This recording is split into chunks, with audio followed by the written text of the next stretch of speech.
Good evening, everyone. Thanks for tuning in to Lawfully Arms Sunday Gunday chat, where we discuss all things pew and pew related. Send out some invites to folks, see if anybody wants to jump in. We'll give it some time. If you're just dropping by, if you'll give me a thumbs up or sub, share, all be much appreciated. Thank you.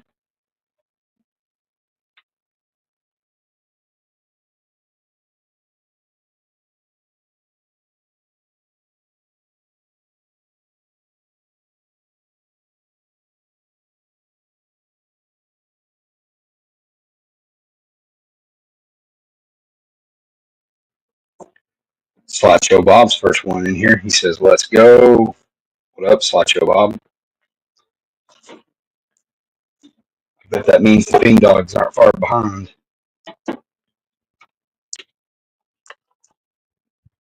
Any firearm or firearm related questions this evening?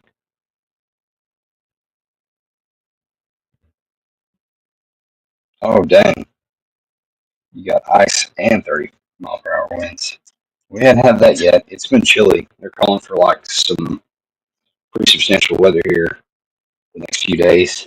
They were out pre-treating the roads today, talking about some pretty cold wind factors for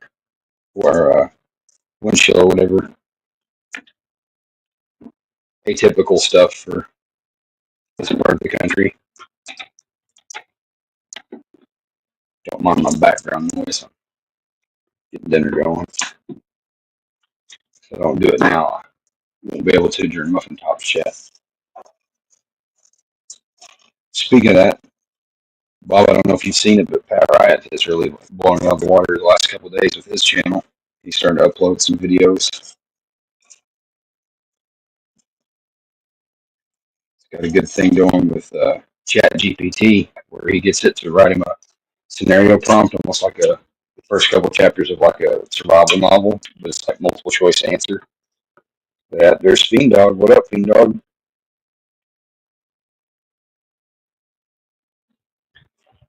If any of y'all want to hop in, there's a link on Muffin Top's main Discord. It's open to anybody as long as they don't chill their butthole.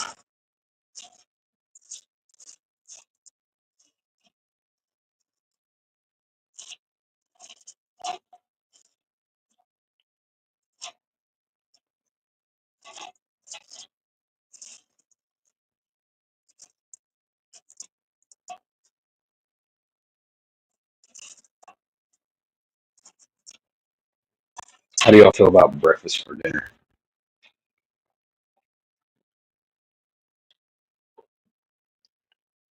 Y'all like bacon and eggs for dinner?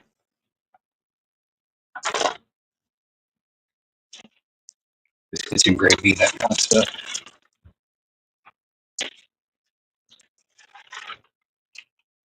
Bing Dog says he loves it. I do too. That's the only time you really get to like. I don't know about y'all, but if I'm fixing it, like that's the only time I have time to do the whole spread is for dinner. Just getting up in the morning and doing that. I was like a 1960s housewife, maybe. Fix 2 square meals, send the honeys off to school and work with sack lunch, but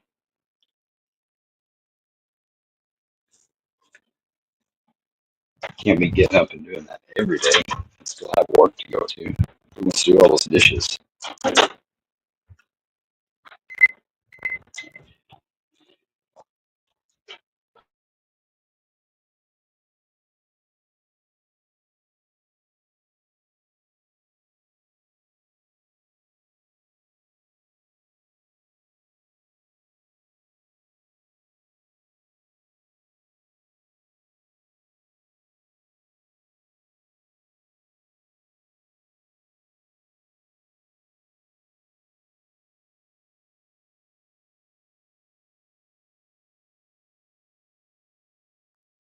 That's what she wanted for dinner, so we're doing.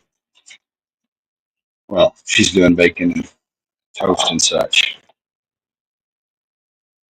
Crash and Kev, what up? Hola. Thanks for being here.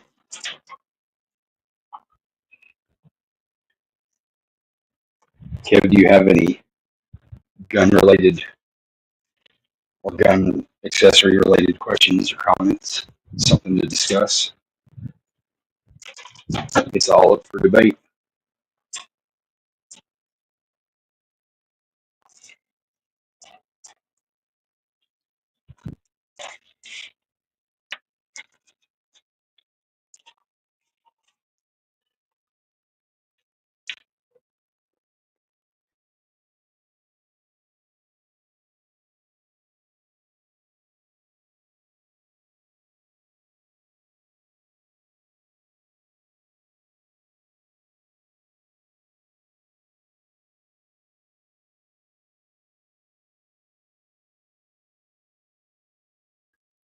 They'll give me like 30 seconds.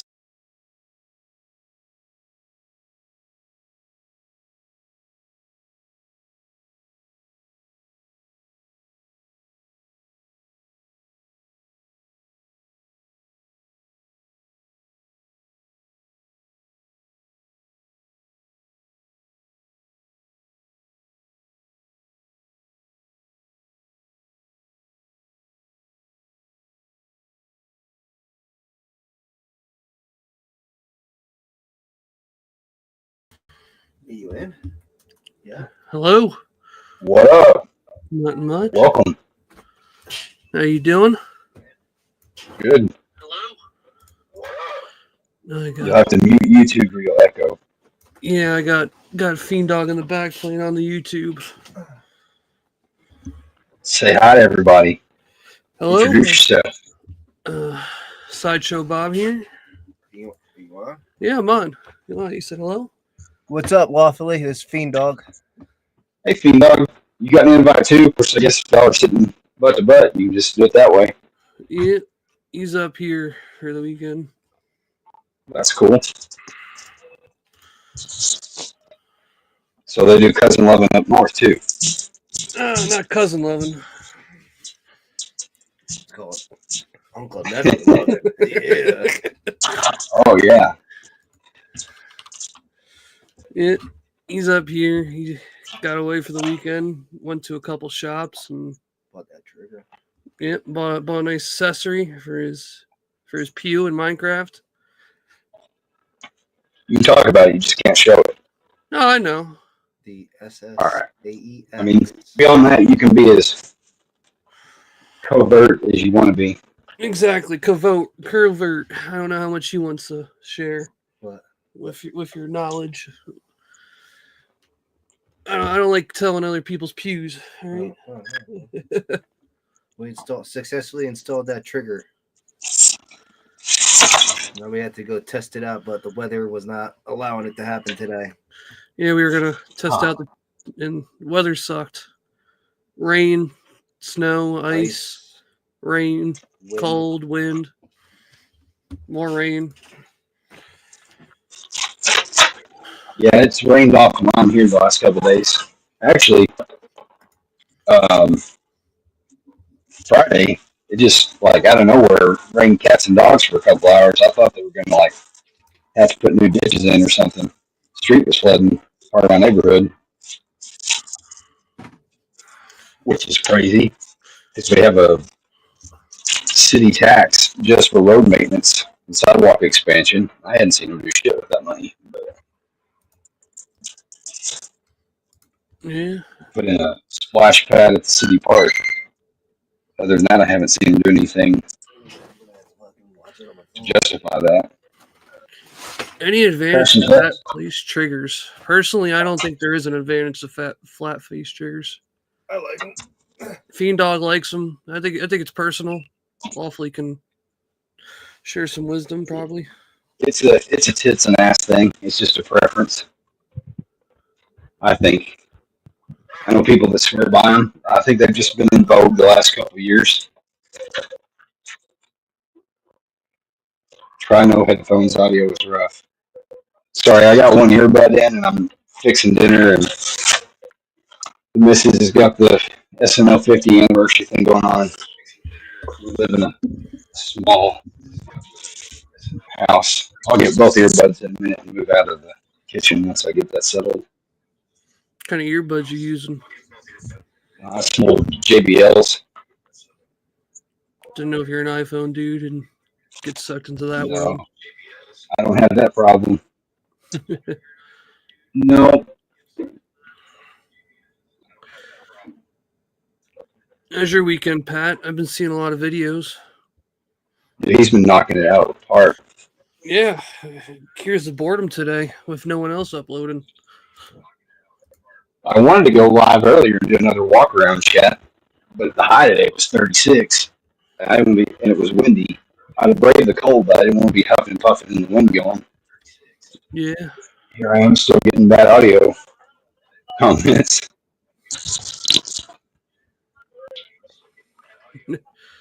Pat's going to send you some good headphones. I plan to buy some nice ones. I gotta get my taxes filed first. I gotta find out what that's gonna cost me. Yeah. I was even side eyeing some of the laptops at the Wally World.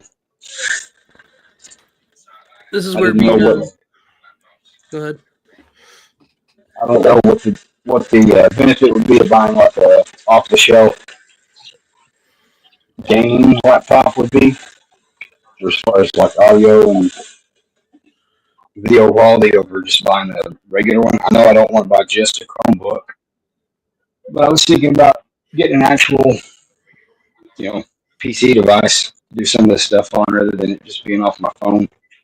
Yeah, so that's where I'm a gamer, so I got a good microphone and everything.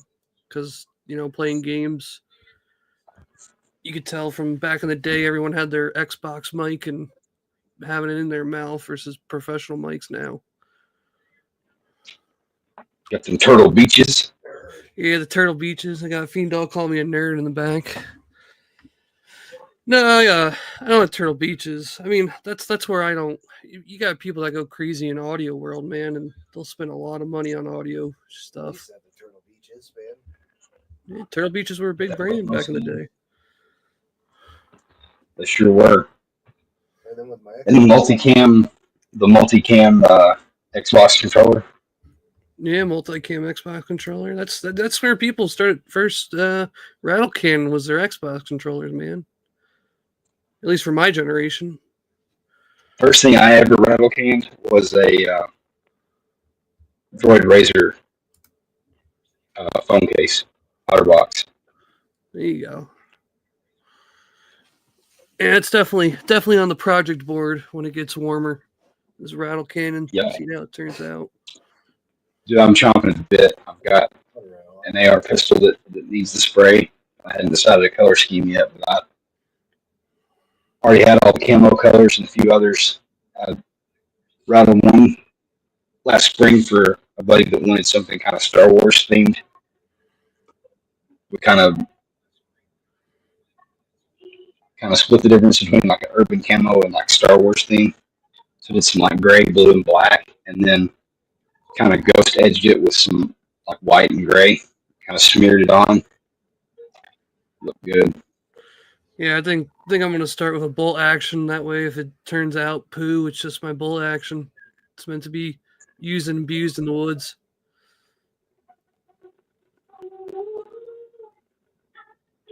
That I don't cry. It's like a clever headset.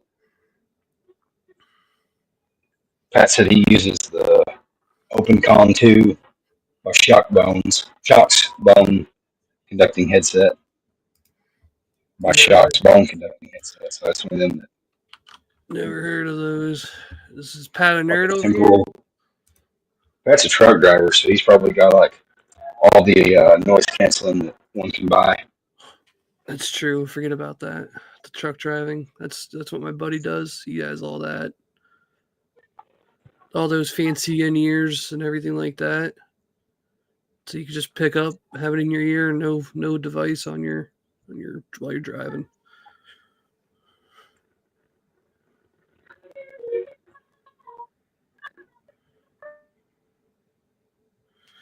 What are you thinking? I've seen no good President Day sales this year. Is it going to be a rough year for sales?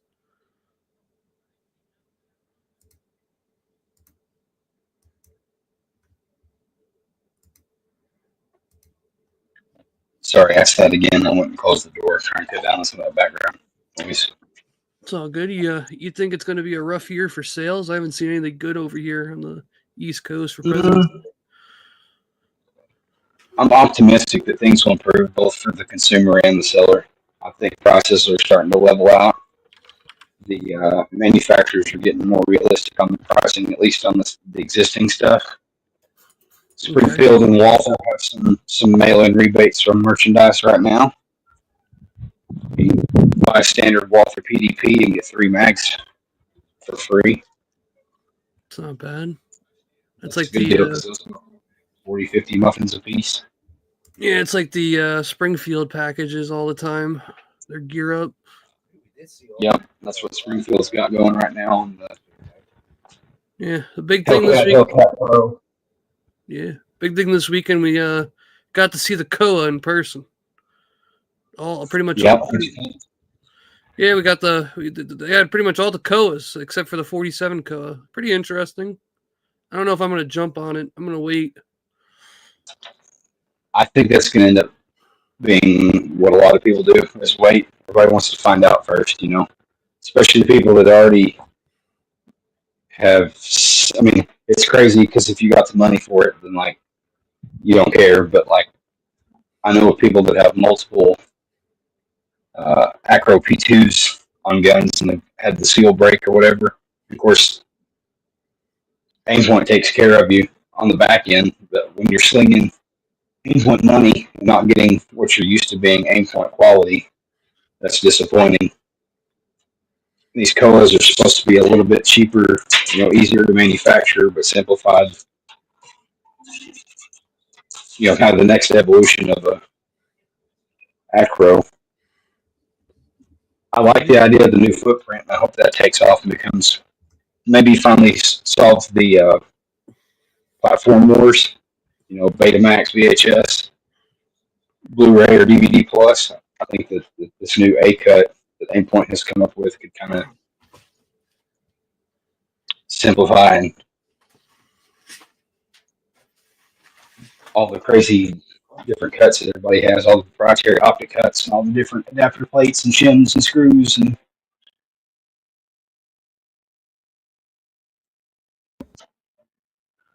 Yeah, I have to agree with you. I hope that is the one thing that happens with the Koa is all of it just gets generalized as one red dot. I mean, what was crazy is they only have like a 1-year deal with Glock, right? And then they get to make Koa for everything else. Yep, or everybody else gets licensed to cut the optic mounting pattern if they don't decide to open source it.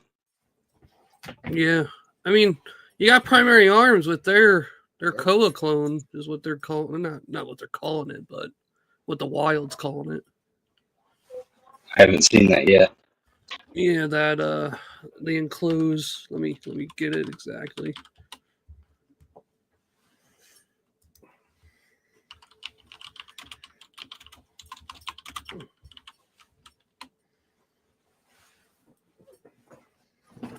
The HTX1 is what it is. Yeah, Looks almost exactly like it. Looks exactly like it. It's a little different though. You could tell. They already don't have like the same guaranteed of battery life as the Koa. Huh. But it's the same optic footprint? No, it's a different optic footprint. So it's like okay. It gets on. It's like screwed into the side of your gun and everything, like your plates, from what I could tell. So maybe more about V2 clone then. Yeah, I haven't seen it yet. That's my thing. I like to see stuff before I buy online. Yeah, the Acro uses what looks like basically like a baby Picatinny rail, like a single notch Picatinny rail mount. Gotcha. That pinches on there, and that's how the Holosun 408T mounts. 509T, excuse me, 509T, not 408T. It's 509T. Has that clamp with that big beefy T12 T12, a T15 screw. Your microphone. We got 4 watching. Problem with running it through StreamYard is I can't see who all's on. Yeah, we got Pat. Pat says it's windy over there. I think he's in the middle of PA, and I know I'm on the east coast of PA, and it's windy here. Pat, what do you think about flat face triggers? Crash and Kev was asking. Fiend Dog and I both think that, and Sideshow Bob think that it's a just kind of a preference more than anything. I will say I like flat face triggers on my handguns. Fiend Dog likes them all around.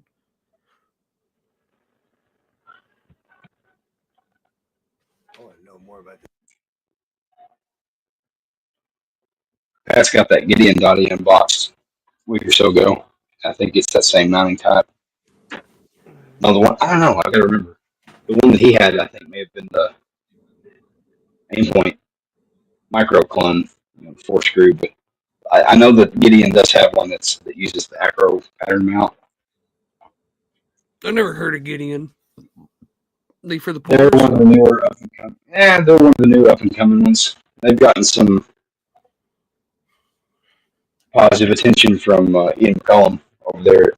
The Gun Jesus that runs Forgotten Weapons. Okay. There's several of those companies that probably make all right stuff that I don't have. I only have so much shelf space, and I only have so much like human RAM, if you will, to like commit to specs and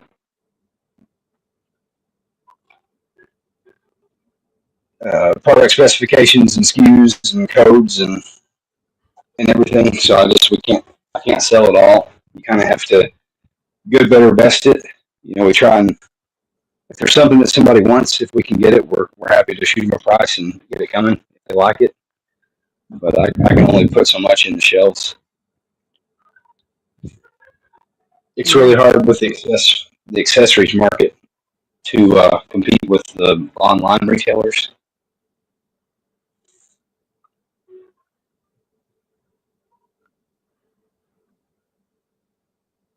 Yeah, that's the beauty online. You have unlimited because you're just online and you just have a warehouse. There's some give and take to it, Yeah, you're able to, the whole United States is a potential customer, but then you're also beholden to map pricing. If you get caught breaking that, then you lose a lot of your ability to purchase, at least manufacturer direct. A lot of those companies are starting to enforce that more. You saw during the COVID years when everybody was suffering for business, there were a bunch of companies that broke math, and that makes a brick and mortar mom and pop shop not be able to compete when somebody is online blowing out stuff cheaper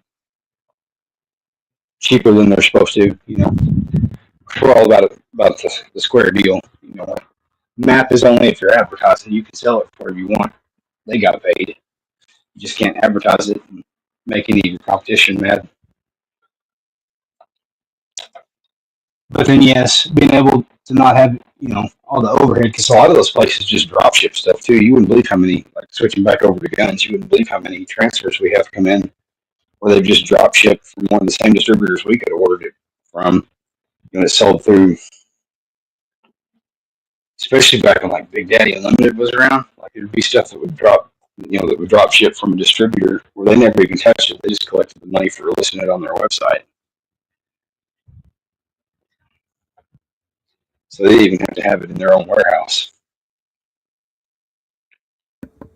Yeah, drop shipping's big. It's crazy. I don't even know what that is. Rotate the pizza.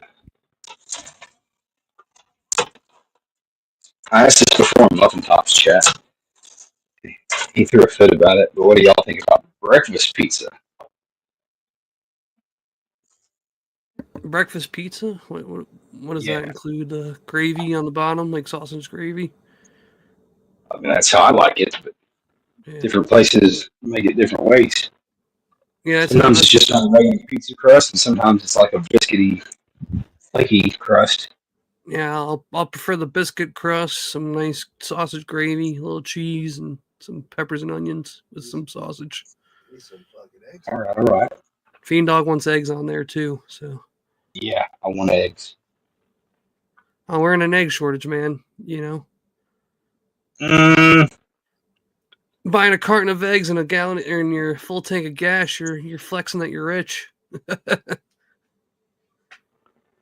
Pat said he likes the ability to move his finger position on the trigger a little, rather than being stuck at one point on the trigger bow.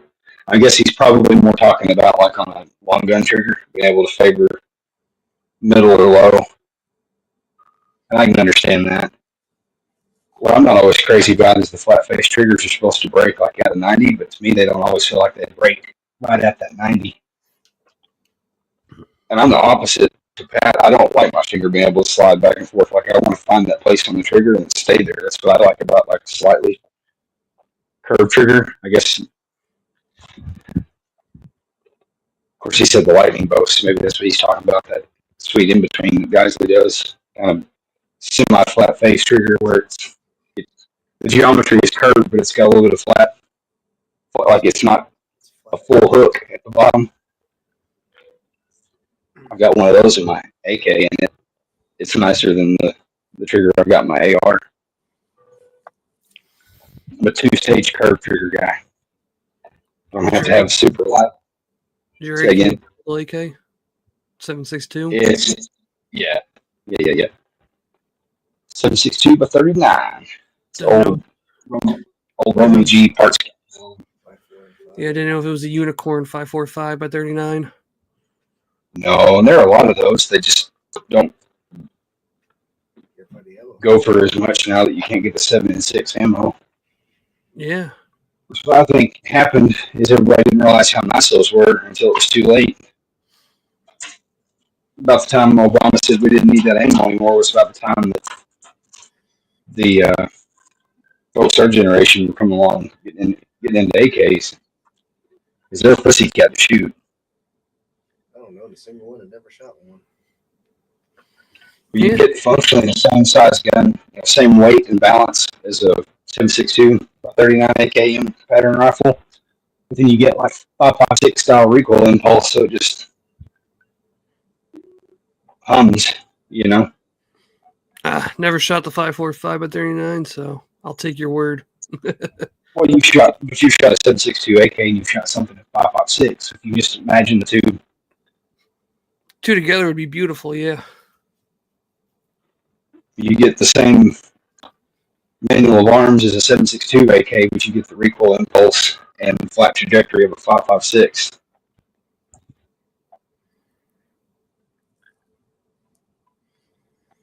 All AK-74. Yeah. So what's the Feels new? like if you drop your finger on the bottom for more leverage, you can break the trigger easier for precision shot. Yeah, I hear you, Pat. I don't disagree with that. But like I said, that's why I like a two-stage trigger, because you have that time to you have that just enough weight in the take-up of that first stage of the trigger to kind of,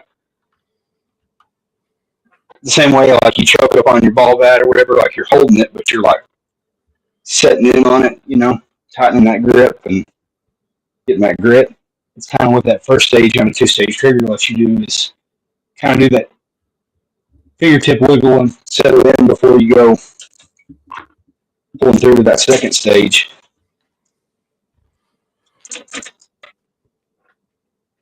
I don't even know if Crash and Kev's still here to take in any of this on anybody's opinion of trigger preference.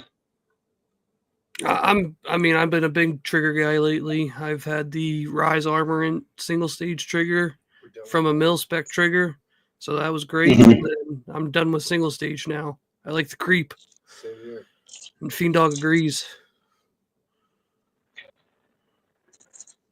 I like it because it lets you be intentional. But then if you need to be fast, you can still be fast.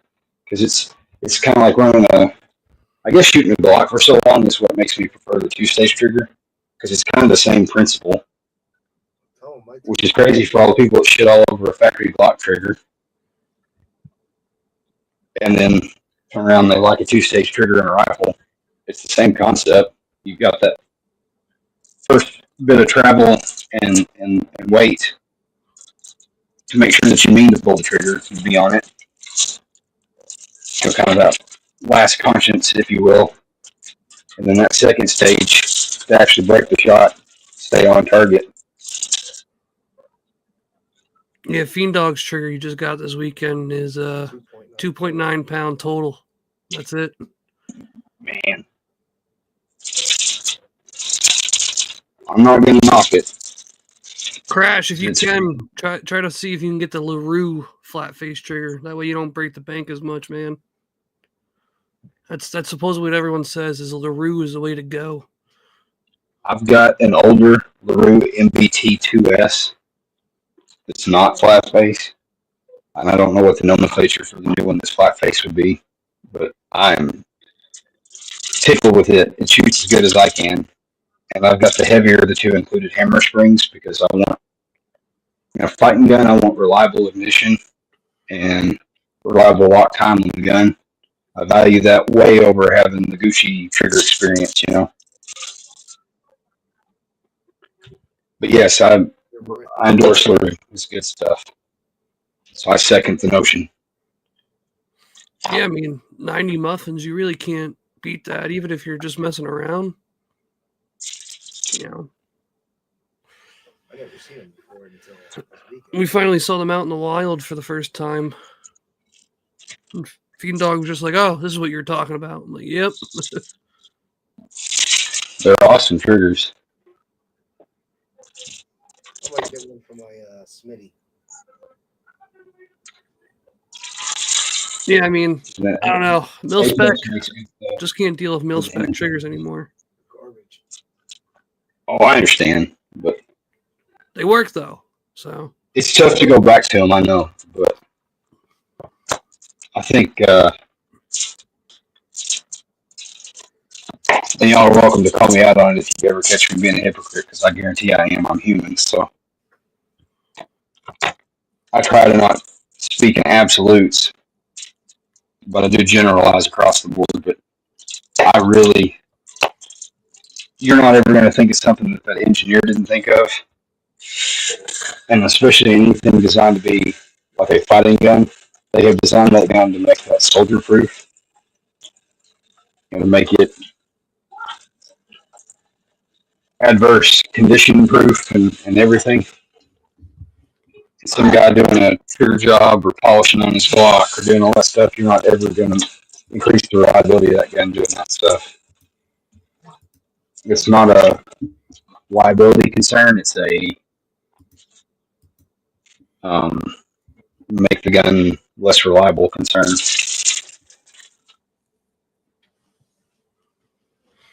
yeah, there are some triggers that do that to the gun. I mean, I've seen it happen. Definitely 2-stage all the way now, though. I mean, that's why I leave my bolt action the way it is, because it's for hunting. People be dialing them down. At least mine was able to.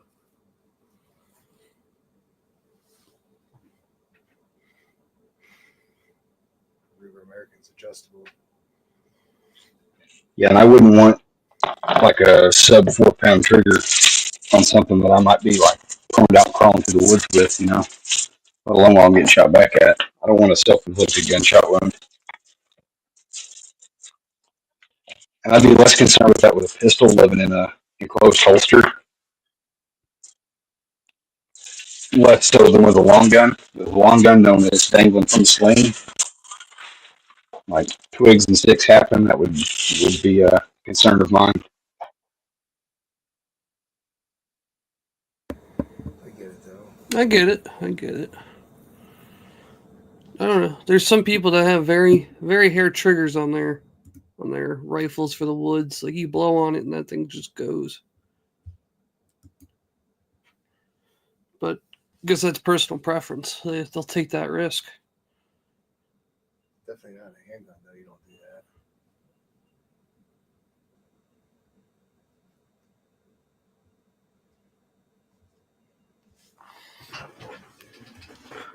All I know is we could be potentially getting 60-mile-an-hour winds tonight over here. That's insane. Yeah. Y'all don't get tornadoes, so I guess that's not a regular occurrence for you. We have actually gotten a couple tornadoes in our area, like not very close, but close. I've had them within a mile where I live in Jersey. Fiend Dog's had them within a mile from where he lives in Jersey. Did they build your houses with the extra hangers or whatever, the extra brackets on your roofs? For Fiend Dog, he does. Yes, here in New Jersey, they do the hurricane clips and all that, and all new housing has to have steel I-beams in them now. If you can hear him. Yeah, I heard him. He said he's got the hurricane clips. I couldn't think of what to call them, but that's what I was picturing. I've heard them called other things here. We don't have hurricanes here, but that's what I was picturing. I have to agree with Pat with his statement. If you're hunting, there's no reason to load the rifle until you're set. Yep. I disagree, especially if you're crossing property boundaries or climbing over fences, tree stands, that sort of stuff. It just makes more work loading and unloading. I mean, heck, even walking just across the road, you can get hassled.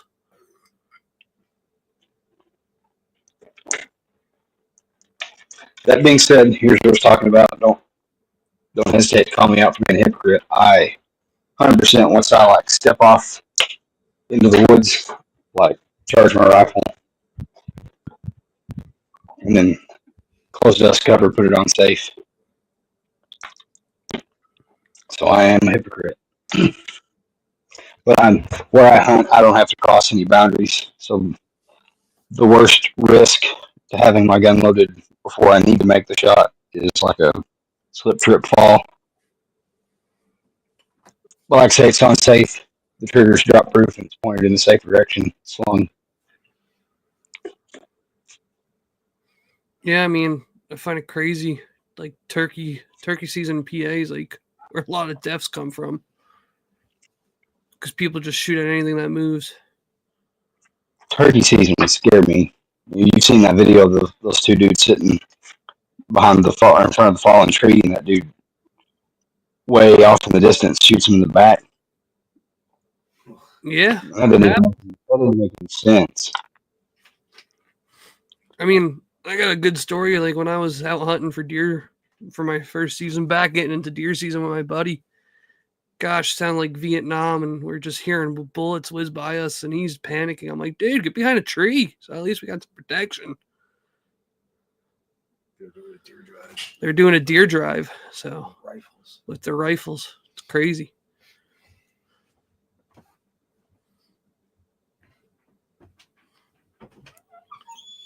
I've heard of that, but I've not seen anybody do that around here in a long time. I've heard stories of people I know that are older of doing it when they were younger, but I think the land that's open to the public to do that now looks like a pumpkin patch during modern gun season. You wouldn't get that many people to cooperate with one of those to try and drive them with dogs and stuff. Well, so it's you can't usually use dogs for PA. You have to do it with humans, and you have to have only so many people. If I remember right, it's 10 to 15. I would have to look in the handbook. I don't personally do them. And you have to be all coordinated and everything for deer drives. It's crazy. What up, Sophia? Got Sophia B in the chat. Yep. Another Pennsylvania person. Yeah. Got the Appalachians, man. So you say Appalachia, not Appalachia? No, it's Appalachian, but I know a lot of people down south call it Appalachia. Well, that's because it's pronounced different ways. I was pegging you on how you pronounce it. I just like saying Pennsylvania. I commented that in one of Pat's videos today. Pennsylvania's fun to say and it doesn't really out anybody geographically. I mean, I don't feel like Appalachia, the Appalachian Mountains really out anyone, but that's just me.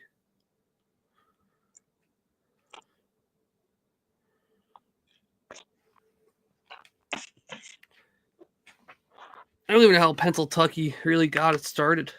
I don't know if it's because of the Amish we have here. Is there Amish in Kentucky too? She says Kentucky. Maybe I'm saying it wrong. I've heard Pennsylvania before, but I've definitely heard Pennsylvania more than Pentucky. she's a transplant, so maybe she doesn't know what she's talking about. She's there, but she's not really there.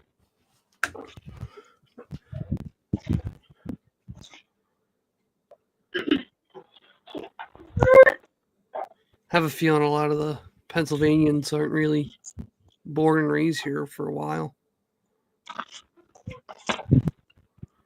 We've had a bunch of people move from New Jersey and New York in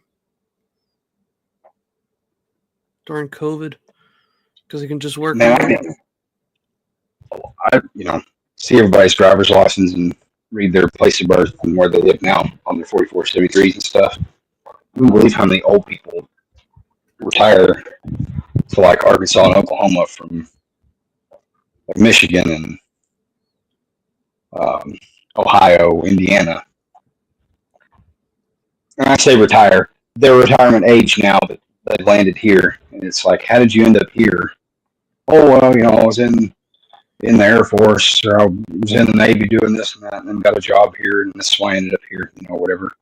Some of them moved here 30 years ago and some of them moved here, 6 months ago. But it's always interesting hearing people's life story, how they ended up where they're at geographically, one reason or another.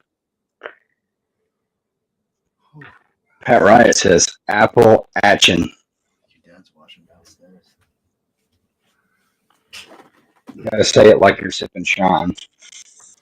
Yeah, I guess so.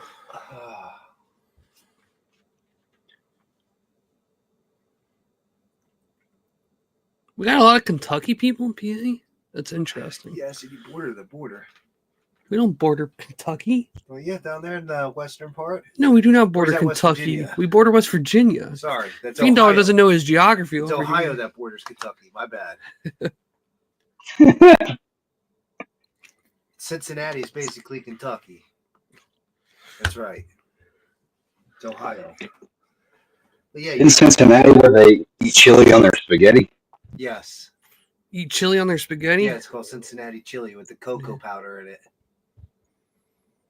All I know is Pittsburgh serves like their pizza is very weird, supposedly. They like just heat the bread and then put cold sauce and cheese on it, and that's what you eat. That's weird. Yeah. It's gross. I'm not a big sauce guy. I mean, a little so that it's not just cheesy bread, but A big sauce guy, big sauce. how is Maryland even a state? Like, that doesn't even make sense to me. I don't know. Like,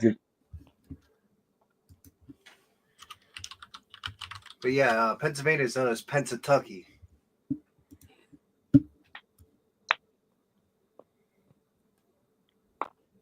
Because you guys are all hillbillies up here.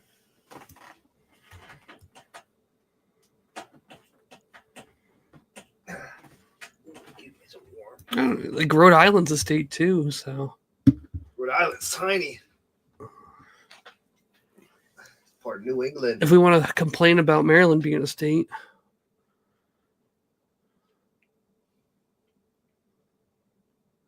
Homemade sauce, never done it. Should do it. It's good. I've had other people's homemade sauce, never made it my own.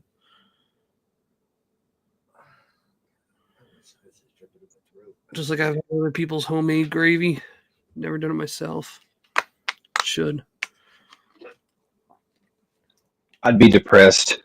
Like, I don't know how Rhode Island is or excuse me, not Rhode Island, but Maryland's a state. Like, it makes sense why Edgar Allan Poe was depressed.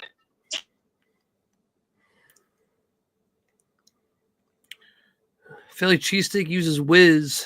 That's right. Not American or provolone. That's very true. That's good. Fiend Dog agrees with you, Pat. I know that's the claim, but I don't know how they made them before there was Cheese Whiz then. Cheese Whiz has been a long time.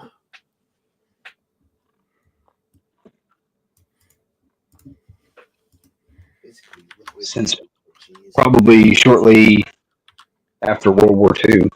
Sometime it probably became a commercial product sometime after World War II. In 1952 is when it got created. It's as long as everybody living can remember, but it's not been around forever. I see Fiend Dog 27 commenting too. Supposedly, there was a Swiss cheese like it processed in 1911, according to food scientists back in the day. How true that is, I don't know. Crash is canning some potatoes and carrots. That sounds good. Always a good Be thing. canning ground beef tomorrow.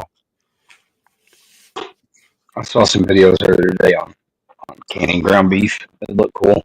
If I had the equipment and the space to set up to do it all, I could get into canning. I'm afraid that I just don't have the space for it. Afraid it will go rancid on me. Personally, I'm a little afraid on canning it just due to rancid and I don't know. You got all those cans of tuna getting recalled now too. Had tuna for lunch. Yeah, hopefully. I don't know if it was botulism they're getting recalled or listeria. The lids, the pop-up lids, were defective.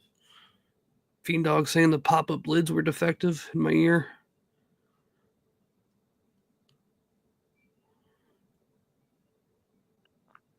Pat grew up in Weston. That's why I try to not buy the pull tab lids if I can help it. Of course, Skipper Snacks are the exception. That's the only way to get them. Yeah, we saw your Kipper Snacks today. The good old Dollar Tree. Man, the Beach Cliff work. I still think that the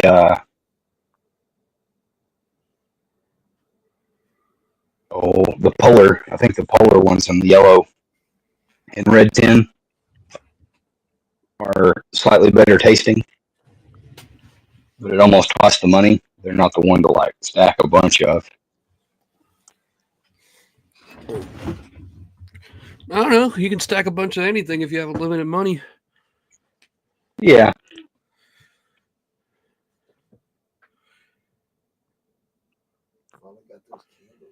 Thanks for bouncing in, Sophia. Fiend Dog finally was able to get those candles everyone's been bragging about.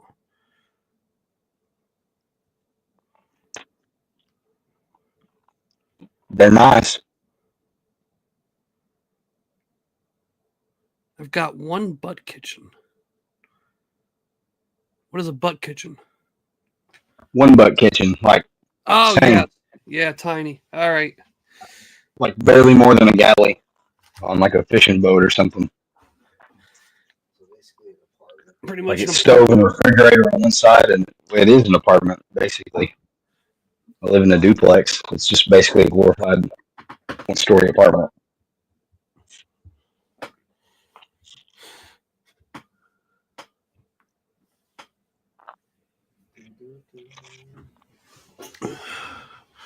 I don't know. I'm kind of interested to see what this Czech group does, because considering this is outdoor sold to them,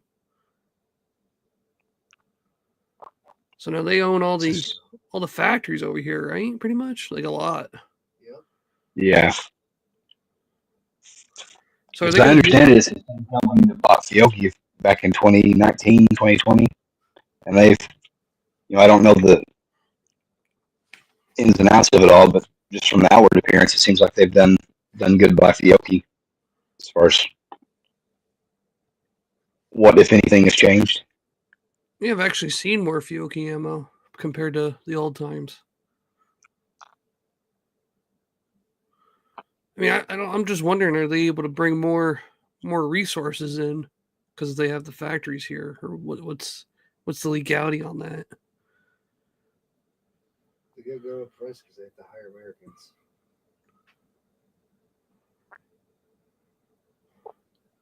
Because I know that's pretty much how we always had cheaper ammo, it was just shipped in, so it was easier to create it there, ship it in, sell it. Well, it's not that. Excuse me, let me get that bite of pizza swallowed. I think in times past, the European ammo has just made the cost of the American-made ammo come down. But you got to remember before we had Russian ammo, and that made up like by the NSSF's estimation, National Shooting Sports Foundation, the people that host SHOT Show, their industry estimation was that every year the Russian imported ammo accounted for 30% of the ammunition sold annually. And we've had that removed from the market, for some time now. New stock of it.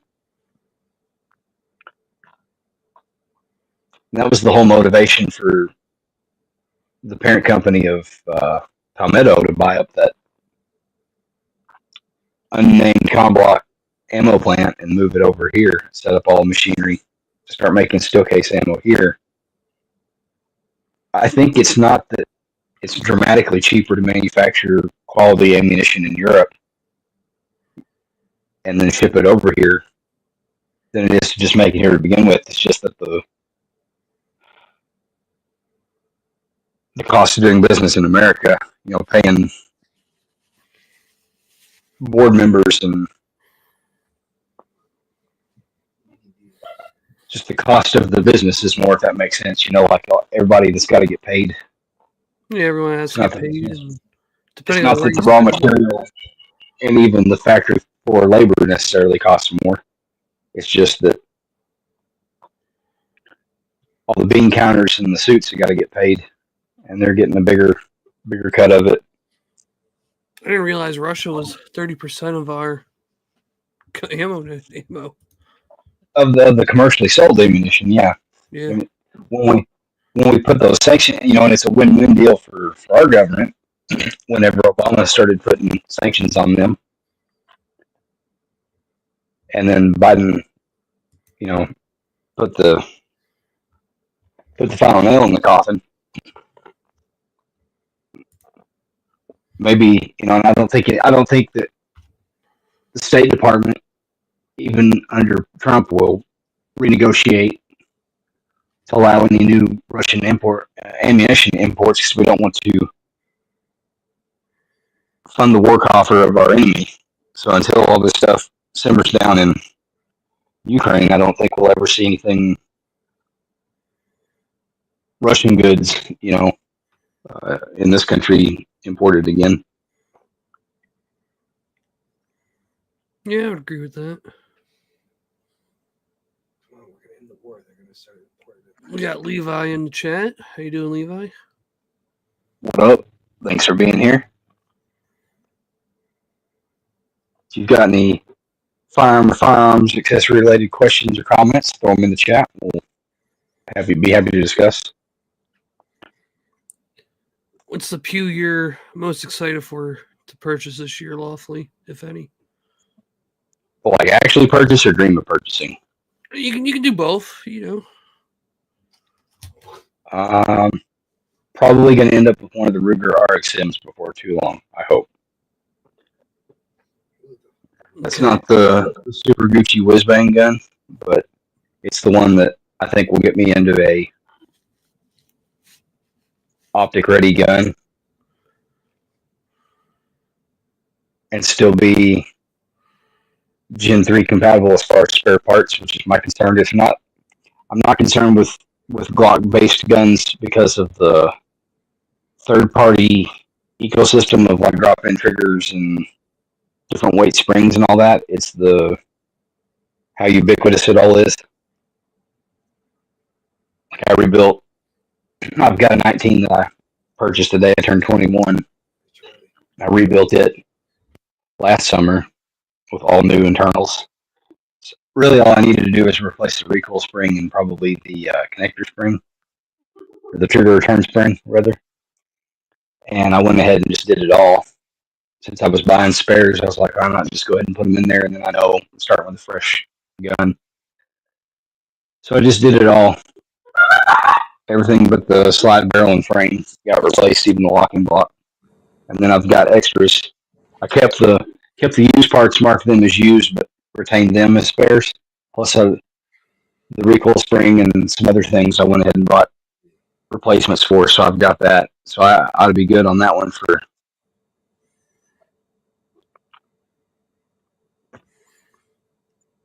another 10 years. So I don't know. That's what's kept me from getting into even a Gen 5 MOS gun has been, well, it's a Glock, but then now it's, in the small parts and stuff, it's different. I mean, it's cool to take the same mags and sights and stuff. My desire to keep things common and available really keeps me from enjoying owning a lot of neat niche items. Like I gave up on being a milsurp collector a long time ago.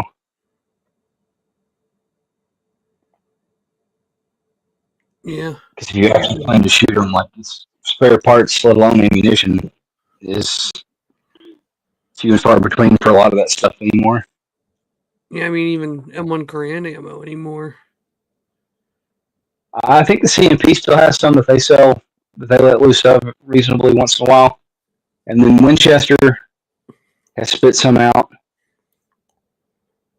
I think they literally call it Winchester M1 Garand. Yeah. Oh. Federal American Eagle does their safe for M1 Garand ammo. That's a pretty faithful M2 ball recreation. You can also buy the adjustable gas pistons. It's like a, and I can't think of the name of the outfit or the one that I know of that makes it, but basically it's just like a bleed off valve on on the end of your gas piston. So that way, if your ammo is overpressured, anything over what's needed to begin unlocking the bolt purges out the front, so you don't bend your op rod. Fiend Dog 27 says he wants the 686 mountain gun. Those look good. Those new ones look really good. Yeah, hopefully the Smith & Wesson doesn't mess that up. I don't think they're gonna. It took them they had some teething problems last year with all the new Marysville produced guns, but I think they're up and running now. Oh man, I see online you got everyone complaining about every company. It's absolutely ridiculous. Everybody makes Monday and Friday guns. It's easy to do. What it is when a company makes a big move like that or drops like a completely new product, it takes some time to get it all running smooth, And there's no excuse for beta testing on the consumer. Like you ought to the same way a restaurant doesn't open up, the day after the building's finished and they just serve heaping dog shit to people. To paying customers, like they open up a new restaurant or whatever. When they hire people, they have like a staff week, at least a few days where they get everybody up to speed. They cook it and the staff eats it or throws it in the trash or whatever. Or a soft opening, yeah. Yep, or a soft opening, limited menu or whatever. Let everybody get used to it. It's kind of the same thing, And I don't think that the new Smiths are any worse than the new Colts. I've been kind of disappointed. I don't want to dog on the new Colts. They need them to sell to stay open, but I've seen more problems with the last couple of years production of the Colt revolvers than I have anything else, and it's all done stuff. Yeah, I have a blemish for one. Not that bad. Got it for a stupidly dumb price. Nothing really exciting to Pat except for maybe a clip-on thermal. What's that? Yeah, dude, Pat has all the fun toys. Thermal, nods, the shush cans. Yeah, he's got the cool stuff. Yeah. I want an Otter Creek Labs Polonium K, or I hadn't decided which one. I either want the Polonium K or the I can't think. Probably the Polonium K. And I would do the 7.62, even though I'm only going to ride it on a 5.56 gun, just so I'm not limited in future. It's not going to make it all hearing safe, but at least it's it tones it down some. Wow, look at this. I don't know. Everyone's got to own a SCAR. You got to go bankrupt and go buy a SCAR. I think scars have kind of seen their day. There, there's other stuff now. And even at the time when I don't know that they've ever mechanically offered anything. Do you watch? Do you watch? What's his name? Chris Bartoki has. Why can I not think of his name? His channel name. Anyways, dude worked at Colt. Whatever, he wrote the Black Rifle 2 book. He's been a gun writer for years. He's real dry. Like he sounds drier than me, without the Shatner-esque pauses or whatever. But he talks about the SCAR program because he was working at Colt about the time that U.S. SOCOM put out the solicitation for the SCAR program, and they really only won because they made something that wasn't an M4 carbine. Like the project lead on that contract just wanted it to not be an AR-15, not an M16 pattern rifle, more than they wanted a better gun. Pat says he'd buy a PSA Jackal before he bought another SCAR. PSAs for the poors, which not a bad thing. They've got different tiers of guns. Not if you ask the all-knowing internet. It's only for the poors. Yeah. There are more opinions than professionals. Exactly. I'll take a nice PSA with a nice primary arms glass. It's better than a sharp pointy stick.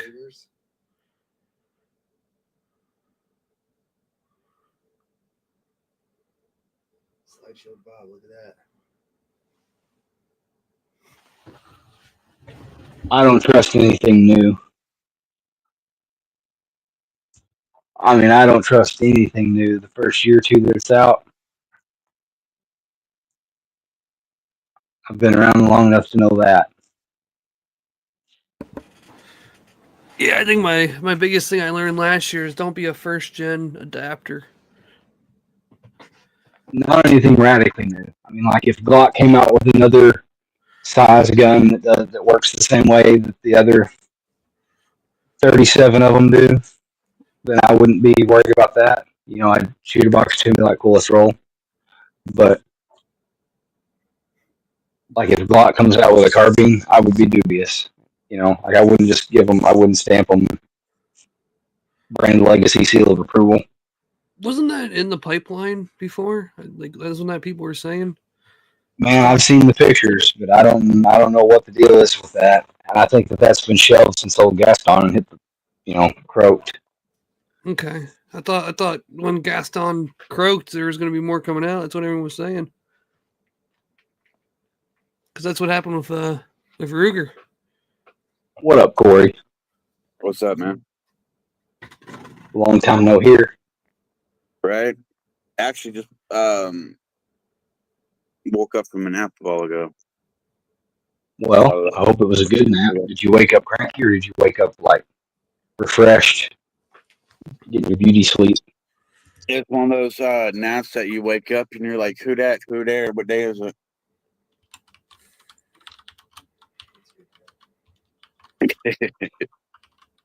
Had one of those naps where you wake up and you don't know what day it is anymore. Yeah, exactly. You're like, oh, is it still the same day? I love those naps where you take a nap and you wake up and you're like, shit, I'm late for work. Exactly. I've done that before. Woke up and out trying to get ready for work or way back in the day, trying to get ready for school.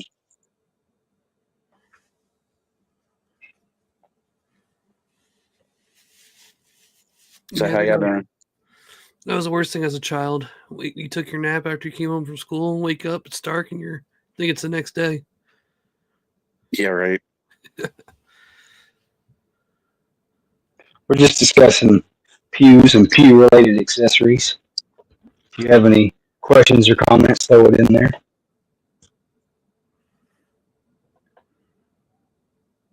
Just giving opinions and personal experiences with them. Okay. Yeah, flat faced or curved trigger. Honestly, I'm so used to just nothing but curved triggers and stuff, but I've got some flat faced, and I kind of like it a little better. But I'm not real picky. Either or would be fine. That's kind of like, I grew up with iron sights for so long that it took me a long time before I got in optics. Yeah, I feel that about pistol. I still barely have any pistol red dots.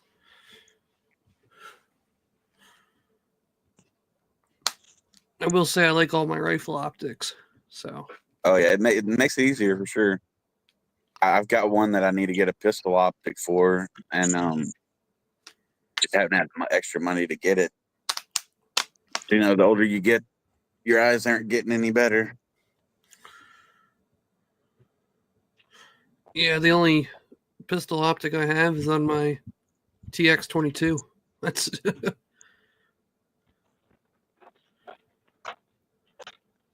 I don't have anything with a pistol dot yet. That's the goal. Work towards that. Right. just buy the TX22 with it, man. I don't want a dot on 22. I want it on the personal protection piece. Not that there's anything wrong with the TX22 or a dot on a TX22. That's not what I'm after. I want one I put in my britches and carry around every day. Now, if I was ever to a point where I had the money and all my bases were already covered, yeah, I would buy stuff to like blinkers and or just have fun with the range toys. So yeah, then I would get like a 22 and then red dot and probably a little suppressor or something just to play around with. But there's other stuff that's a priority. I get what you're saying.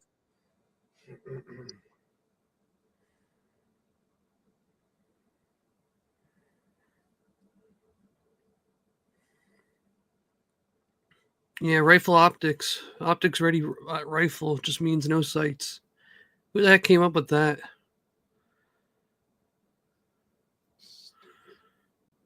All those ARs that come optics ready and they just don't even come with irons. Yeah, right. Dude, I've noticed here lately in different shows and stuff when bad guys have guns, and I actually even saw it on a security guard in real life where they only had a front sight post. They had no rear sight. I'm like, how the hell are you aiming?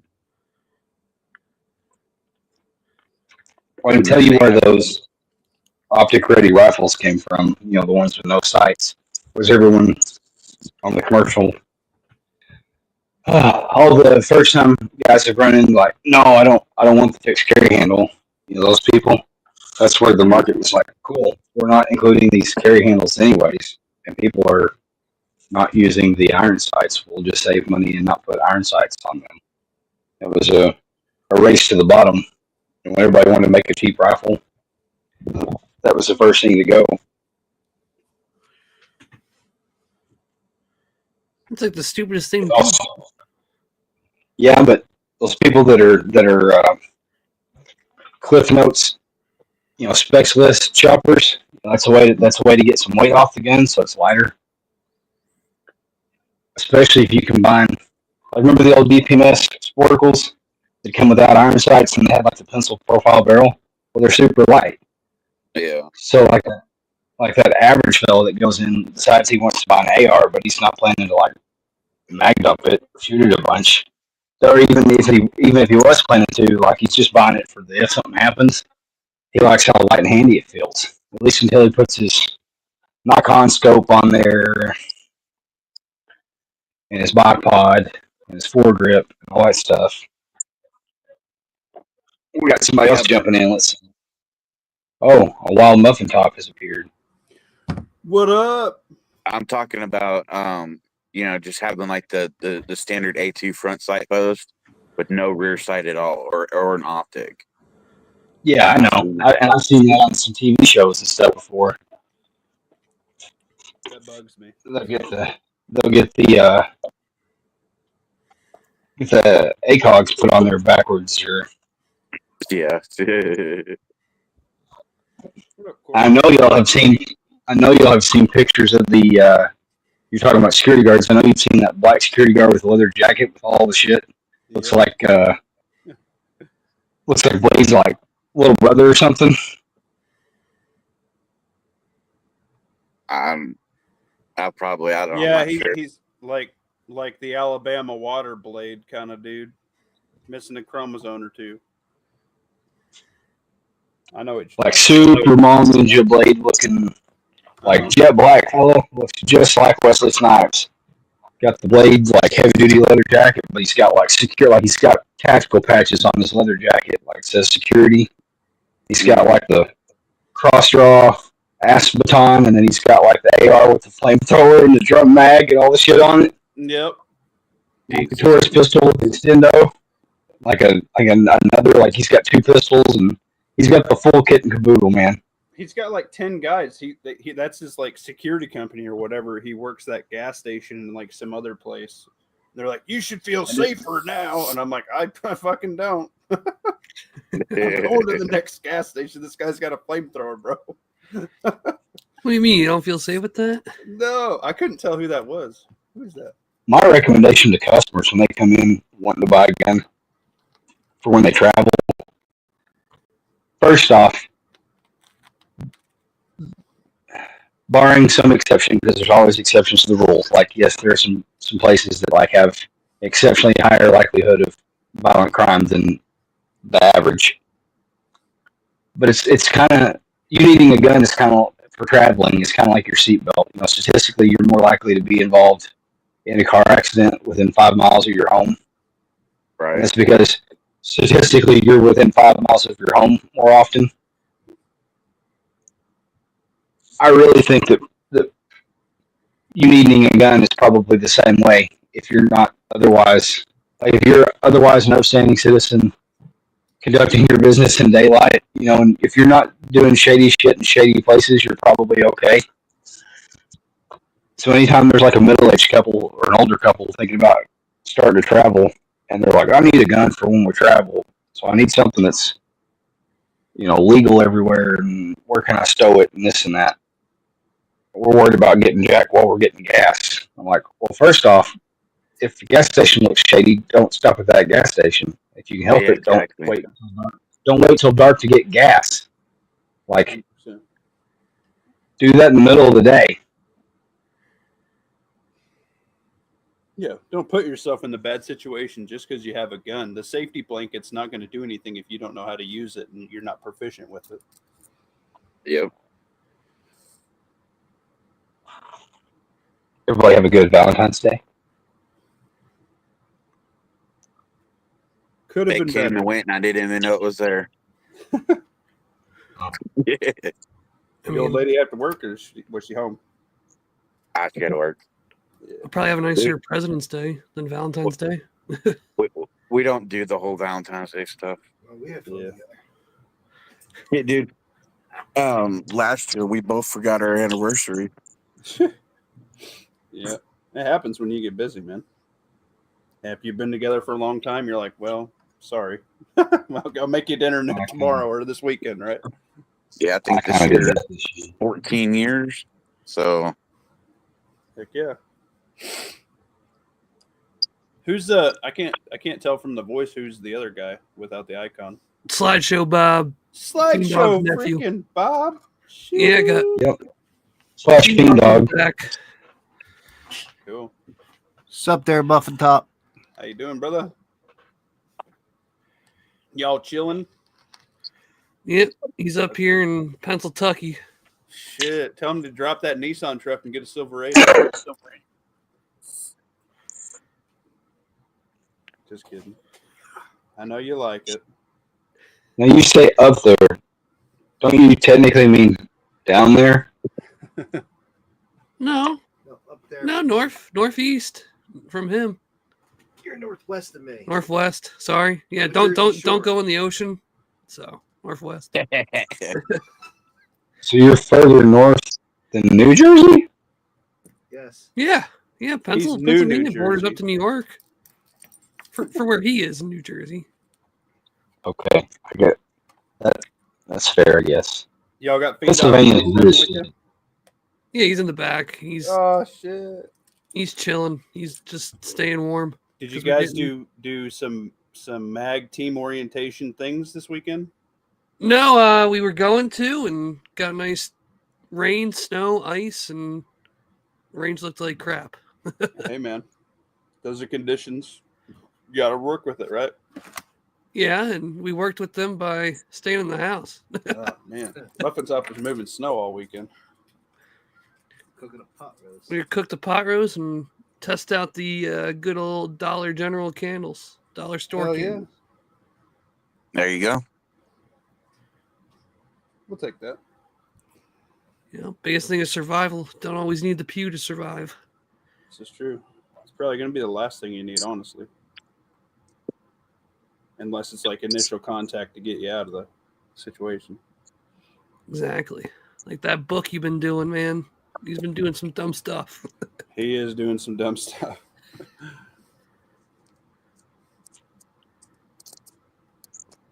What I missed. Sorry, I had family over.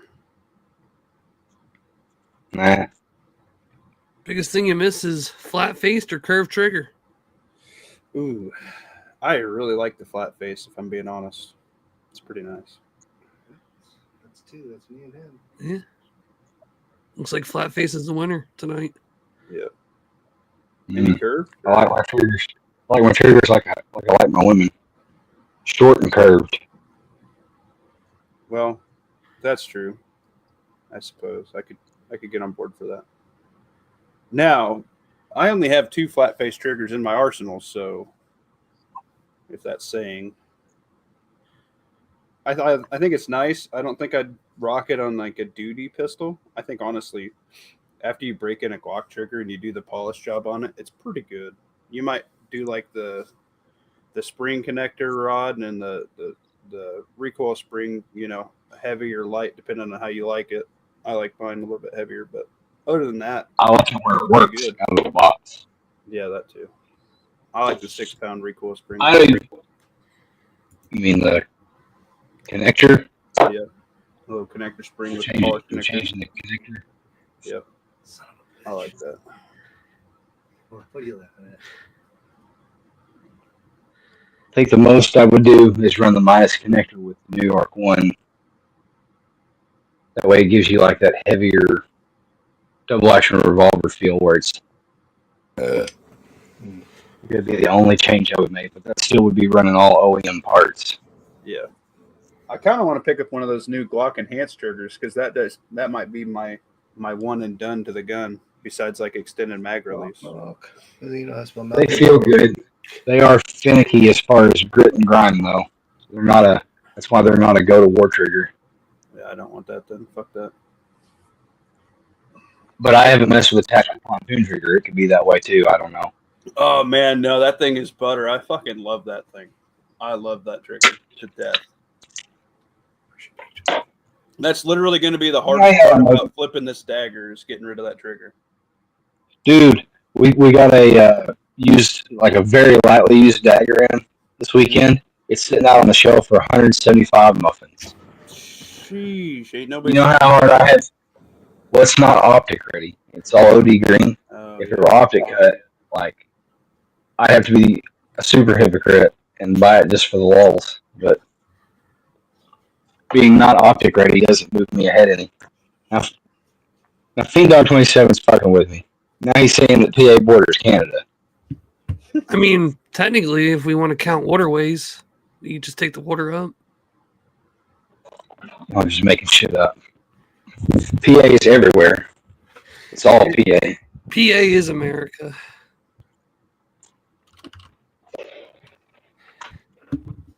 All being crazy. Anybody starting to plan out their garden yet and getting their seeds started? I'm not getting my seed started. Do have plans already though, and got to build a potato box. Hell yeah, yeah. I gotta try. I'm gonna try the straw potato tower method and a potato box method because I've tried.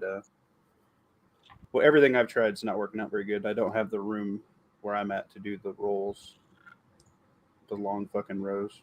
You know. I will say the straw method for me, I had a lot of rot. Really? Damn. That's right. Canada sucks. Hey, we beat them in Yeah. hockey, so I we're saw that. What are you doing, Corey? You doing anything with your garden this year? Corey's probably getting ready for the super freeze they're threatening us with the next few days. Yeah, I'm It's on supposed to be plan like on negative trying to. 15 degrees. I missed it. Sorry, Corey, I talked over you. Go ahead. I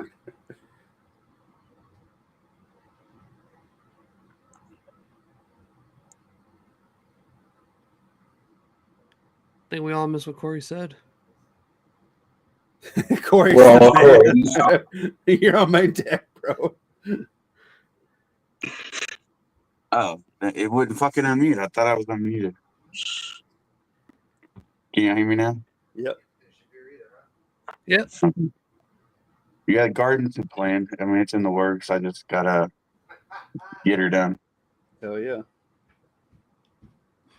I know personally for Pennsylvania, we're about to be another polar vortex come late March And next week. So Yeah, our fucking weather's been so sporadic, dude. It's been crazy. 1 minute it's really cold and chance of snow.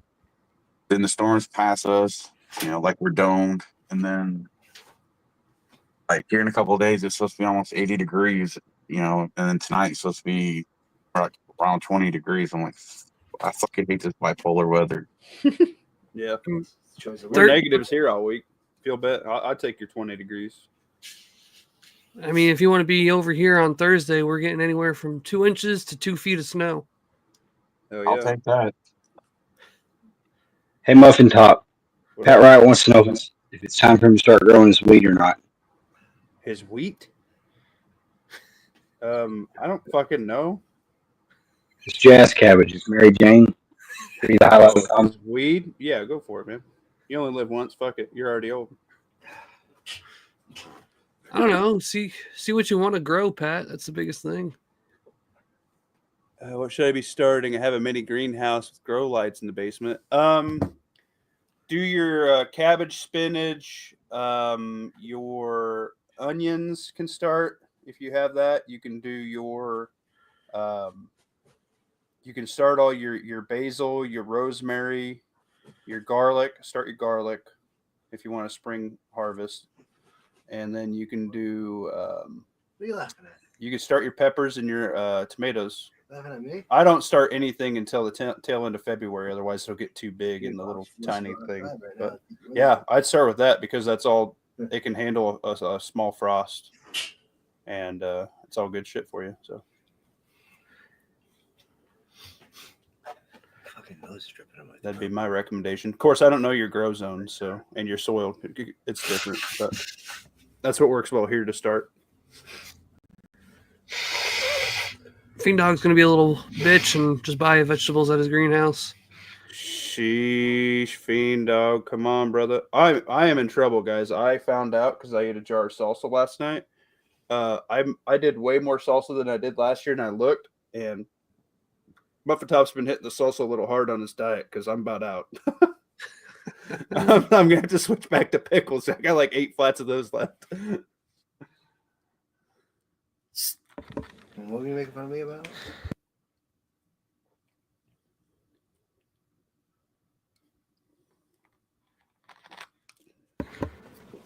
Yeah, they're not wrong with buying little mini sapling plants. Yeah. Many saplings? You getting trees? No, he just buys peppers and other stuff that he sees. Yeah, I like to try and start it all from seeds, but Stuff from seeds, but I go buy it all when I'm missing. So are you growing more? Yeah, I tend to this cheat year to like make that more as well. Smell that? Say that again, Bob. I'll let- Just said, are you growing more tomatoes for more salsa this year? Actually, I'm deleting tomatoes from my garden. R got the lot next to his house, and we're gonna turn it into a super huge fucking garden. And it's in between two houses, so it gets full sun. I have a tree Badass. where I grow my shit, so it's kind of hard for the tomatoes to grow. So I'm gonna grow other stuff that grow well here. So Moffatop's going to have to supplement with some paste picante. I like pace. It's good. No, between Grandpa's garden, which I help with, and the big ass garden we're expanding to at ours place, we're going to be fine for tomatoes. So, but we are going to hit up the farmers market, and Muffin Top's getting chickens, and I'm eyeballing meat rabbits and some quail. Apparently, they all coexist fairly well, so I might do the micro homestead in my backyard deal. Definitely getting chickens. Everybody's already like, I'll buy a chicken feed if you give me eggs. So I already got like basically free feed from everybody who wants eggs. So I'm like, oh, shit, all right, that can't be too bad. Feed Dog's gonna get 3 chickens, and I'm gonna steal the eggs. Hell yeah.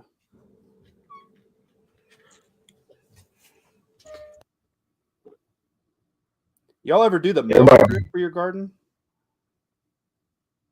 The what? Somebody told me they just go buy like 10 gallons of milk and dump it in their garden. I'm like, what? I had never heard of that. I do like fish guts and stuff and Tums. It's weird. Well, maybe the plants can use the calcium in the milk.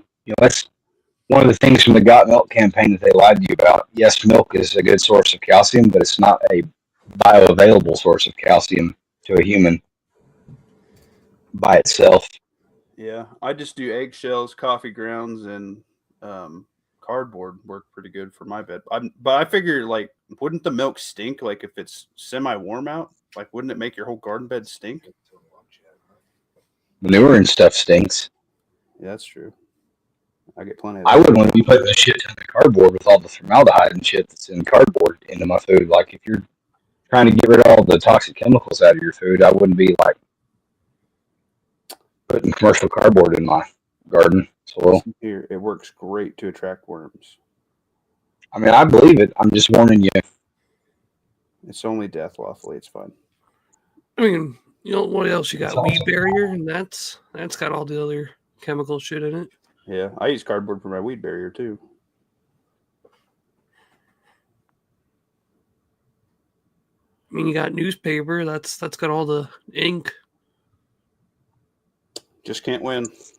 Well, need RFK. He's gonna make the fat camps and lower all the fat people in. You're going away. It's been the big joke. Putting me down, Sophia B? Yeah, chicken blood. I heard that's good. You're going to fat camp. You're going to fat camp. You're going to fat camp. Well, I guess he said, you're going to fat camp. And you're going to fat camp. Yeah. I want to go to fat camp, but do what Cartman does, and he just sells all the fat kids candy and shit. Yeah. Okay. I haven't seen every episode. Oh my god. By that I mean I've seen fewer than I've not. Like, I have not seen more than I have seen, but enough to get a lot of the references.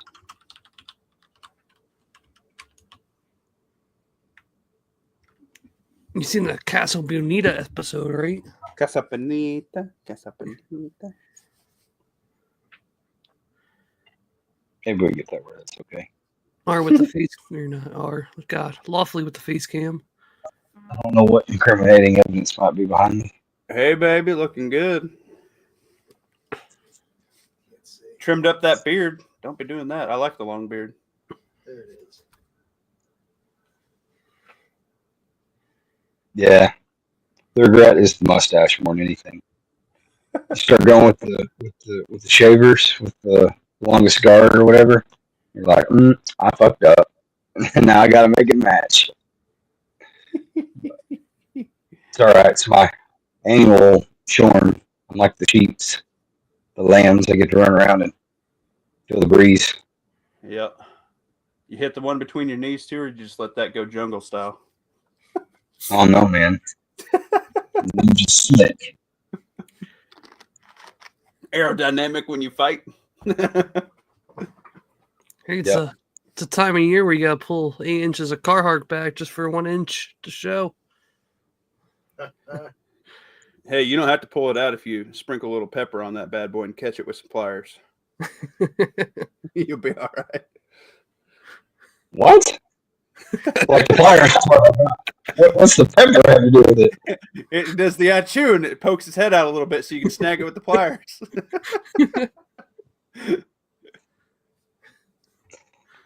Oh, Yeah.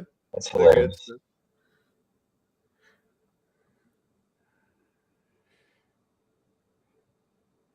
So what's What's making Muffin get some chickens? I did the permit for it last year because I technically live in town, and I got an 8. permit? Yeah, I had to pay $50. They got to come inspect the chicken coop, which doesn't exist currently. So that was the big debacle last year. Is I don't have a coop built yet. You can't tell me that if you were Mexican, and I mean heritage, not nationality, that if they rolled up to try and inspect your yard and you just went, no habla inglés, they wouldn't just drive off and leave you alone. Well, I like this guy because he gets all the stray dogs, and he got the last one that bit me. So he's the inspector. So I actually appreciate him. Okay. Well, So you already bought the permit, so it doesn't matter. yeah. He just has to check it out. I think I'm gonna do like a shed. I want to do like a shed deal. I don't know what I want. As I understand it right now, the birds are the hard part to get, not Yeah, we'll be all right. like Worst case scenario, it's I kind of can like get some. Yeah, I have another mag member that we can incubate eggs from if it comes to that.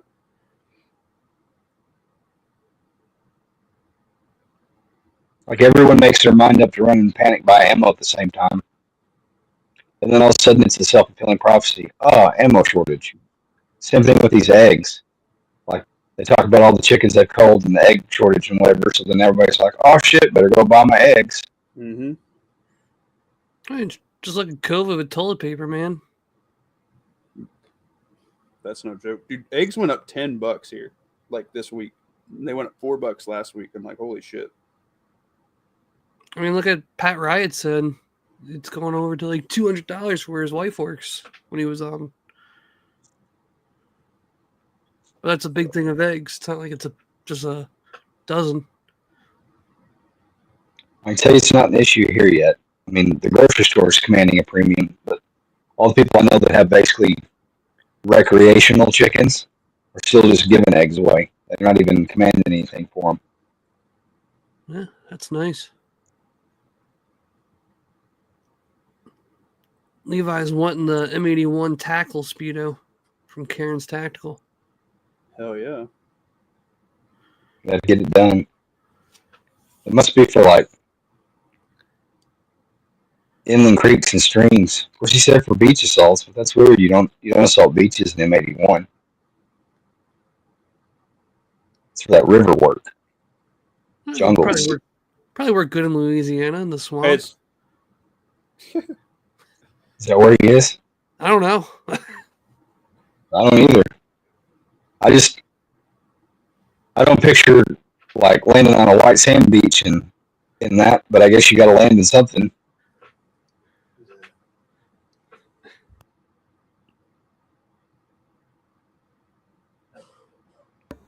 ooh, Swamps in Louisiana. maybe. If you want fertile eggs from colored egg layers, I'd send you some. My birds lay blue, green, pink, chocolate brown, and light brown eggs. How you mail that? Get like one of those dollar deals from Walmart or whatever, the plastic ones, and tape it and mail it that way, or I don't know. I've never received eggs You in like the mail. you leave some air holes in your lay. Yeah. There's a lot of people that mail fertile eggs in mail, man. It's a huge market. That's pretty wild. I've seen videos where this dude collects snakes and shit, and he had people mail him live snakes. Sheesh. So if he can do live rare snakes, he can surely send you some exotic eggs that are fertilized. I suppose. I don't know, Levi. We were just having fun with it.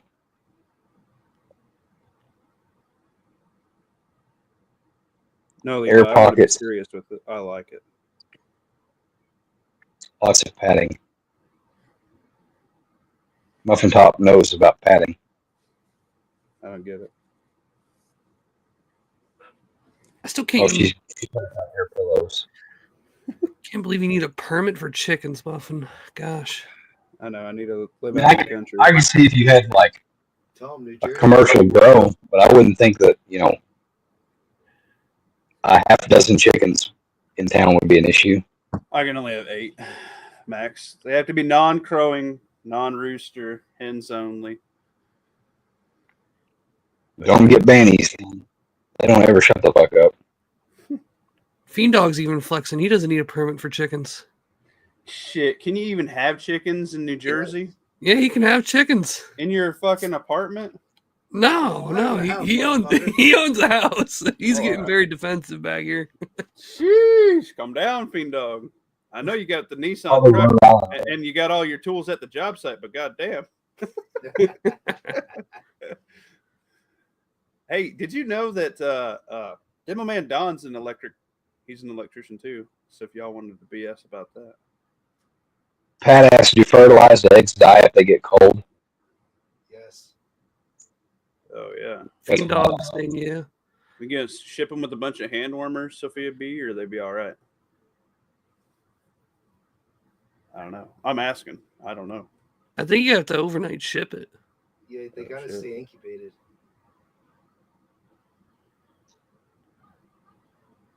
Yeah, the whole fucking permit, having to have a permit to raise chickens is retarded. The town I used to live in, you weren't allowed to have chickens at all if you were in town. Really? Shit. Yeah, you weren't allowed to have anything except, a garden. No one ever complained about my gardens, but So yeah. in my town, we're allowed to have anything native to Pennsylvania or to just to the states. That's like here, even though I'm in the country, it depends on where you live, what area. You may or may not be allowed to raise pigs. Even if you're in the country, it just depends on what county or what town you're nearby or whatever. In some areas you can, but most areas they won't allow you to raise pigs, which is fucking retarded. Wars?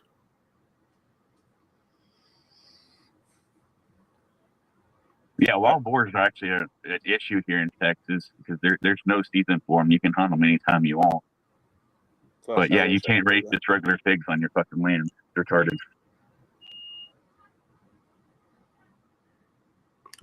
I'd rather have a cow than pig, personally.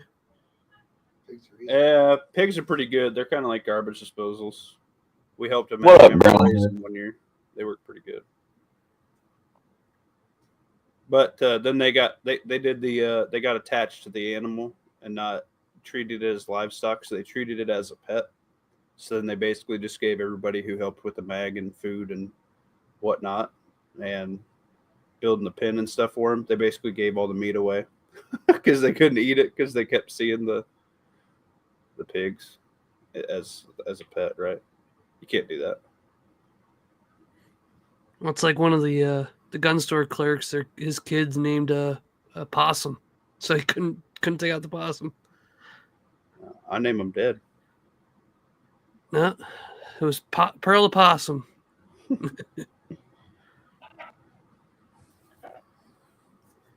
Yeah, it sucks. I'm looking at a couple houses out in the country. One guy's getting pretty old, and it's close to where I want to live. Should be good. Do you still have to buy a permit then for your chickens? No, not out there. You never know. It's sometimes stupid. Oh, I know. Yeah, a couple miles away from here is where I typically get my eggs, and then we got a gal at work who's been selling eggs too, so I got some of hers. So $10 got me 30 eggs for $10. That's not too bad. It's not bad. Better than Costco. Oh yeah. It's a clucking good time. Oh yeah. I had to tone down my egg eating, so that's pretty wild.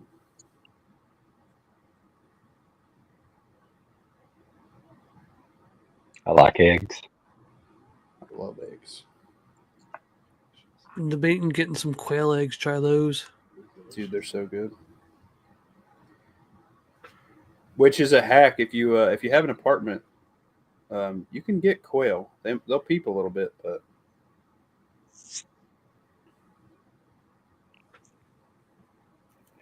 They're It's having tiny. space for them.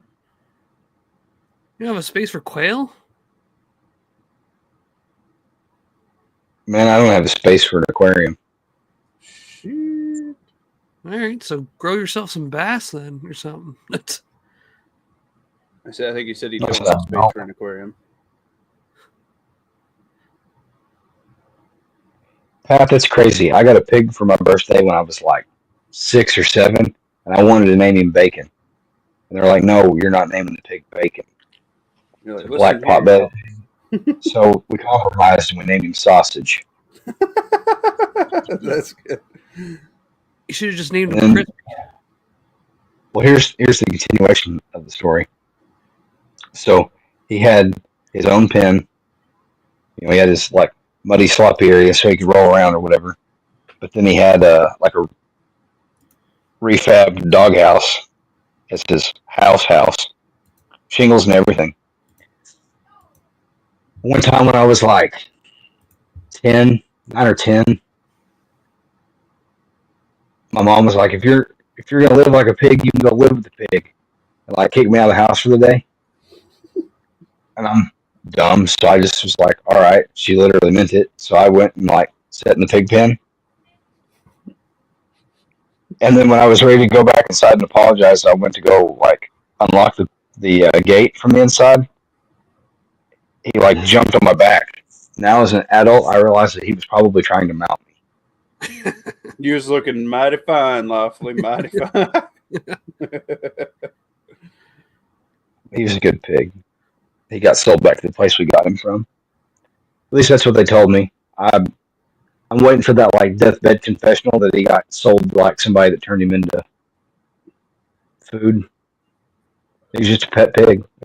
Chickens, goats, a pig. A pretty good childhood. Supposedly goats are like the way to go for meat and milk. Mm-hmm. We just had a brother and sister pair that were just for looking at. Till they got full grown, you can like go out and headbutt with them and stuff. It's fun. But as they got bigger, it got to where they hit you pretty hard. If you didn't get your hands up and catch their horns first, kind of act as a shock absorber, like they'd stun you.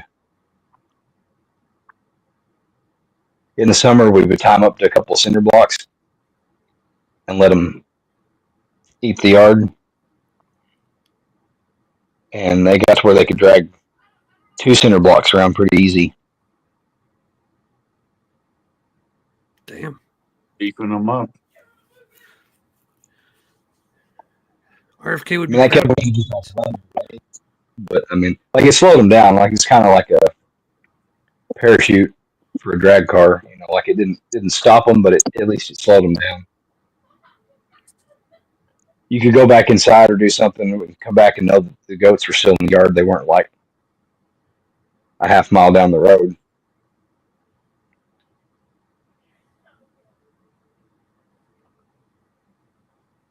Sorry, I squirreled. We're just listening to you, bro. Yeah, Levi, I think you're right. I think his ass got ate. If not immediately to the people that bought him, then somebody eventually turned him into food. You don't let a I mean, did you full have grown. Yeah, I mean, and that's fine. That's a cycle. It's the cycle of life. One person's pet's another person's food. like the neighbor's dogs that I can't eat because they get the muffin top flu too. In his scenario, Is a chemical weapon. you literally said flu. I know. It was off the cuff. It was for fun. Hey Corey, did you listen to Pat's video that he uploaded today? No, I haven't had a chance to really do anything. He cracked the cheat code for these like scenario what if videos. Yeah, he did. He threw in a prompt into Chat GPT, telling it to like write him a what if story with like multiple choice answers for each chapter, kind of like a choose your own story. Right. That's And cool. he did that. It was pretty cool. I mean, it read like one of the William of Ravenshire books. Oh, I thought it read Yeah, or or Christian Kersey books, something like that. One of those Prepper Wet Dream books. But then like it kind of was tailored to the prompt that he put in, so like he got to actually basically live out his own novel. Dude can come up with some really good scenario. What if and angry as well, because when this was probably a year or two ago now, Duke and Angry and I and whoever else joined the chat would always do these what if scenarios. They were always fun and but I know. I wish Duke could do more of those, dude, because they're a lot of fun. yeah, Duke's been busy a lot, I'm sure, working, and Angry went and got himself a fiance, so he's like, fuck all my homies, I'm gonna pose over bros. Yeah. Yeah, Duke's doing school too now, right? So I mean, yeah, he's super busy. Yeah. I mean, that's good though. Can't be mad at him for that. Oh hell no, I can't be mad at anybody that's wanting to, do stuff in their personal life and forego, cats and shit for a while. Mm-hmm. What up, Mac? It's just bully Fiend Dog to do it. Okay. I like Fiend Dog. He's a good dude. You gotta bully someone though. Yeah. We'll just rotate it so that way not everybody feels bad. We'll spread it around. What are you trying to pull me into?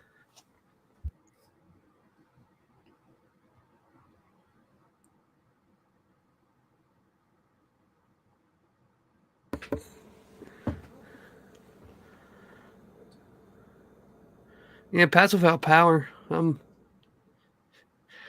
All that ice and wind probably knocked him out. Yeah. Sheesh, Pat, put your generators to work there, homie. Is that why he's not on the chat? Because he's busy, He's probably editing more videos. He's been banging them out today. Yeah. He's had like 4 videos out today so far. Yeah.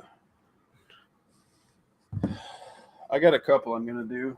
I usually do my videos to set them up for like my schedule for like the week, at least a Thursday, but I was way too busy this weekend to.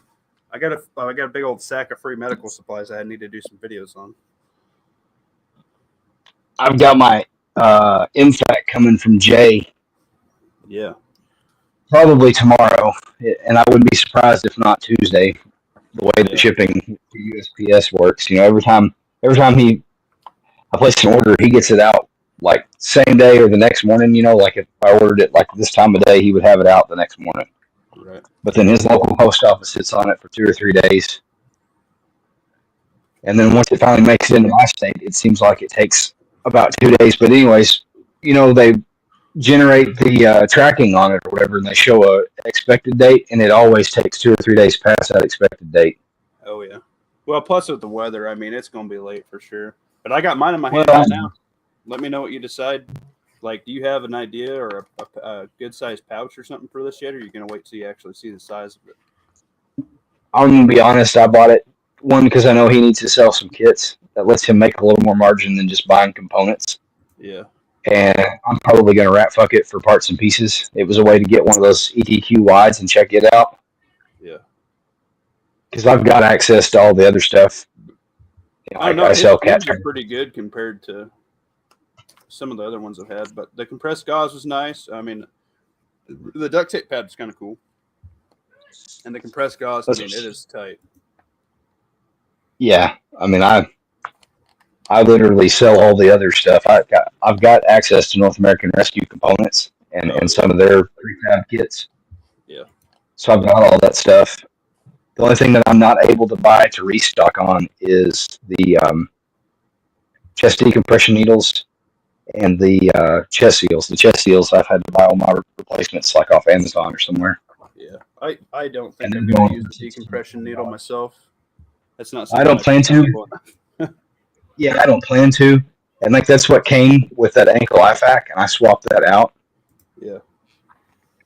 For the bigger pair of shears. Whoa. Or better shears. It didn't actually come with shears. Oh yeah. But I still wouldn't mind having one around in case there's somebody that is trained.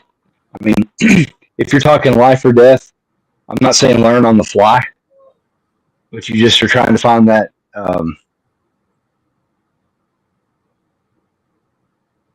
The word's failing me. Whatever. That void between the second and third rib. Like you just started the clavicle and you count down ribs. Intercostal space or something. The intercostal space. Intercostal. Thank you, Corey. You're just looking for that void. Yeah. It may. I haven't had medical training in 10 plus years, but there's a lot I still remember from being an EMT. Oh yeah. I feel like that's where I lack in supplies. I definitely gotta get a Slishman or something. Dude, I am in love with the Slishman, and everybody I've shown how to mess with it, and I'm not like a professional with it or anything by any means, but it is super simple to get figured out for somebody. And then, let alone, because like most people that I know, especially like that carry a gun, they're like, I'm not going to carry a tourniquet. I'm like, why? Like, if you have the ability to punch holes, you need the ability to stop the bleed from the holes, right? If you get holes punched in you. And they're like, I don't know how to run a tourniquet. I'm like, okay, I understand that. You know?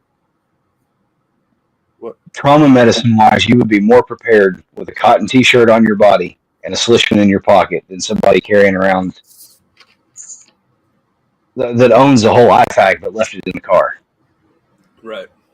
Yeah, it's nice to have an actual tourniquet or something like that Slishman that you're talking about. But I learned years ago how to make tourniquets out of quite a bit of different stuff. So you just need something kind of thick and long enough to wrap around, and then take like a pin or a big thick marker and just twist that motherfucker around until whatever you have tightens down.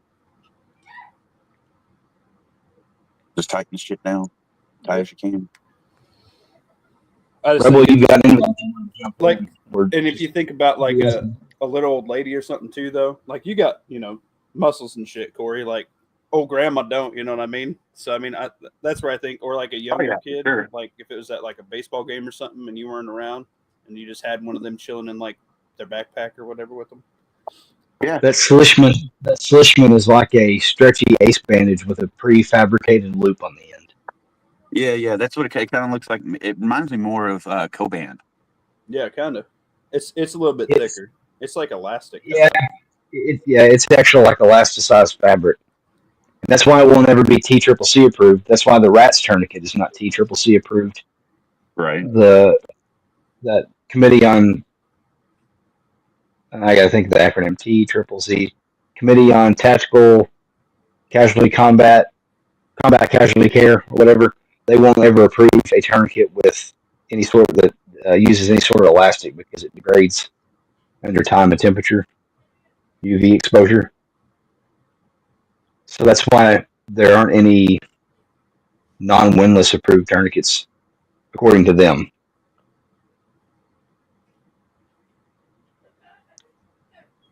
Well, I like it. I mean, I just need to make a boo-boo range bag, Yeah. You carry it, and you have it in place where you didn't have it before. I mean, win-win. Well, that's SOP. Anytime I go shooting with friends or anybody, like I remind them, I show them, hey, Here in the side pouch of my range bag, here's a sealed IFAK and then another tourniquet already staged. Like here's this if something happens, and then if I'm wearing my pistol belt, I've got one. I got a TQ in front of my pistol belt with shears running behind that,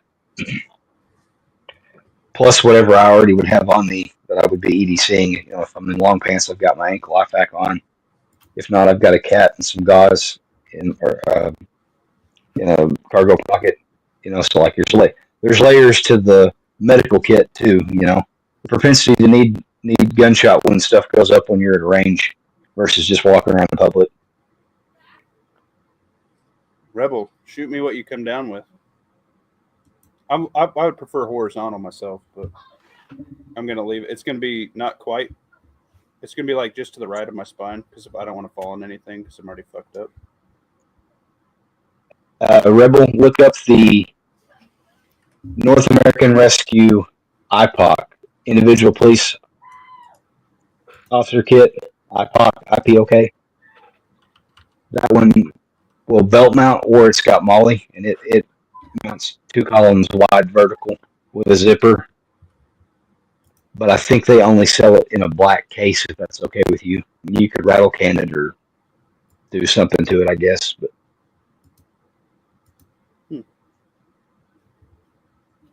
I've got the bare case from one of those where a deputy bought one off us for the guts, and he was like, "I don't even want this. Can you use it?" And I'm like, "Yeah."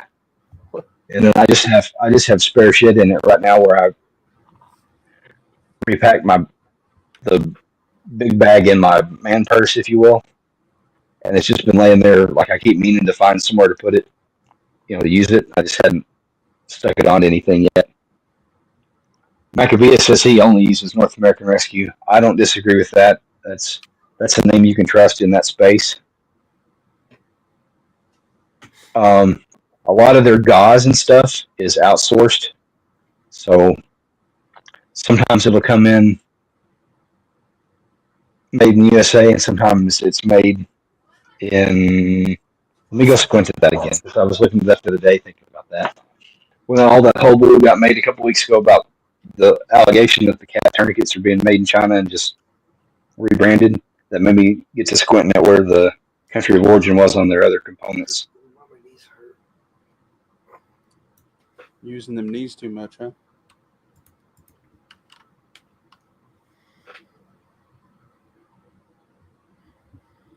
Yeah, I mean, I think that's my biggest thing with buying medical supplies is I personally don't know what's credited, what's not. So I don't want to buy China Mart stuff sometimes. That's it. Yeah, I think honestly, like Jay and then Bear Independent, and then North American. I've heard mixed reviews on Rhino Rescue, so I don't think I would personally run their shit. But I've also heard good things, so I mean.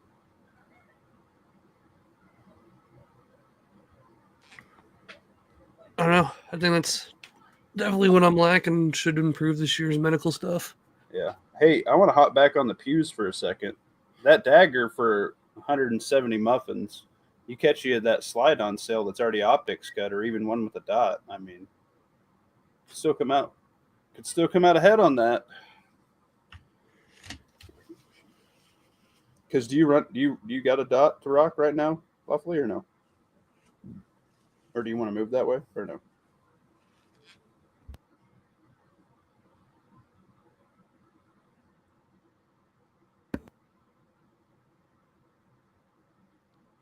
No, I don't own a pistol dot yet. That's the goal, though. That's where we're going.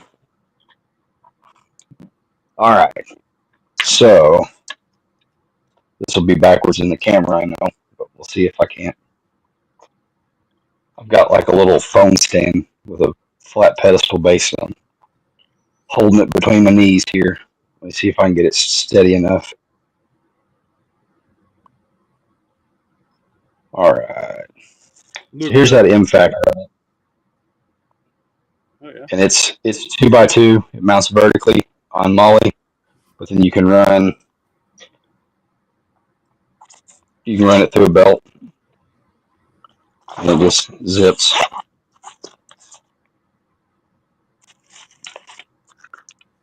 I dig that. Yeah.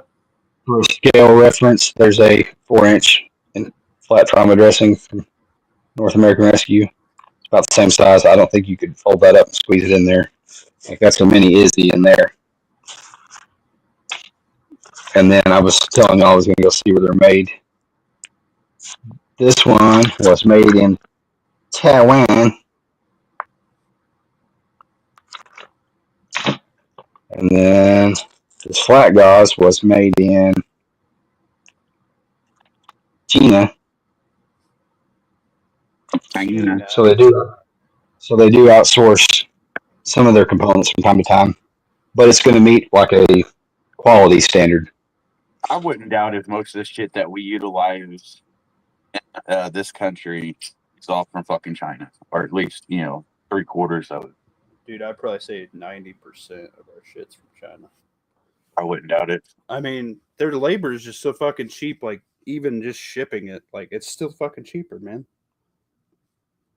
And I know there's a lot of companies that will buy all their components from China, but they'll assemble it in the United States. So ergo, it's made in the USA. Yeah. Did we take your Steam lawfully? Sorry. Nope. Trying to get Rebel to get in here. He's got a link. The fuck, Rebel? He didn't even have to talk necessarily all the time.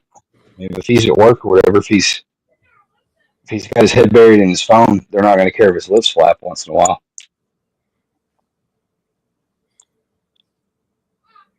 Pat says pistol optics are the future for sure. Get on the train or get left behind. I don't disagree. And I explain that to people all the time. And that's half the reason I need one. Is it's hard to sell someone on the gospel of the hot new and you yourself not possess it. Like it would be like trying to be a sports car salesman and you're driving around like a 94 Corolla, Right. I think it's almost to the point where every manufacturer that cranks out optics ready pistols, it should come with an optic already. Yeah. Taurus is doing that. But you wouldn't want that though, because then that pigeonholes you into whatever shitty optic they include, and you're paying for some part of that. What needs to happen is the optics mounting platforms need to be like someone needs to be the winner.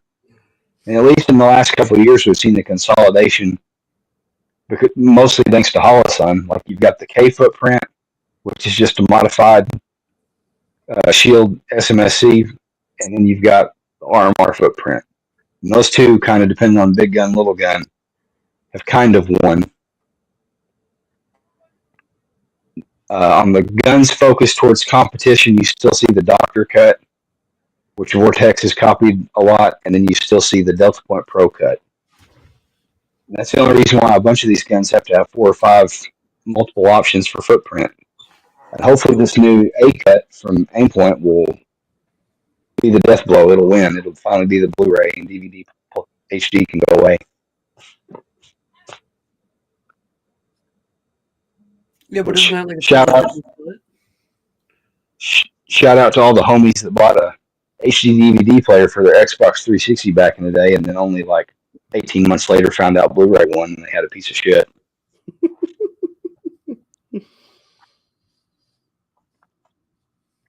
Yep. PlayStation was way better than Xbox anyway. It's not. Oh, I have a Windows PC. Yeah, no, PC's master race now, but PlayStation is much better than Xbox. Yeah, way more games, and get this, you ready? Lawfully, the next Halo and Gears are not going to be exclusive. They are on PlayStation and PC. Oh, that's dope. So just saying, there's literally no reason to have an Xbox. I don't have an Xbox. I have not had my own gaming console in probably 14 years. Yeah, 15 years at this point. Like that's how removed I am. When did the PlayStation 4 come out? fuck, been a minute. It's been close to 10 years ago, right? Yeah, at least, man. I've been playing. I played mine forever. The I've had the PS4. same play. I've had the same PlayStation 4 since roughly they came out, and it's the white console because it came with the Destiny. game Last of Us. Oh, I got the Glacier White with Destiny, bro. Day one. Fuck Right? No, yeah, that's what it was. It was Destiny, not Last of Us. It was Destiny. Because I used to play Destiny all the fucking time because that was the only game I had for a while. Oh yeah, dude. I played the piss out of Destiny. That's when I was all fucked up and couldn't get a job and dinking around, getting dicking around with work comp and not being able to work. I was building guns and flipping them and buying shit and flipping it and fixing it up, cutting up a bunch of meat for everybody and making jerky and shit. That's how I paid my bills, man.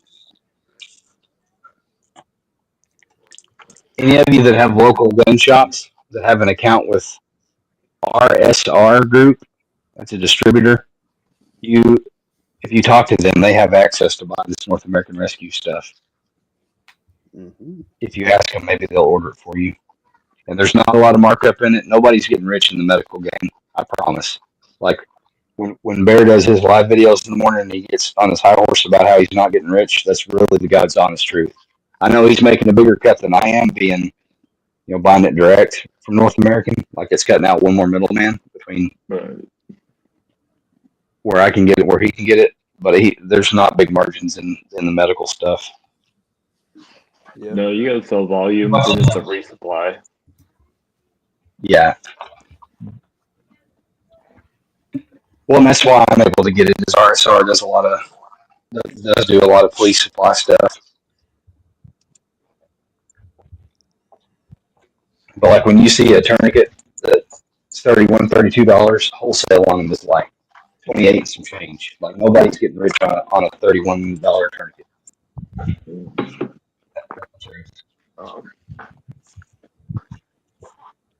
Not anymore. I mean, and that's really honestly a good thing. And stuff like Bear Independent, like they're really good. But it's meant for people who don't know a ton about medical and don't really have the time, or maybe it's just it's not on their agenda right now to really get in depth on medical and who you can trust and who you can't trust, because there are some components you can quote unquote cheap out on, right? Like gauze don't matter. As long as it's gauze, it don't matter where the fuck it comes from. Chest seals, you might want more quality stuff, but people like Bear Independent, you can trust that they know, like, regardless where their suppliers from, that they've done their quality checks, knowing that, like, hey, regardless where it comes from, it's good and it's tested or whatever. And so if you don't know anything about that stuff, then yeah, I always say go to somebody who does. But you can always build out your own too, fairly cheap too, as long as you know what components to get.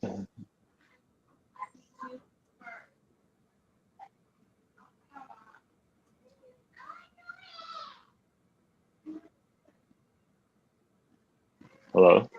I love you, Rebel. How you doing, man? I missed you. You've been on my show in a minute, you fuckerhead.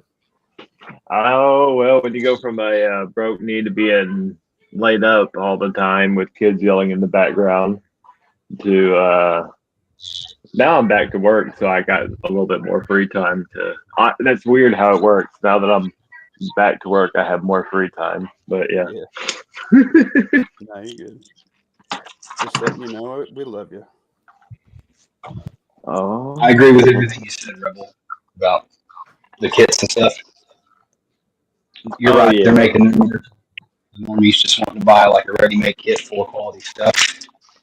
I'm the same way. I buy all of the gauze and stuff cheap and just build out my own packs.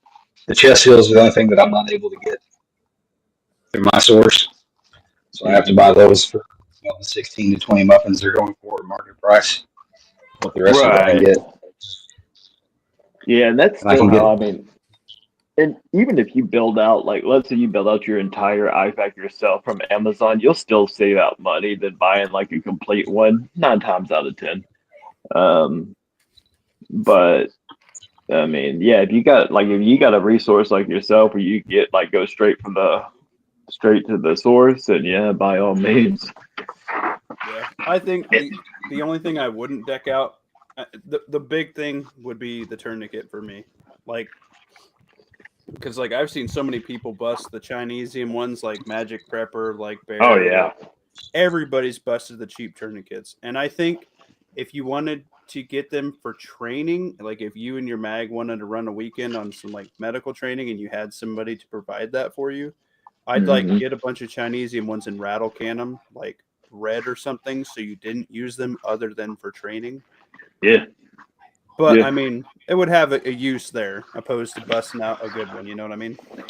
Yeah. No, I mean I actually had Rhino Rescue, like their stuff that's like I think it was Lawful said it's kind of hit or miss. That was me. So I have one of their tourniquets and it's brown, and it just that lets me know that it's my training tourniquet. Also lets me know that or it's also a way for me to kind of like do some QT or just some quality control testing with them. It's not worth it to me in the long run, but I have a brown tourniquet for training or Yeah, me. brown ain't bad. If it's a shit tourniquet, make sure you don't have that one in your kit.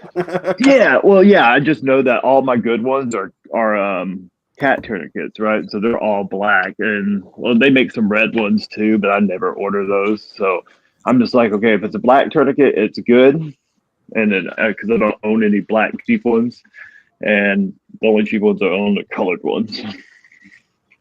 That's just racist. Basically, I was about to say that too. Basically. Basically. But I know the dude. True.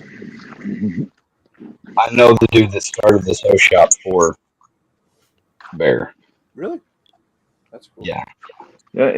Look, I love his pouch. Okay, well, I love and hate his pouch altogether, but he's fucking proud of that goddamn thing. I'll tell you that much. What, for his airfac or You ought to iPhone? be. It's made in America by Americans with American sourced material.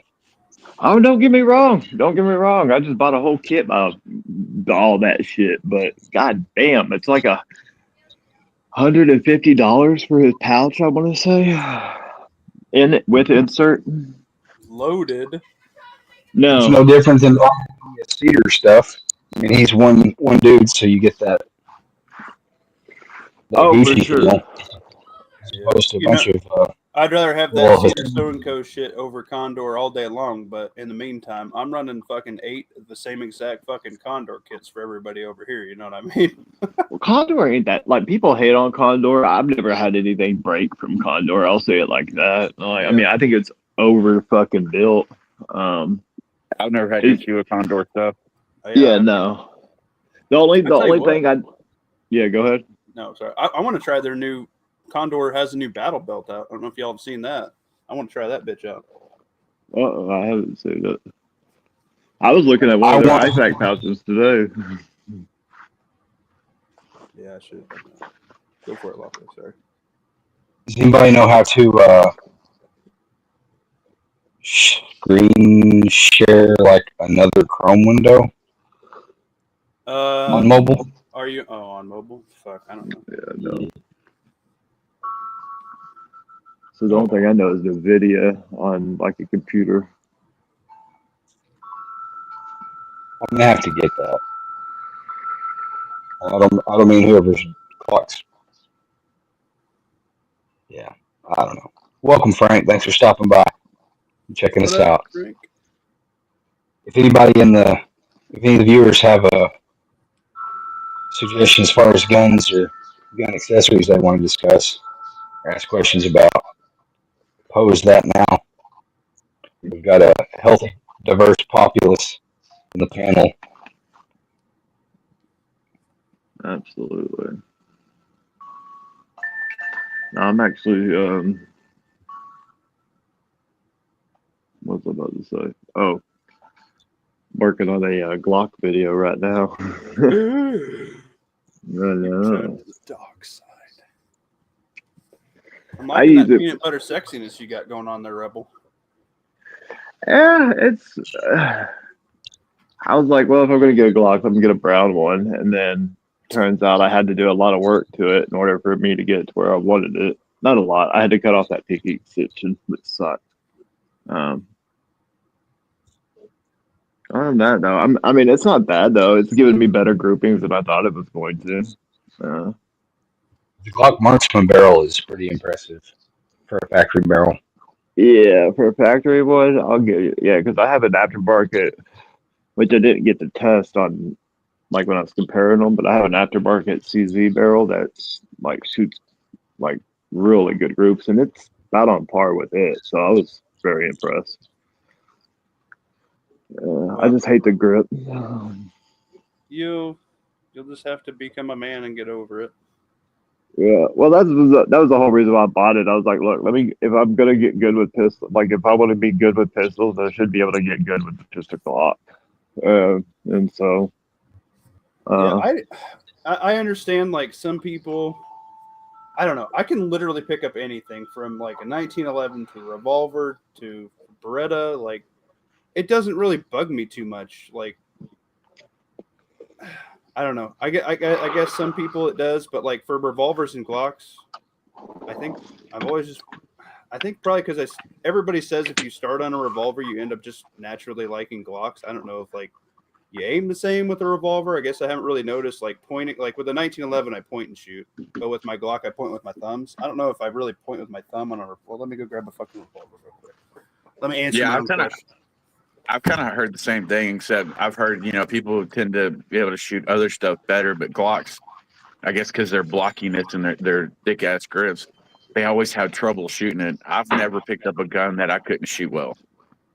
I mean, I could always shoot it. I guess it just depends on what your level of is, right? Like, I mean, you can become. I think I can pick up pretty much any gun and be what I would call combat accurate up to like 25 yards. But if I'm wanting to shoot, I like to shoot like really tight groupings from far distance. And so whenever I say get good with it, like, I mean, I should be able to know exactly. I guess I kind of aim with my thumb because when you pull that hammer back, I guess. Well, I mean, if you grew up on a revolver too. If you like your thumbs, right? So if you like your thumbs, you better not point. Like, yeah, you don't want to point with your thumb. Yeah, you don't want to point with anything. You don't want it to be by the cylinder, but I think because I grew up shooting just a single like a heritage, but no double action, right? The gun I grew up shooting was a Llama 45, 1911. Yeah. Loaded. And it was set up left-handed because my dad was also left-handed. So, that motherfucker was an awesome pistol. Yeah. What thing? Well, did you grow up on double action or was it just single action? Single, then a double. As soon as you start carrying the 38. Okay. I grew up on a Beretta 92, or at least that was my first handgun, and kept it for like 5 years. So I think if you go from if you start off somewhat with a double action trigger, you can pretty much shoot anything well, as long as you can shoot that well. Yeah, my mowing gun, after we found the mountain lions around here, was the Taurus knockoff of the 92. So that's what was on my hip when I was doing all my outdoor chores after that. His grandpa said, "Here, I have one and you have one." I was like, "Fuck yeah, Grandpa, you're so cool." I still want one of those, the PT 92s. Yeah. Yeah, I still want one. Like, even though I don't have my Beretta anymore, and I would like a Beretta as well, but I would still like a PT 92. You gotta be careful with that because they don't take the regular 92 mags. That's the shitty thing about it. No. Yeah, it takes its own mag. Taurus has their own version of it. That sounds about right. Yeah, it is. Gar makes mags for both. Yeah, and they won't fit. Won't swap out. Well, so Beretta. So it's funny too because I went down the whole like Taurus Beretta rabbit hole, and Taurus. I mean, they ended up buying a Beretta factory in Brazil. That like an old Beretta factory with all their old machinery, all their old plans, everything. Oh, yeah. And that's how they started making Beretta knockoffs. Is they were making the older models of them. You know, they had to obviously rehire all new engineers and people putting the components and everything together. So that's why there's some quality issues. But they're not using any kind of like fudgery machinery or fudgery plans. It's all legit shit. So if you do your own quality control, it should work. I wonder how those Gerson 92 clones, how they are, if they're crap or not.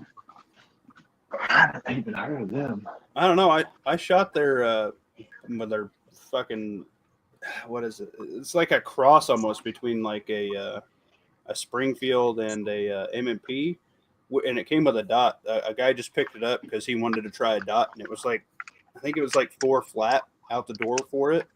That thing ain't bad, man.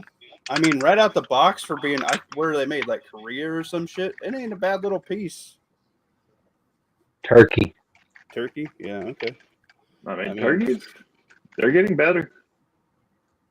Their handguns are always kind of like iffy, but like Turkish shotguns, they're not bad. Some of them. Yeah. I mean, I don't know. I mean, I think your biggest problem with that would be trying to find a holster for the damn thing, but yeah. I mean, for what it was, I mean, just for the guy to fuck around with. I mean, that was before like the daggers and stuff were out too. So like now he'd probably pick up like a dagger or the. Does the Ruger have a dot cut on it, Lawfully, or is it? Yeah, the RXM. Okay, yeah. I couldn't remember if it really. It's multi-pattern. Yeah. You take the cover plate off there, and it has the little locating pins for the different patterns of optic. The only one that I've had the privilege to put a dot on yet, the guy wanted who's hammering. Not me. Oh, my bad. Sorry. The only one that I've got to put a dot on, the guy wanted a Holson EPS, so we fixed that up, and that worked good. Oh, I love that EPS. Went ahead and used the included adapter plate that Holson includes.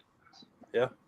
Just to get the screw length right, and it worked out fine. Like the backup iron's still co-witnessed, like lower 1/3. But I mean, it worked good. All torqued down. Like I was stoked for him. Did he let you go crank a few in your shot box? No. Did have an old lady bring in a Mauser 1914 little 32 ACP that she admitted her father mailed her in the mail. Yeah. Not Christmas. Not necessarily like last week, but at some point in time, she's probably 60, and she wanted to be sure I knew she was in the Marine Corps in the 80s and 90s, and that she was an armorer, so she knew all about M16s and the old 45s, and she wanted to make sure what ammo it was, and I was like, well, it's Mark 7.65, like I'm pretty sure it's 32 ACP. So I took the barrel off of it, and did the plunk test, dropped it around in the chamber, and it fit fine. Stuck the bullet in the muzzle end, and it fit fine. At that point, I was satisfied. So we went back there. We were going to shoot 2 rounds of ball ammo, and it wouldn't go off. I'm like, either the firing pin's broke, or there's so much 3-in-1 oil oozing out of this that it's retarding the striker. She's like, well, maybe the hammer's not hitting it hard enough. I said, it doesn't have a hammer. It's tracker fired. She's like, what do you mean? And I'm like, it's like a Glock. She goes, well, I never shot a Glock. I just had the old 45s. I'm like, well, this doesn't have a hammer. And so I was trying to take it apart for her. It's the only one I've ever done. And she said, well, I got a video right here. And I'm watching her little YouTube short she's got pulled up. And the guy's doing it, but there's no instructions. And so I'm like, hang on. So I'm finding my own video. Finally, I found where a forum was discussing it. So I'm trying to read instructions, but then she's talking at me. And the slide wouldn't come off. And so at that point, she was like, maybe we just get it put back together and I can take it to a gunsmith. And I had already, that was already where I was at in my mind. It was like, if I can get out of it without doing any harm, all the better. Right. But because I was curious and wanted to get it apart, but she called back to let me know that it was a broken firing pin. She took it to a gunsmith and he got the slide off the firing pin was broke. So she was like, so I guess I'm going to have to go online and order one. I thought, you're not going to find a firing pin for a gun they've not made in probably literally 100 years now. Yeah. I told her she would probably have to get a hold of somebody to fabricate one. She's like, what do you mean? I'm like he'll take the broken one out and he'll look at it and he'll make measurements and he'll see what you're missing and he'll either weld on a new piece to the tip if you can do that, like maybe cut it back further and then weld on a new piece and grind it down to fit the firing pin channel, or he'll sketch it out and make you a whole new firing pin. She goes, oh, I didn't think of that. I said, yeah, that's kind of all that like an actual gunsmith is for anymore. I mean, everything new is either send it back to the manufacturer and let them do it under warranty, or it's really just armor level stuff. Like everybody that brags about putting their own AR together, like that's armor level shit. You're not you just buy parts and put them like you're just adult putting Legos. parts together. Yeah. Yeah, that's So got her hooked up with a guy that's local that is an actual trained against like traditionally like hands-on like accredited trained gunsmith, not a Snoring Desert Institute. I took 2 online courses and gave him $40,000, and I'm a gunsmith. So she should be in good hands. She mentioned that if she got it up and running, she'd bring it back and let me shoot it. So I'm kind of excited. Ours got one of them, and we went to a gun show, and I shit you not, we found a mag. We dug through one of this guy's old bins, and I was looking for. She had a new mag. Oh yeah, ours She got found a new mag now. Yeah, but that little thing is loud. For a Mauser 1915. Yeah, that thing's loud as fuck. They made them in several different calibers, all the way up to 45. Yeah, his 32. 45 in that? Oh my lord, fuck that. What's bigger? I mean, it's physically larger, like it scales up. The same way that like the 1903 and 1908 pocket Colts, were like the predecessor to the 1911.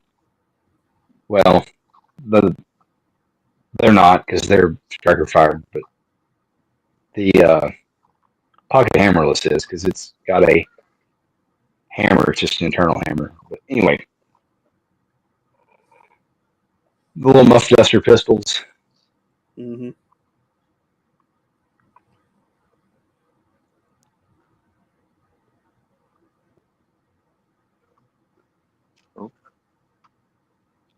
I don't know. That kind of killed the chat.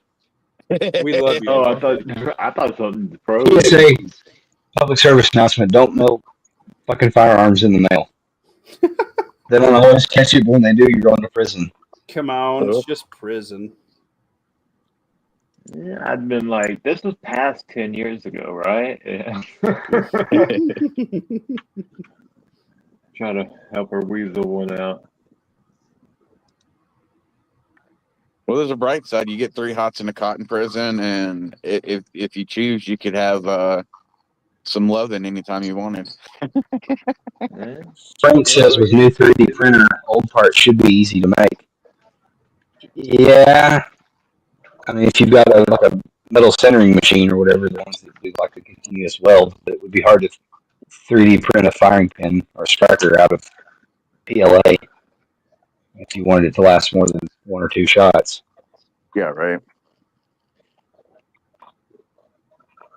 Honestly, best bet would just be to take a file to an already existing one and just try to make your own.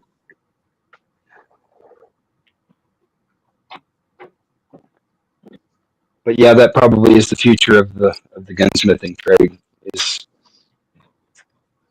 probably having a scanning box where you do like a scan of a part, and then have a replicator machine that just 3D prints, out of metal.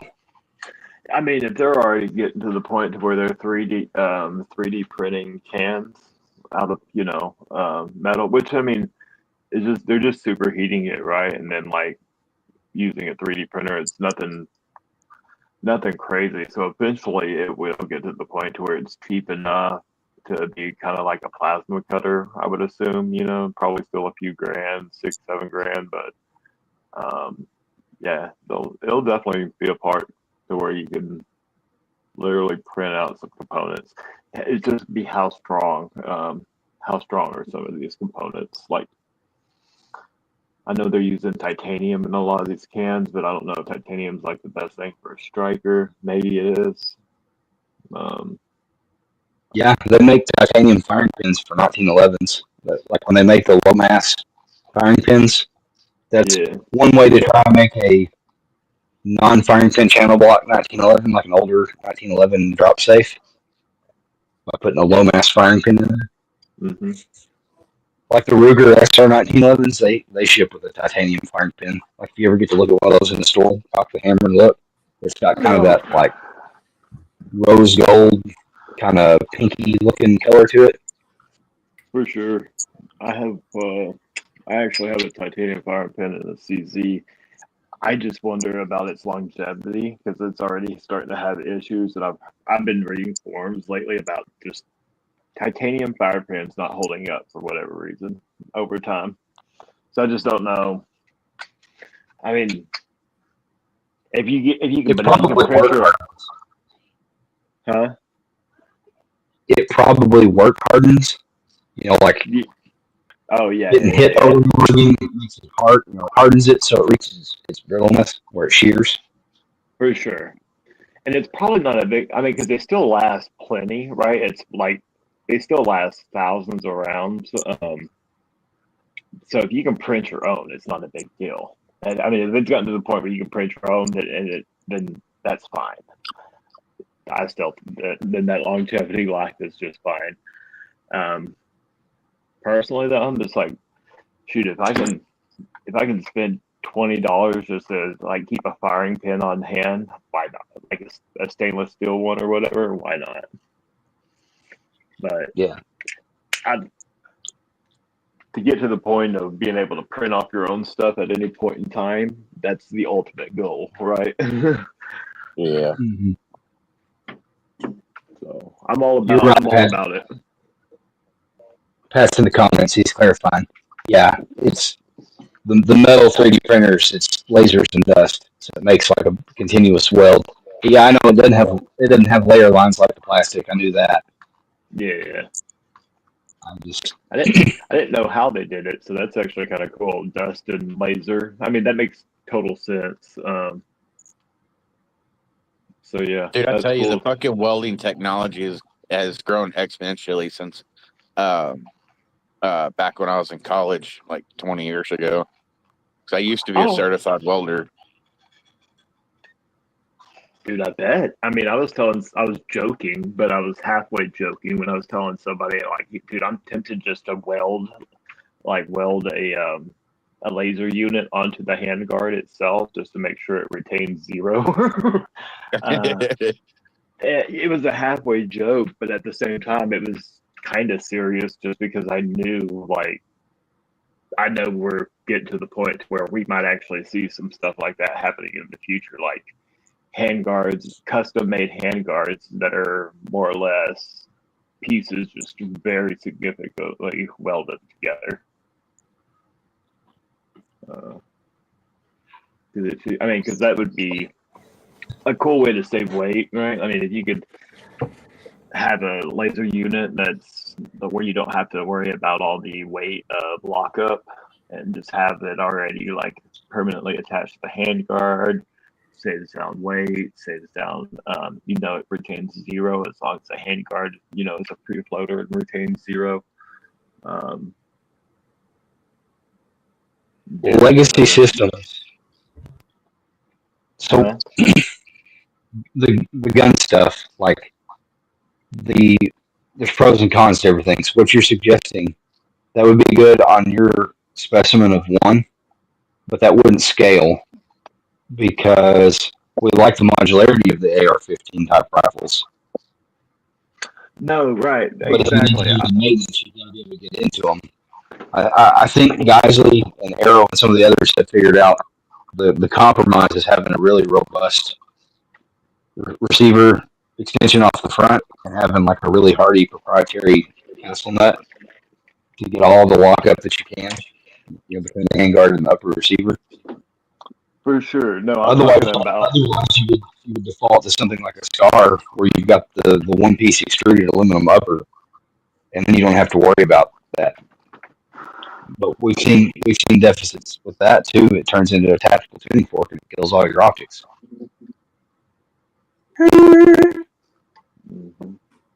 So How'd that go again? there's giving.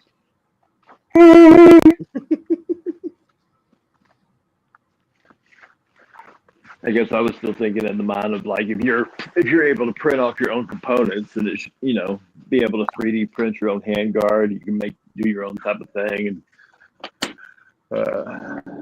yeah, no, I totally you're correct. It's not scalable at all. And there's already commercially available like carbon fiber handguards if you're worried about weight. Like if you're still wanting free float handguard to not burn your hand or impact barrel shift. Point of impact shift, because where you touch the barrel, it solves that option. But then you're still like some Picatinny or M-Lock options if you're wanting to mount the bare essential accessories. Yeah, I don't know enough about carbon fiber, honestly, to trust it. To me, it's just like really strong plastic in my head. I have no idea anything about it though, so I don't trust it.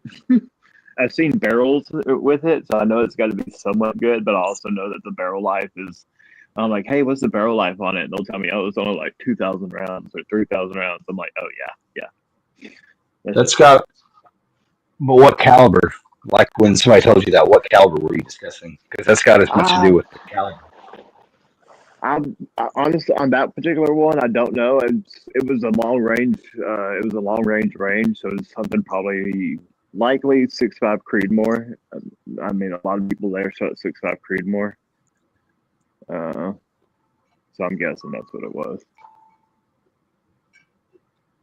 Yeah. Like I said, I don't know anything about them. I don't know. Like I don't know carbon fiber. Like technically, carbon fiber. I know it's like supposedly like printed molecules where the carbon molecule is actually like inserted into the middle of the fucking iron. Is it iron? I don't know. It's like a structured molecule. I know that much. But I just the carbon fiber. The carbon fiber wrap barrels, the reason for those is it gives you the weight of a lightweight profile barrel, but then the carbon fiber wrap acts as like a straitjacket to keep the barrel from whipping when you shoot. And like as it heats up, that heat dispersion doesn't allow the barrel to flex as much. So it wouldn't be the rifle you would want if you were going to go shoot like a 25 or 50 round course of fire. Like that's why you're not seeing it on PRS rifles. But for the guy that's going to hunt from mountaintop to mountaintop and shoot once or twice, you can't ever do anything. I don't think you can do anything about the heat dispersion from cold bore shot, that first shot, to your second or third shot. Like there's always going to be a little point of impact shift. But the idea is that you could fire like the 5 rounds in the gun and not, and still, have a good sized group. Oh, sub-MOA group. And that's where the carbon fiber barrels. That's what they're for. I could totally see something like a carbon fiber barrel come in and play like that, 100%. Throw it in a backpack, and like even like one of those ones that you could even break down. But yeah, every time I threw it, I always threw it in like a training aspect in my head. So I'm always like, if it can't last like fucking 4 mags, I don't want it.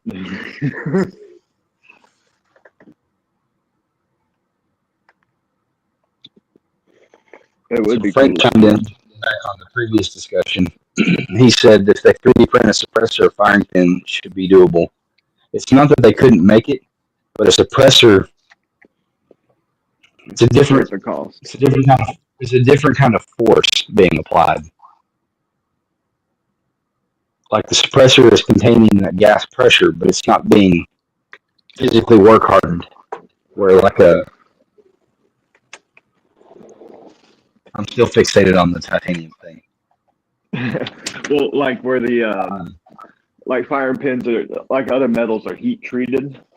I don't necessarily know if 3D printed metal can be heat treated to have that hardened aspect of it for physical abuse.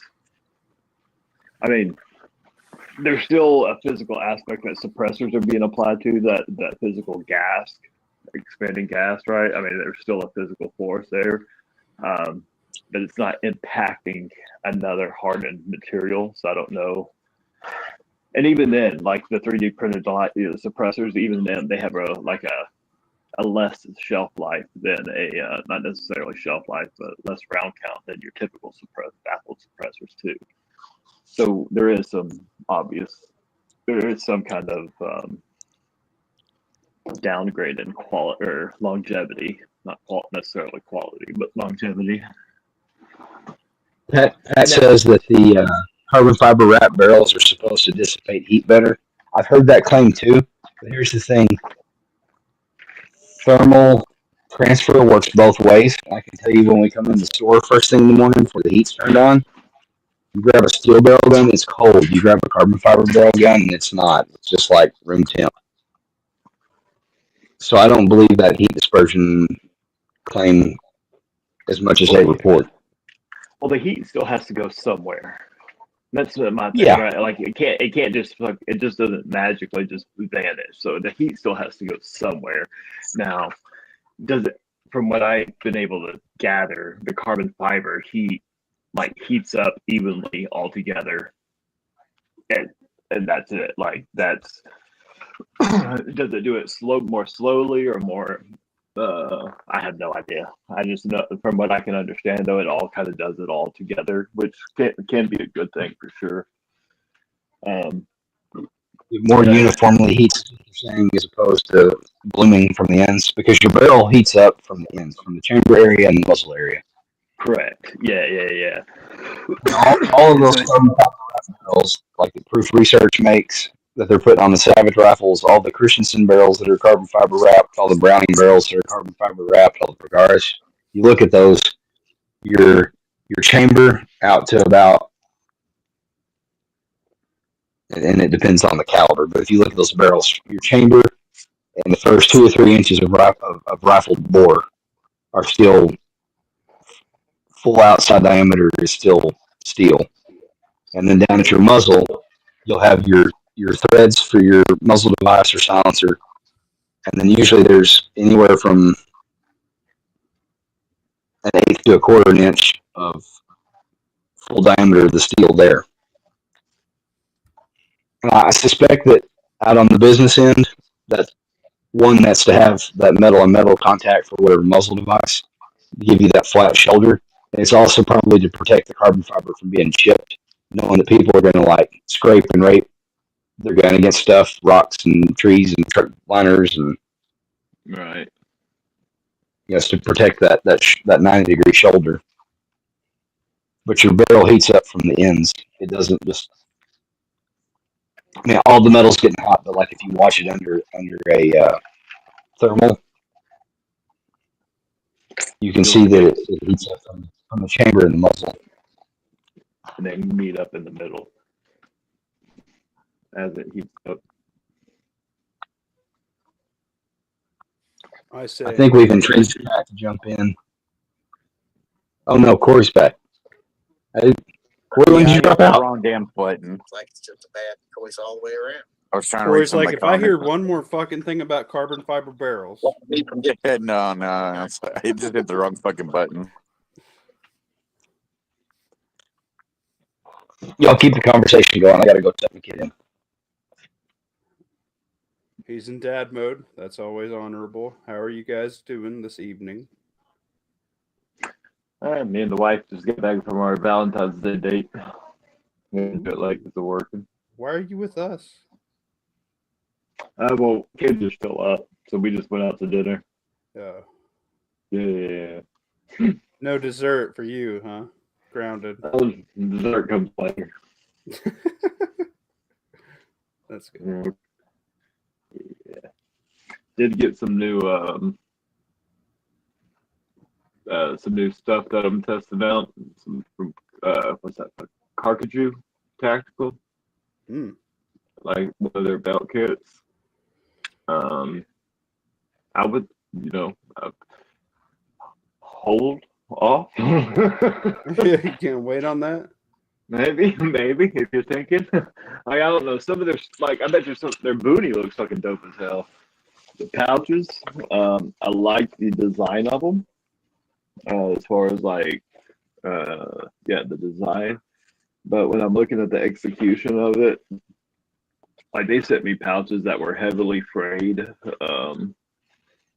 The tags on them look like they've been worn for their 4 years or some shit like that. Yeah, I don't know.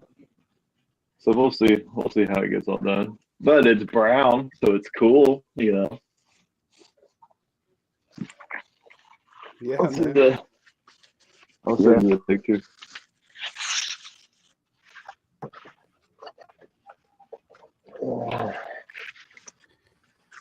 Well, Slideshow Bob, the fuck do you got to say about it? Carbon fiber, I don't know where it came from. I don't know. I've seen it's been a big thing lately. Like, isn't Ruger making their PC carbine with a carbon fiber now? They got the 1022 carbon. It's light as shit. Like, it is light. Like, you pick that thing up and you feel like Harry Potter. Like, you're like, this is a wand I can use. So you're trying to tell me the 25 rounder's way more than the gun now? And that, if it's loaded, probably, yeah. I mean, it's pretty light. I bet you 3 or 4 of those 25 rounders loaded weighs more than the gun. Really? That's freaking crazy. I mean, it'll surprise you. They are light. I just don't trust anything that lightweight. That's just my. The one thing I have seen, I did see a guy chip a carbon fiber barrel, like where he whacked it on something, and it broke that fiber. Like literally, if you think of it as like laminated material, it's like he split that fiber, so the ends were laying up. The same way as you can dent the grain on a wood stock, and sometimes you'll just mush it in and you can sweat it back out. But if you break the end grains of the fiber or of the wood, you've got that gnarly gnash there forever. That's one thing that I've seen. But 6.5 Creedmoor and all those other Magnum bottleneck cartridges for long range shooting, the standard barrels don't have more than, it varies depending on caliber, but you get to read on the forums and stuff, the guys that reload, and they're really obsessive about it. That is the strongest argument of why 308 over 6.5 Creedmoor still is barrel life. You can slow fire, you can get 10,000 rounds through a quality 308 barrel and not see a major degradation in performance. Yeah. 6.5 Creedmoor, you probably will only get, 2,000, 2,500 rounds, something like that. I don't know the exact count. I'm not that gun autistic. I couldn't be a reloader. But I know your 6.5 PRCs and yeah, I know your 6.5 Creedmoors. Excuse me, your 6.5 PRCs, your 7 PRC. That new 6.8 Western. All those bottleneck Magnum cartridges like that are sub 30 caliber. Most of those only have about 1,000 round life on them.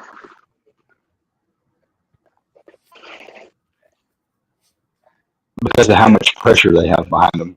You're driving those long, heavy, high DC bullets, and you're getting flame erosion. So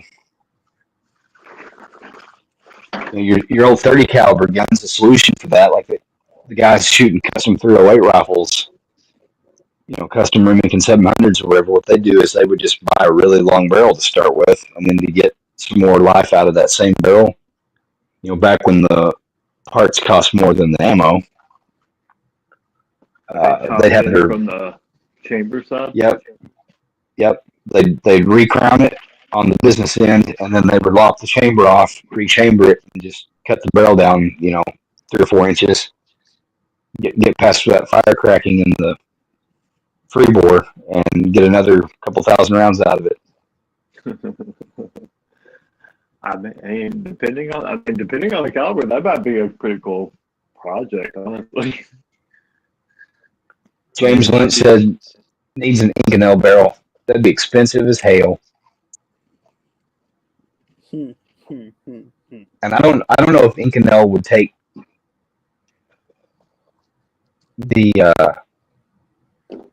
I don't know if it's got enough abrasion resistance for that. I don't know. I'm far and away not an engineer, especially not a expert in metallurgy. No. Expert away at putting tacos, and that's about it. Same. Slideshow Bob, that's what I had for dinner last night. We needed to use up some bread before it went bad, before we went grocery shopping today and bought a new loaf. So everybody had toast and eggs last night, and then I opened up a can of gravy and just had Libby's sausage gravy on 4 slices of toast. Ooh, that sounds good, though. Back to what you were saying about like the calibers and only having getting a few rounds out of them. Kind of like the whole reason why I keep going back to 308. Like I still don't have one yet, but when I'm looking to build my neck, because I want to build like a one that has some more up behind it, something that has some more up behind it, and I keep coming back to the 308 just for logistical reasons and longevity reasons. And because I'm really tempted right now to build out I want to build out a 6mm arc, something, because you can. I mean, I don't know if y'all have looked into that, but if you haven't, you can reach out to like easily 1,500 yards with a 12-inch barrel, and still with a lot of you can do back. With the heavier than varmint weight bullets, you can do everything with a 6 arc that you want to do with a 243 and have a lighter gun. 243. The God's caliber. I mean, but 243 has also been on my. It's between it and 300 Win Mag as far as as another one that I've been looking at. So Well, those are 2 radically different calibers. Yeah, very different. I know they're radically different, but I was going to use them to do. Basically, I wanted something that could kill giants. You need to be honest with yourself and everyone here and just say that you're fucking bored. It's not that you have a specific niche you're trying to fill. It's you're bored and you want to build a new gun. No, there is a specific niche. I'm trying to build it's not either, it's both. A robot killer / giant killer. Here And you it can is. do Ready? Just get a 308, you crazy person. Yeah, and that's kind of where I'm at, a 16-inch 308. Well, if anyone's building a robot that they're concerned that anyone's going to shoot at, they're going to make sure that it is 308 proof. Well, I promise. You get like 338 LaFleur or something. But yeah. but you went from 243, which is for like varmints, to 300 Win Mag, which is for like mooses. No. I've taken deer for 10 fucking years with a 243. I understand that. I'm happy for you. Like the 243 is on the bottom end of deer calibers, Starter rifle. like deer cartridge. Yeah, it is. It's for people that have Velcro shoes, whether that be because they're 7 or 75. That's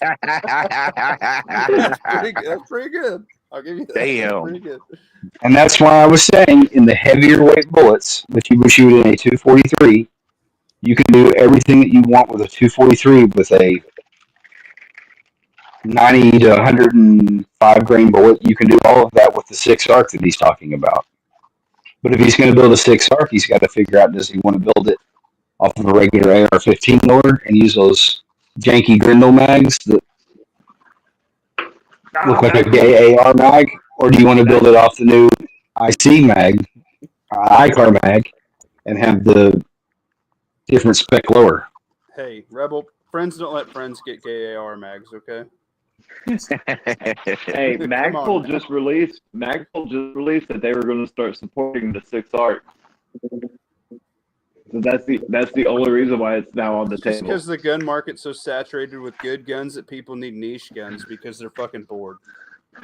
A 12.5 Well, ballistically, go out.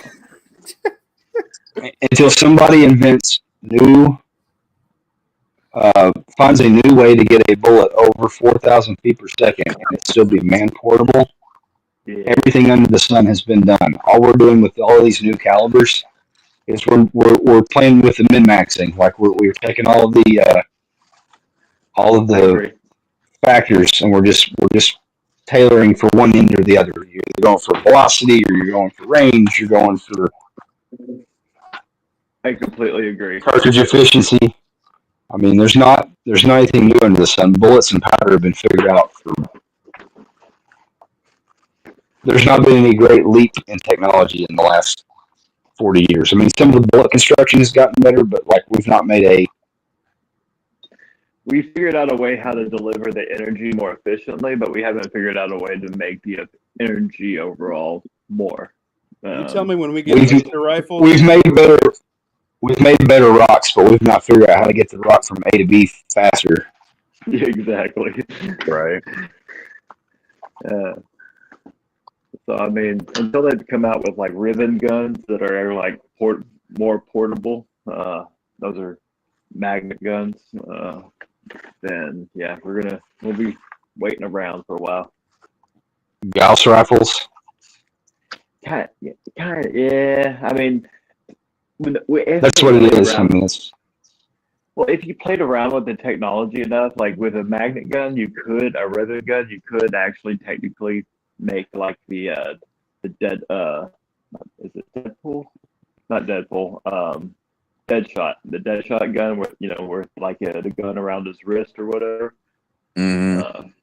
So I'm just like, okay, so I mean, so then you could start to like kind of really make new guns. I missed that movie, but the Navy's had a gigantic Gauss rifle, Gauss cannon for years. Like they can sink your battleship with it. It's just that it takes like 2 cities worth of electricity. Yep, it's gangster as hell though. But they can throw that steel ingot at your battleship at like Mach 7 or whatever. Hell yeah, they can. It's so cool. They've made Gatling guns, like versions of it too, just none of them that are like long lasting. So that's what I'm saying. Like once that technology gets fleshed out a little bit more, maybe. But, but yeah, right now it's all the same stuff. Give me a freaking laser beam. Give me a freaking shark with a freaking laser beam on their freaking head. That would be dope. Right. That's what I want, baby. Fucking awesome. Dolphins would be better than sharks. They are smart. They're smart. You can train them. And they rape everything. Yeah, you could tell them to shoot off. That would be terrifying. If the Great China would take over all the dolphins, if they wouldn't kill them all first. Has anybody got an invite from Honda yet? No, I don't know if tonight. Well, it's Sunday. Normally he does the Gay Frogs chat. I know. I usually do anytime now. Well, that was why I was going to ask if we hadn't heard. Do we want to jump over to yours? You're going to pull more people, and we can continue the conversation there. We're not going to pull more people. How many people you got on here? 9, and half of them are on stage. 13. I mean, you know. Yeah, I haven't seen anything from Honda yet. But he's been doing his chats later and later. He used to do like 9 o'clock, then like 9:05, 9:10. Then I know last couple he was doing it like 9:30 or so. Dude, yeah, that one was like at damn near 8:30, 11. But I mean, it was a Senate deal. He didn't plan on doing that one, I don't think. But still. And he may have picked up a shift. He said something about he'd let everybody know, but I hadn't seen if he let anybody know. Yeah, I thought he said he picked up Saturday, though. I mean, he could have picked up Sunday, too, I guess. But I think what I remember him saying was he picked up a shift, but he couldn't remember if it was Saturday or Sunday. He'd have to see, but then I hadn't seen anything. I know he worked I'm gonna yesterday guess. because he was on Duke's chat last night. So he said he just got home from work. So I know he worked last night.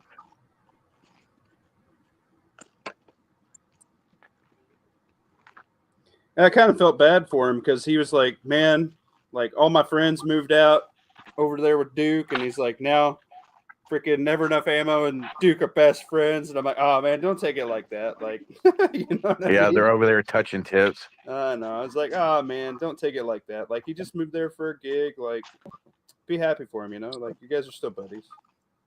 Did Colorado pass that legislation? I wasn't sure.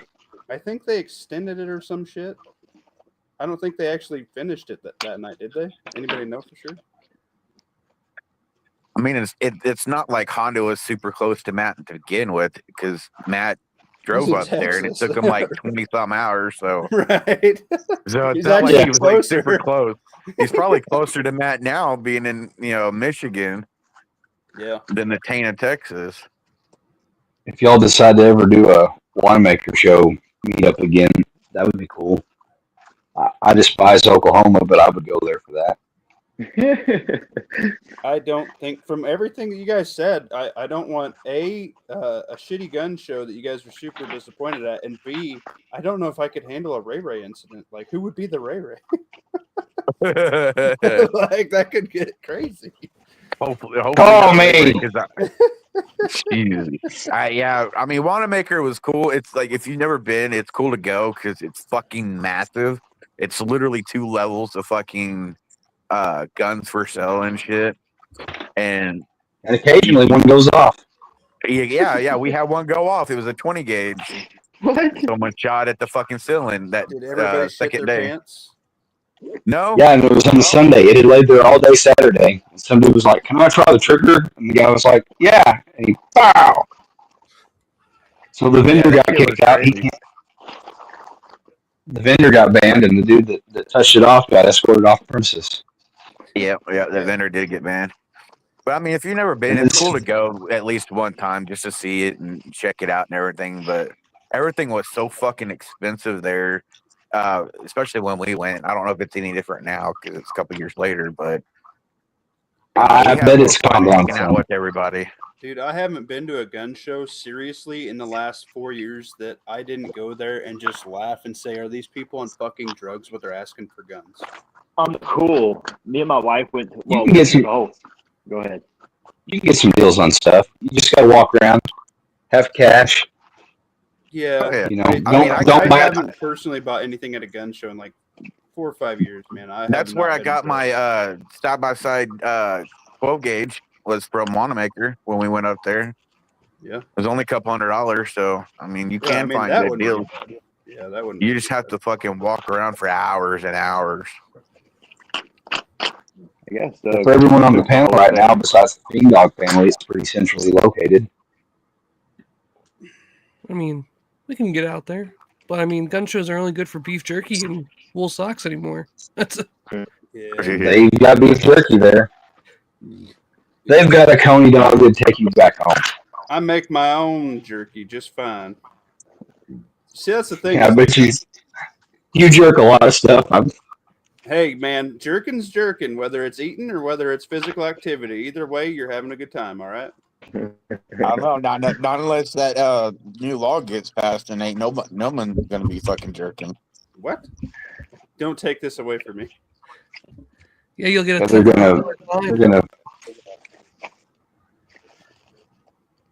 They're gonna ban porn.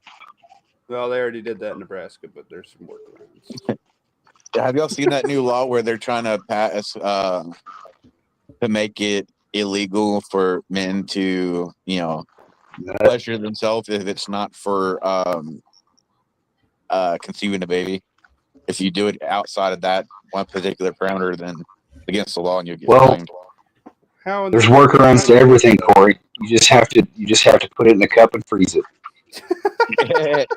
Or you I'm going to have a 44 ouncer by the end of the week. Or you just do you're saving it up for posterity's sake. There you go. You just edge or You open your own clinic. You get all the formality done. You form your own clinic. You guys are sick. You just run a business out of your home. No, you're just gonna have to start hiding in the closet and do it's it. just like moonshine. There will be rebels. There will always be a rebel. Oh my god, what has this chat become? He went from beef jerky to gooning. Yeah. And all our What's chats crazy? go off the rails. Oh yeah. What's crazy is like I don't mind this on muffin tops, but then I realize the implication of forever being the keeper of this chat. Yeah, how do you think I feel, fucker? Y'all just do this to me for funsies. Yeah. That's good. Man, I'm ready for jalapeno popper season, man. I cannot wait. Like, that might be the James baddest Lynch. thing I've said in a minute, but man, I just seen some jalapeno poppers on my phone, and fuck, I love those things. Is that code for something? No, I just love. I'm just a fat boy. I just fucking love. Yeah, I'm about to say no. jalapeno poppers. That's nothing. He just loves food. That's what he's going to call his collections. No, Jalapeno I love poppers. jalapeno poppers too. Oh god, Well, he already said he's going to put some pepper on it, you know. yeah. Armadillo Yeah. egg. Little spice. Oh, armadillo eggs are fucking bitching, dude. Making me hungry. Quit it. Armadillos lay eggs. Everybody, drink water, quick. Not literally an armadillo egg. It's a thing they call armadillo egg. That's Sausage basically, ball. no, yeah, it kind of it's a jalapeno popper covered with Sausage. I forget what it is. Sausage. It's shattered and deep fried. Yeah, So it's like the American Scottish egg. yeah, it's Yeah. Kinda, yeah. Like a Scotch egg. Like a Texas Scotch egg. a Scotch egg for fucking men. You mean? But you know, us Texans, we got to deep fry everything. Yeah, we don't deep fry it here. We just smoke them. They're fucking good. I mean, if you go to the Texas State Fair, you can get deep fried butter, You get that in Nebraska too. Is that deep good? fried ice cream, I don't know. I didn't want to die. I didn't try that. Are you kidding me? deep fried Twinkies. I mean, we're all going to die, so we should try I it did once. make Ooh, somebody put this back on the rails. Hey, I'm a fat man and I love butter, but I'm not going to eat deep fried butter. I'm sorry. That just, no. Old Glory asks, each of you give your own take on Keltec. As far as Keltec, in my opinion, everything from Keltec sucks ass and it's a piece of shit and I wouldn't recommend it, except for their long guns and their shotguns. They got a couple good long guns and then their shotguns are pretty rock solid too, like their KSGs. But I wouldn't buy fucking anything Keltec pistol wise. It's all fucking garbage and it'll explode. Honda might have to. Rebel, Keltec, go. I view Keltec as kind of like the Appalachian guys, you know, like an Appalachian mechanic. Like he's gonna build some kind of gnarly, wicked, wild shit that will probably run, but it's just gonna be wicked looking and it's just gonna be off the wall. I wouldn't call it serious. They're cool. Yeah, they do come up with some interesting stuff sometimes, but I mean, hell, even John Wick used a fucking KSG in the movie, so that should tell you something about their shotguns. They make cool shit, interesting shit. That's about. I mean, that's about it. I mean, like their sub 2000s, and then you know the what is it, the RDB? Yeah, That one little weird looking rifle. Of the sub 2K, for it is my get home rig, and I love that thing, and R loves that thing, and I cannot wait to get a Gen 3. Whenever it crosses my path and my wife is not looking at me and I swipe my credit card, I will have a Gen 3. Is it a truck gun? Yep, the get home bag. It's it's whatever vehicle I'm in. So I mean, Glory says he hates the KSG shotguns. It's the worst shotgun he ever owned. I mean, that's Keltec for you though. I mean, they're gonna have lemons just like really anything else, but Keltec's gonna have more lemons than anyone. But you may get a good one Across the board. Across the board, Keltec gets 9 out of 10 points for innovation and like 3.5 points out of 10 for execution. Yeah, Quality control and material parts. What was that one they came out with? I think it was like a year, maybe 2 years ago. It was that funky looking pistol. It was actually kind of cool looking, but You have to narrow it down. That's all of them. That's all. Of them. well, I was the getting top there. one, 5.7. If you shut your trap hole, it's that one that had that funky ass charging handle you had to pull out, and it was like bendy CP33. the bend up and down and shit. It looked cool, but with that charging handle, I'm like, man, that's just fucking cheap junk. Yeah, the CP33, the quad stack mag with the little charging There you handle. go. Yeah. It was cool looking. MP7 at home. It's a hunk of junk looking. They run like a scalded dog with a can on them. So, well, you put a 22 silencer on there, and they run. In fact, Pat Wright's got a video of it. But how that fucking janky ass charging handle not gonna break though if you can bend that bitch up and down as you're pulling it out? Well, it's sheet steel. I mean, I guess don't charge your gun and trip and fall on it at the same time. And just like an AR, you really only have to rack it the first time.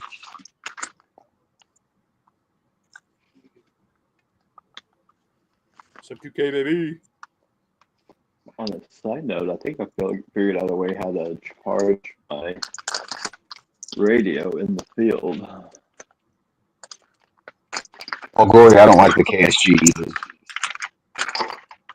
It's heavy, it's finicky to feed, and then it bottom ejects and slaps you in the wrist. I hate showing it to people using snap caps because then I have to hold it awkwardly. So I look gay. Well, I know Smith & Wesson has one kind of like that where it bottom ejects, And and then you got that. It's even fucking stupider. You got that DP12. Stupider. They copied all the gay stuff and then made it worse for more money. Made it super gay. They recalled the first batch of them because the barrels were bursting. How the fuck do you make a shotgun that breaks? Like, shotguns have been figured out for 150 years. What about the DP12? I mean, if you like DP, they're even heavier because they're literally like two full shotguns basically. Because you get one pump, two bangs. Yeah, exactly. It's like pump, bang, bang, pump, bang, bang. Like they're awkward as shit. Like it'd be awesome if you were sitting in an ambush. Like they got to come down this hallway. Like you're gonna smoke them.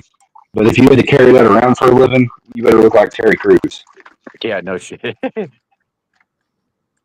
That's why I wish I could have a AA-12. I think that bitch would be fucking awesome, but I know it's heavy as hell.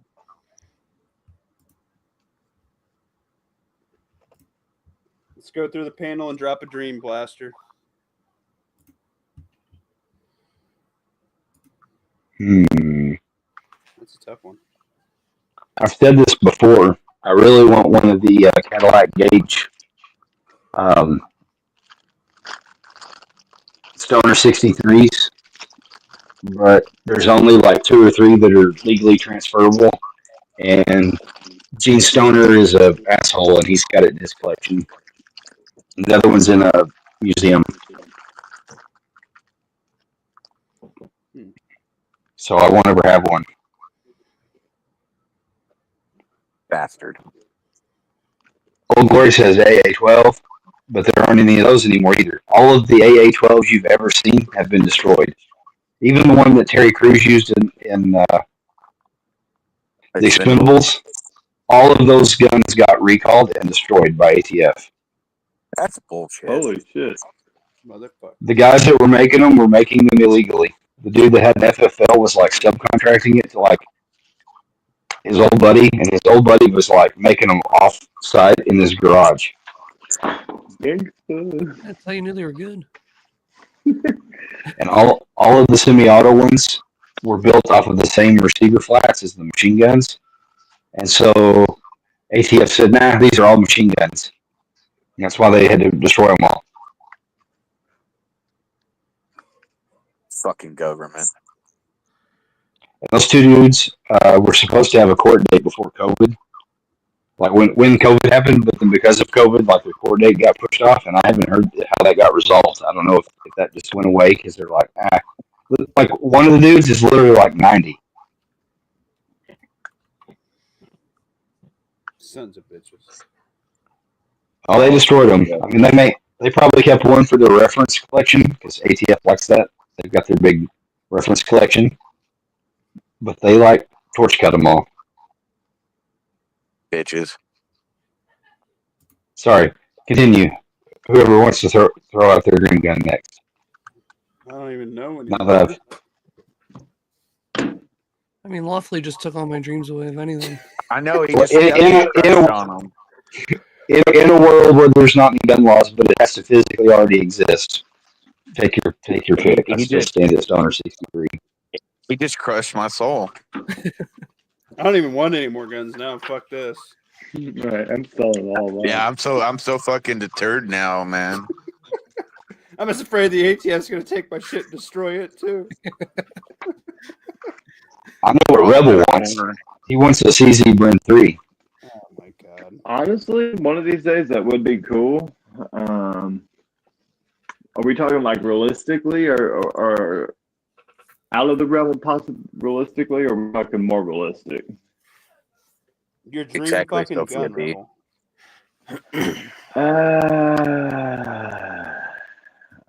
Fiend Dog, you got a dream. What's your dream? He's sleeping. Wake his ass up. I dream of a dream. All right, Bob. Where What's your arm dream? doesn't crush my dreams. My wild dream, Gatling gun, man. That'd be cool. That would be fucking sweet. Like hand crank? Yeah, and then just attach a drill to it because 21st century. Not machine gun.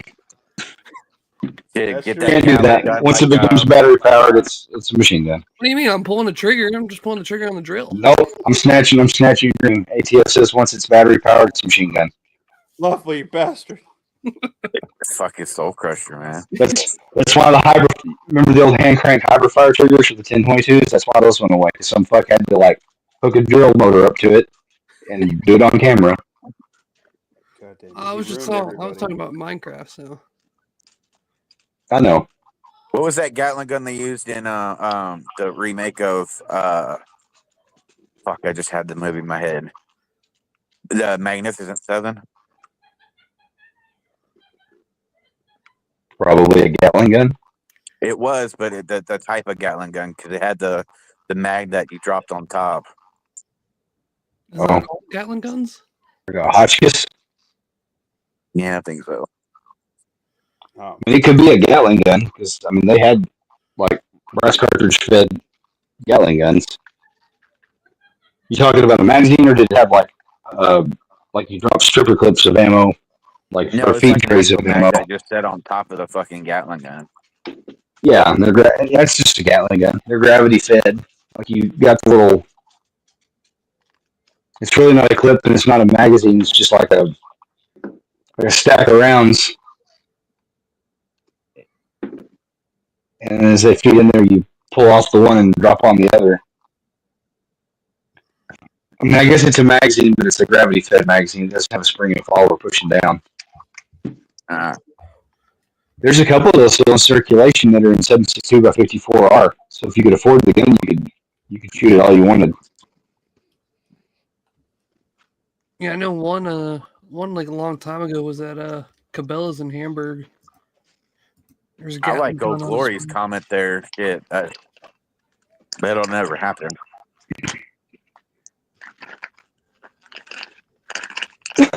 They can't buy a gun when they're 12. That's the problem.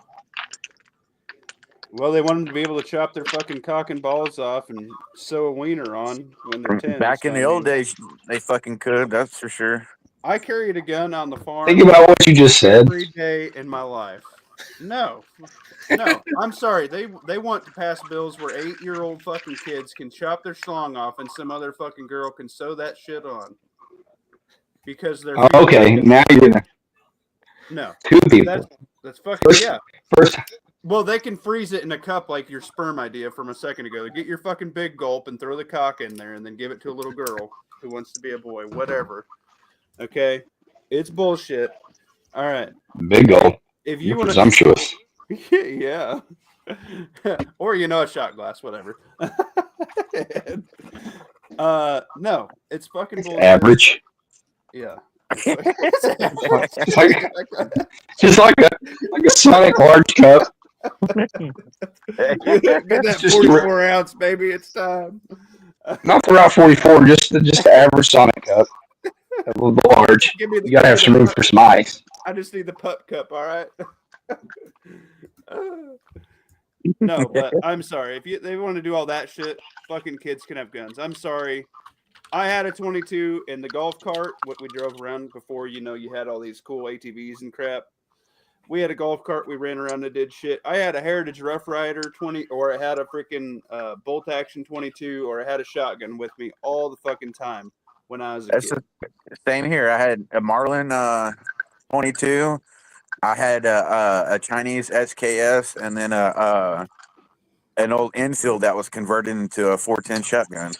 Yeah, dude. My favorite thing was after Grandpa would go, we'd have a sandwich and milk. We'd watch Tom and Jerry, and he would say, "You can take a nap, or you can go down to the farm pond and shoot frogs with a lever action 22."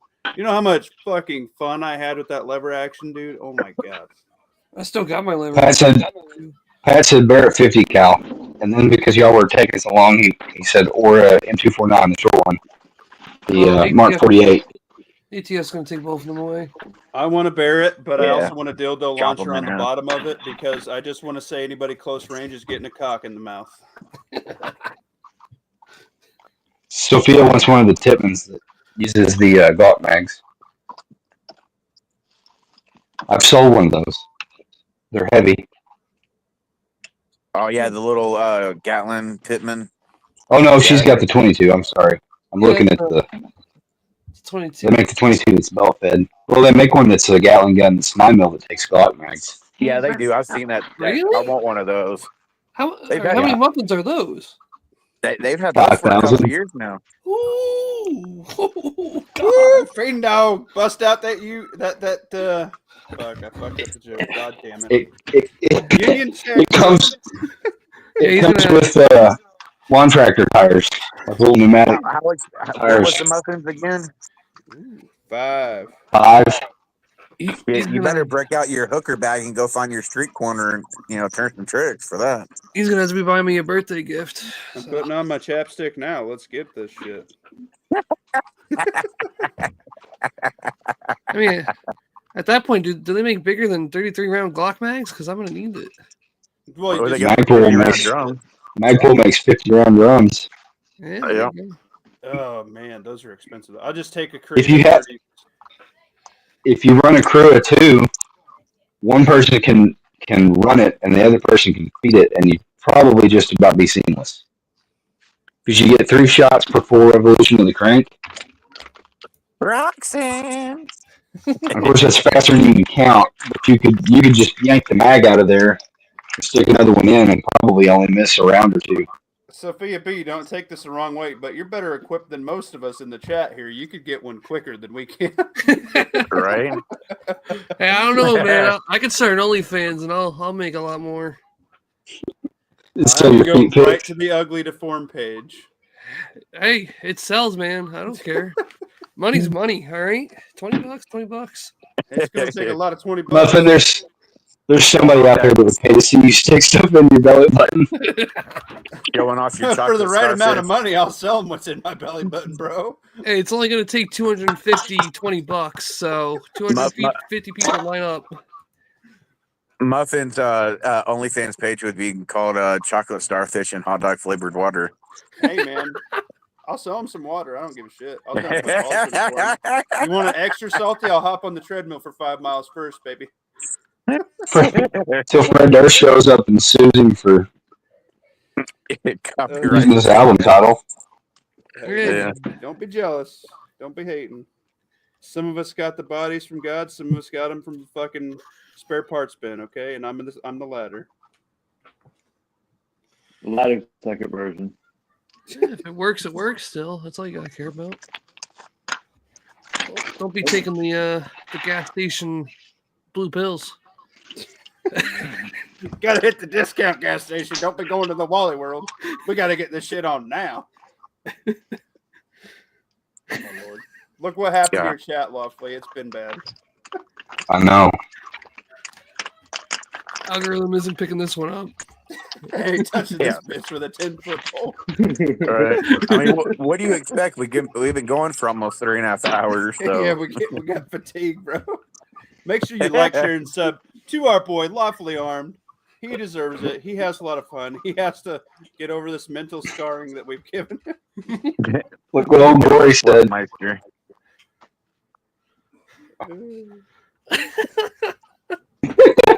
Simply for laughs and magic. You're a special one there. Is that what Muffin's going to do at 1 million subs? Hell no. Y'all are going to have to do that for me way before that. For a $5 super chat, I'll let you put a finger in. No. I'm going to get that PSA Barrett yet, baby. You know, by the time that Muffin Top has 1 million subs, they'll have smell-o-vision. You could sniff his ass. I'll put my booty cheeks up to with my Duluth Buck Naked underwear because I'll be sponsored by then. I'll put it right up to the mic and let you have a puff. Muffin doesn't fart; he whispers in his panties. He wouldn't show us his butt. He's got some sort of birthmark or whatever that's like an identifying feature, so he's not going to show us his butt. No, I mean, but at that time, AI is just going to automatically cover it. Hey, man. AI is going to take that and run, and all the aliens are going to think that's what our faces look like, and the aliens are going to come down trying to blend in, and it's going to be an interesting time. Butt face aliens. Oh, my Lord. Specifically, Muffin's butt face aliens. I think y'all have this sick obsession with my ass. There's 4 other asses in this chat right now. All right? And if you wake up Fiend Dog, we got an extra switch hitter, so... I was thinking that too, Sophia. Lawfully and me have a special bond. Don't be jealous. Emails me things. You respond, so I mean, it's your fault. I know, I mailed you first. It takes 2. Oh, my Lord. This is the Lawfully Armed Chat where we talk about pew-pew things and ew-ew things. So. Switch hitter. It's not switch hitting, I'm ambidextrous. Are you guys drinking? That's your first patch, is pew-pew things and ew-ew things. Coin it, take it, and wear it proudly, Lawfully. I don't know, I like that ambidextrous patch a little better. That was... Oh, my God.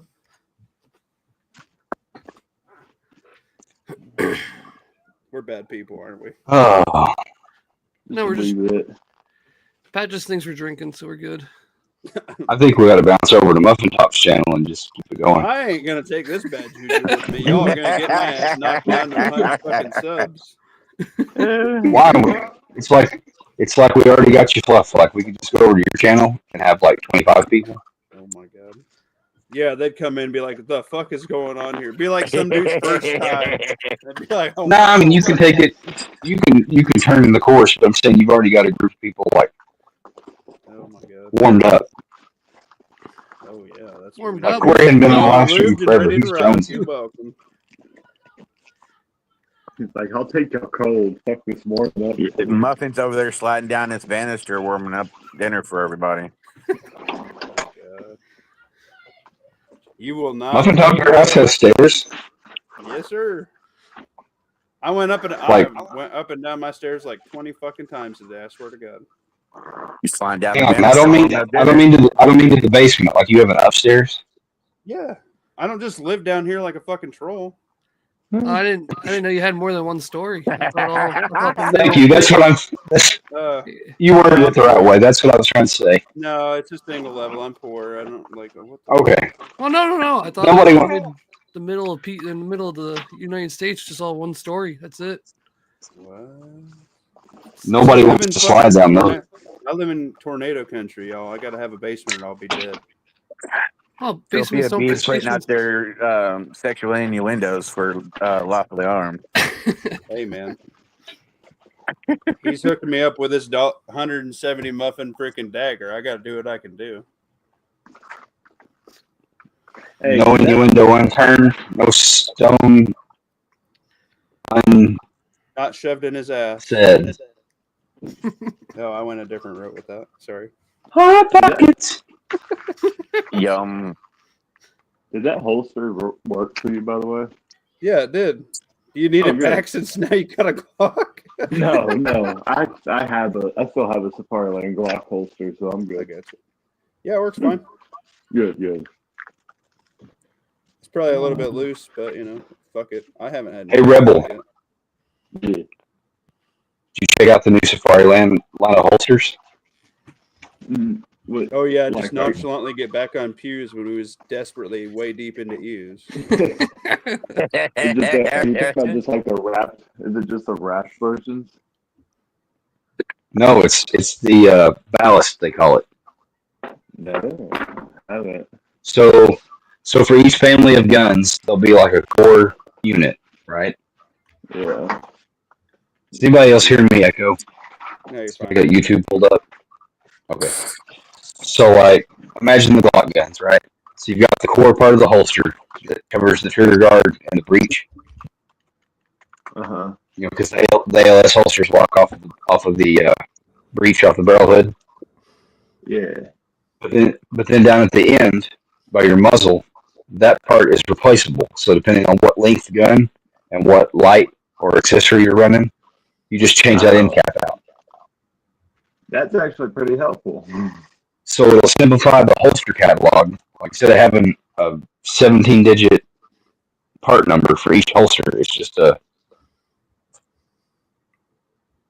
this main holster and then like a suffix part number for what holster end piece you need. And then like if you get a different length gun or you decide to add a comp because you're fucking dumb or whatever, like I'm fucking Muffin dumb. Top. I like comps. So you just bought the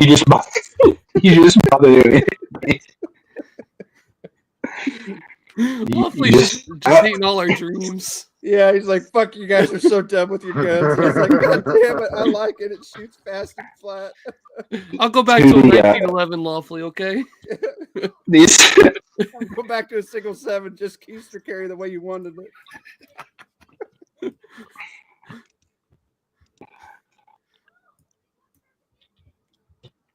I'm sorry. I'm so sorry. To the astute listener at home, you heard me say Muffin Top right before he outed himself and jumped in there.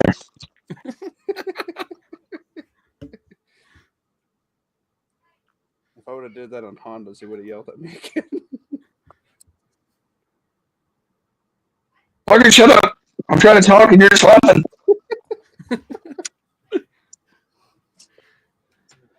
Y'all are crazy, I swear. Dude, you can't mute people. Imagine that. You can't mute people? You can mute people. Like Muffin Top's probably saying something right now, but you can't hear me, can you? No. And now you can. I only say honorable things. Oh, the silence was glorious there for a second. You're an honorable man.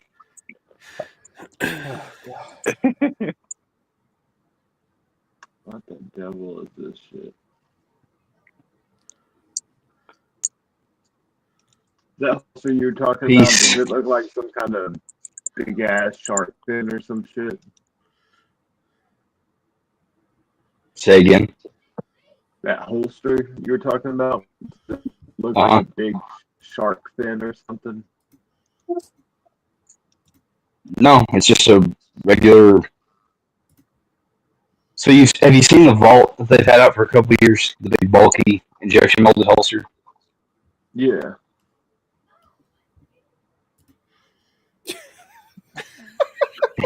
It looks like it looks like that, but skinnier. Oh my god. Giggity.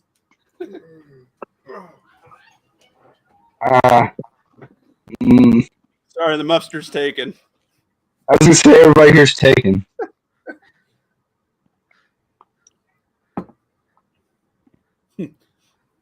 My wife knew what she got when she got in.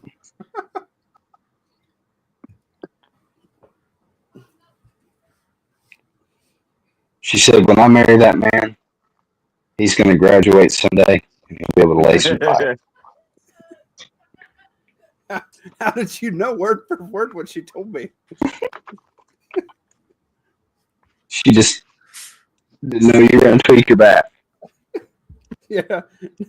Yeah, she thought I was going to do all the work. Now she's on top. Giggity. Oh, my God. I liked Old Glory's comment. Y'all already said it though, but he's like, "Can y'all date my sister?"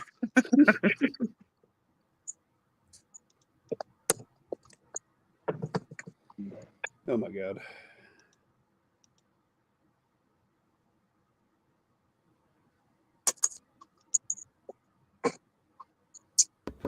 This is the Lawfully Armed channel, and you should like, share, and sub to your boy Lawfully Armed. Yeah, we ran Sophia off. Hey, we got a wild fiend dog back in the She back. probably had to get her kids wrangled. Yeah. I posted something about that cardboard in my Discord. Lawfully Sure Tech.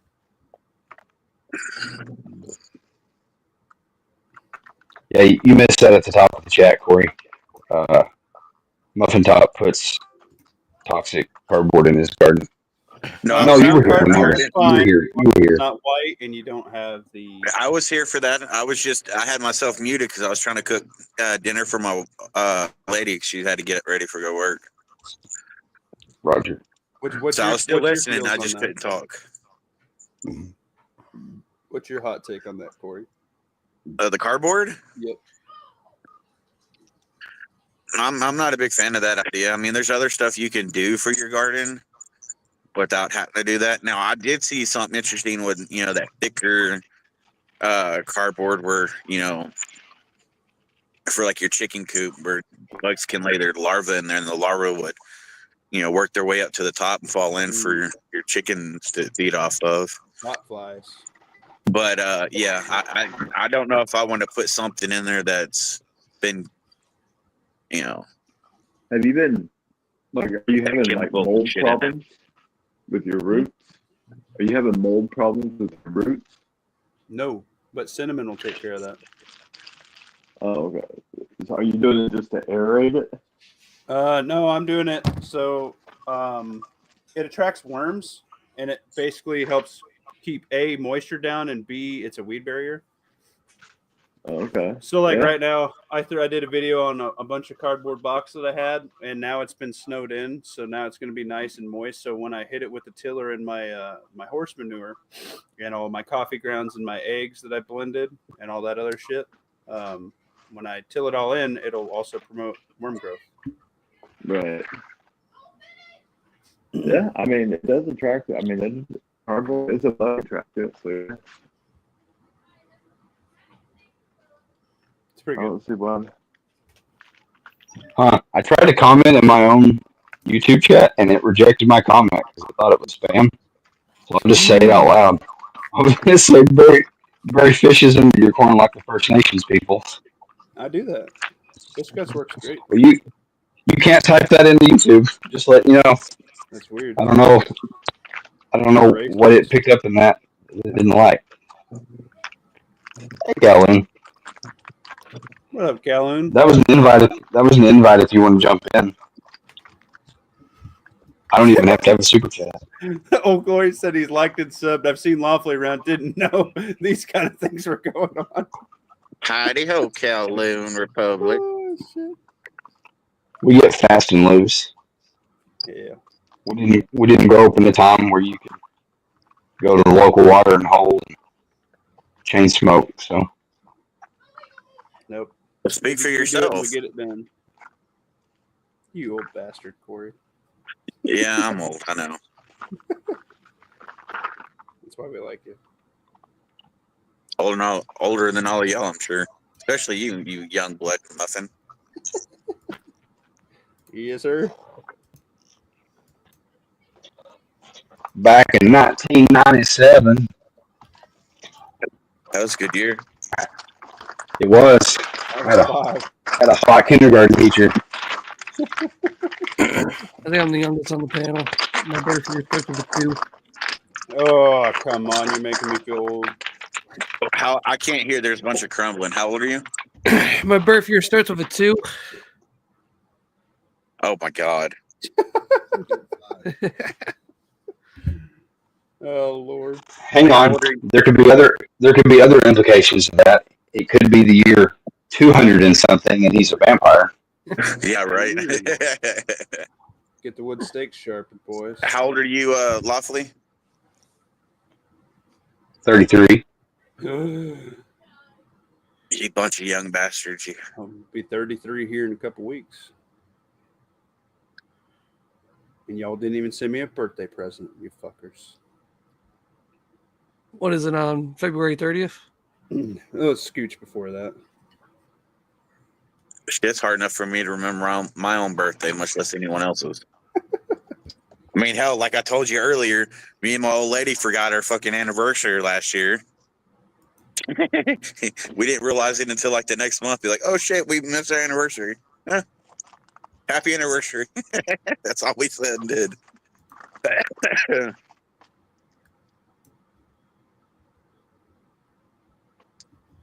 You tend to forget shit like that the older you get. Mm-hmm. So, gun accessory question. Why doesn't anyone copy the Blackbeard Mantis? Well, Pat Wright just did a video on it today. He has a knockoff. But that's for the Glock. I'm talking about the AR. I think the issue with it is it doesn't actually show your zero. Is that correct, Lawfully? I bet somebody's got something like that now, if you look for it. And if there's not, it may be patented. There may be something that they managed to patent in that. It may also be that they've just achieved market dominance. You know, like they came out with it and spread it far and wide during COVID. And so everybody that was going to buy something like that bought it. The robot in bed. Yeah, the only reason why I'm looking at it is because it just resets the trigger. Unlike the snap snaps, you got to keep racking that.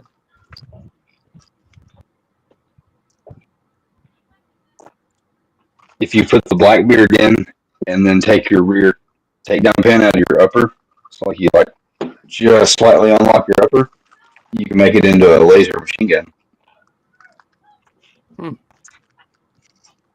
So you can beat all the kids at laser tag. I'm gonna win for sure if I put a real mag in when they piss me off. But you can't because the battery for the Blackbeard is the magazine. They thought of that already. Oh no, I thought of it too. I'm pitching that red bitch out and I'm slapping a real one in.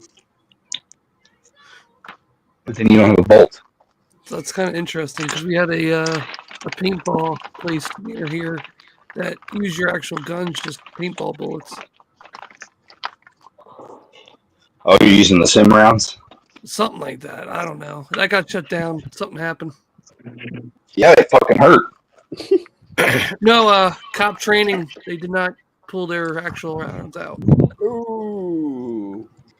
It's not supposed to fit in the rifles. They're like, just walk it off. Yeah, not. You can. I think you can fuck it up in the pistol. The rifle. No, I've got that backwards. The pistols are special. The rifles aren't. So the pistols take the short bus. Yes. The barrel, yeah, they take a conversion barrel on the pistols. And I think the ammo kind of bottlenecks a little. The rifle just takes a standard. So somebody got shot with a live round, is what you're saying. Yeah. Well, that'll do it. I saw a kid get a airsoft BB in his eyeball one time. Ow, fuck. He was just like, "Ow, I'm blind," and everybody else was panicking more than him because you could look into his eyeball and like right there in the middle of his eye. There was an airsoft BB just sitting there, no blood or nothing, just a BB in the middle of his iris. Did he win that? They no, he didn't. Everybody had a safety briefing about don't take the vents out of your rental goggles, kids, or that'll happen to you. Right. Shit, that ain't nothing. We grew up playing with jarts. The fuck's a The jar? lawn darts. You know, Yeah, the lawn darts, dude. Those fuckers yeah. are brutal. Yeah, those. Muffin Dog, you've not heard the Jeff Foxworthy skit? No. Yeah, the 1 minute you're having fun, the next minute you catch one of those in the face and you're getting coloring books and crayons for the rest of your life. Exactly. I had not. I'm sorry. Like you give yourself a lobotomy. I didn't mean to disappoint you, but no, I have not heard that. There's one Have time, you ever had? because they banned those jarts a long time ago. But when I was in high school as a freshman, we had some time to kill in one of our classes, and it was a speech class. When we were in the auditorium, we found some actual darts in the back, and we were reminiscing on our younger days with jarts. So we were throwing the fucking darts up in the air and letting it just stick in the floor. Then we're like, oh, let's do chicken or not. So we would throw it up, and one of us would hold our foot out to see if it would stick. I had one of those motherfuckers just stick right in my big toe. That was fun. Yeah. Just reminiscent of the good old days playing with charts.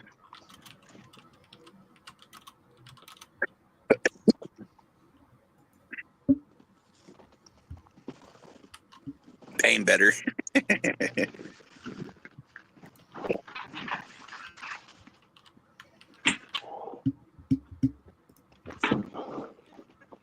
Yeah, I didn't have any lawn darts as a kid, but I was given one of those little kids' bows. It's just like a single piece of fiberglass with a bowstring on it.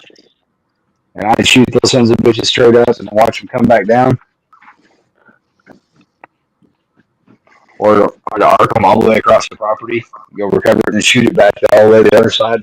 Basically played fetch with myself all day. Yeah, right. That a boy.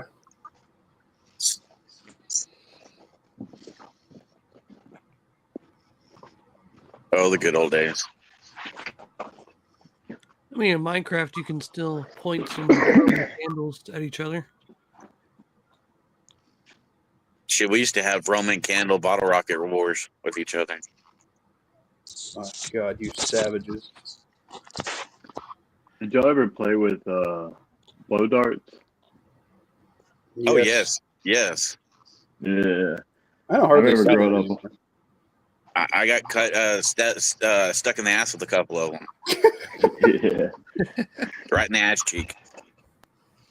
My friend's older brother used to run around and shoot us all the time when we were like 7 or something like that. Lots of fun. But ow. Helps you build character as a young child. Can y'all hear me any better now? Sexy. Yeah, I guess.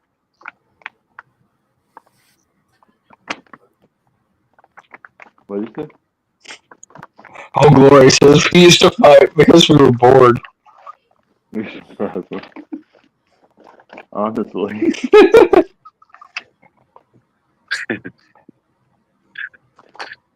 Hell, that's how I gained a lot of my friends growing up. Was after I whooped their ass, they're like, "Hey, can we be friends now?" I'm like, "Well, I guess." I thought it was only if we could throw darts in your ass.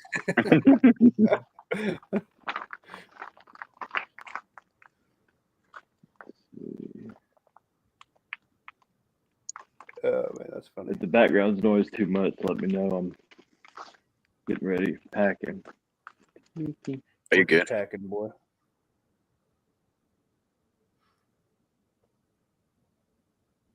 FTX type of thing. I don't know. We'll see. You gonna go do the one with old Grunt proof. Yeah, Light Fighter or whatever. Yeah, Light Fighters Anonymous. Yeah, You're I'm gonna cool. try to anyway with this bum knee.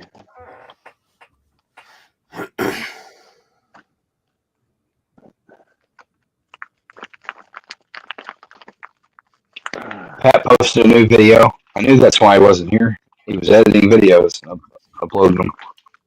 The Fucking Pat- Pat Ooh. Riot. What's Cheap it about? ass. We're doing a couple videos right now, but I'm in here with the real ones. Pat. I don't see a new video. Oh, Glory says it's late for us old fuddy duddy. Yeah, I'm a little bit tired. I mean, His new video is titled "I Have Too Many Hobbies." He does. He does. do you Posted get 15 minutes ago. do you get special perks? I only see what a strange multi-tool. Well, when you're cool, I like explicitly turned on all notifications. Yeah. I guess I ain't cool. Gosh. you'll get there one day, buddy. Is it when I hit the big 3-0? Yep. It's for us old bastards. You're still young. You'll be all right.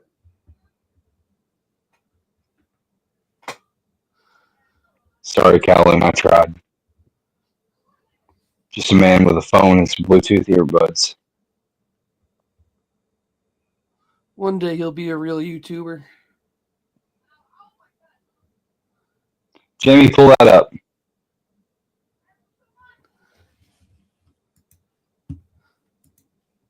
No? Joe Rogan reference?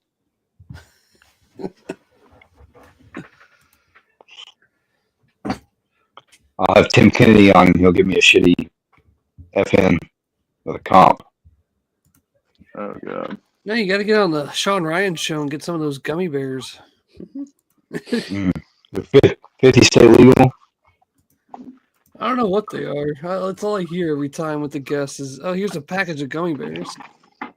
Well, if you had a podcast and sold gummy bears, you'd give those away too. Because all the people buying them are paying for the free ones. Pretty much. If you're ever interested, look at what he sells those for. Some highfalutin gummy bears. Can I Yeah, buy Pat, we'll hang around for you since there's no Honda and we've missed you. Dude, Joey Diaz would be cool. Like I would not want to hang out with Joey Diaz in real life outside of a podcast, but he'd be cool to sit down and talk to for 2 hours on the internet. Bro, you're roboting so bad. I'm hearing everybody else echo too, so I don't know. I don't know what to do. I've modulated all the audio settings. I think somebody's echoing. I think they've got YouTube pulled up. That's what it sounds like. Is it better now? Is it better now? I had YouTube in the background. A little. A little, yeah. For me, Test. honest, I don't know about everyone else, but for me, you've kind of been all, choppy from the beginning. Testes, testes, testes. You like to put what in your mouth?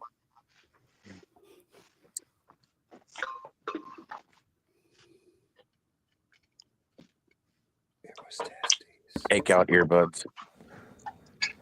Yeah, but I can't take out the earbuds because then it'll be loud and echoey. And sexy. I mean, I can try. We'll see what we think here. Everyone is IT tonight. That's all. Yeah, right. Tell me what It's you not an want. option. Really want. Hey, we've been going this long. Just leave it alone, Lawfully. That's what I say. Shit, it's almost 4 hours in, and don't change it now. Better, worse. Better. Oh, that's a lot better. All right, then. We'll do that. Oh, Sound deeper, baby. All right, They don't welcome make back. plug-in earbuds for phones anymore. That's true. Phones don't have headphone jacks. Yeah, that's what was stupid, man. I like the plugged in. Now it's all Bluetooth. Yeah, because the plugins were actually better for you, and then now the earbuds are worse for you. Yeah, What my wife keeps telling me. listening to Aaron Rodgers. My boy Upchurch. Well, mine doesn't, Calhoun. They took that away from me. Yeah.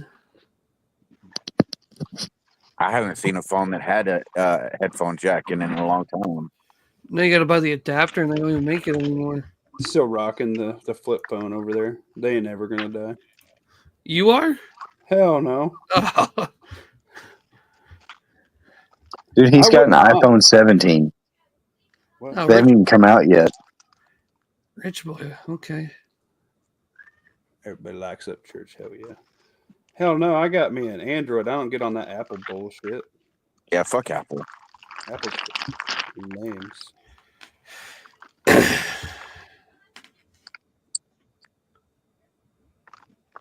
Well, there's Pat. What Hey, up? Muffin Top, when will I know I've hit my 20 hours for the month? It'll tell you after your last stream that you're out.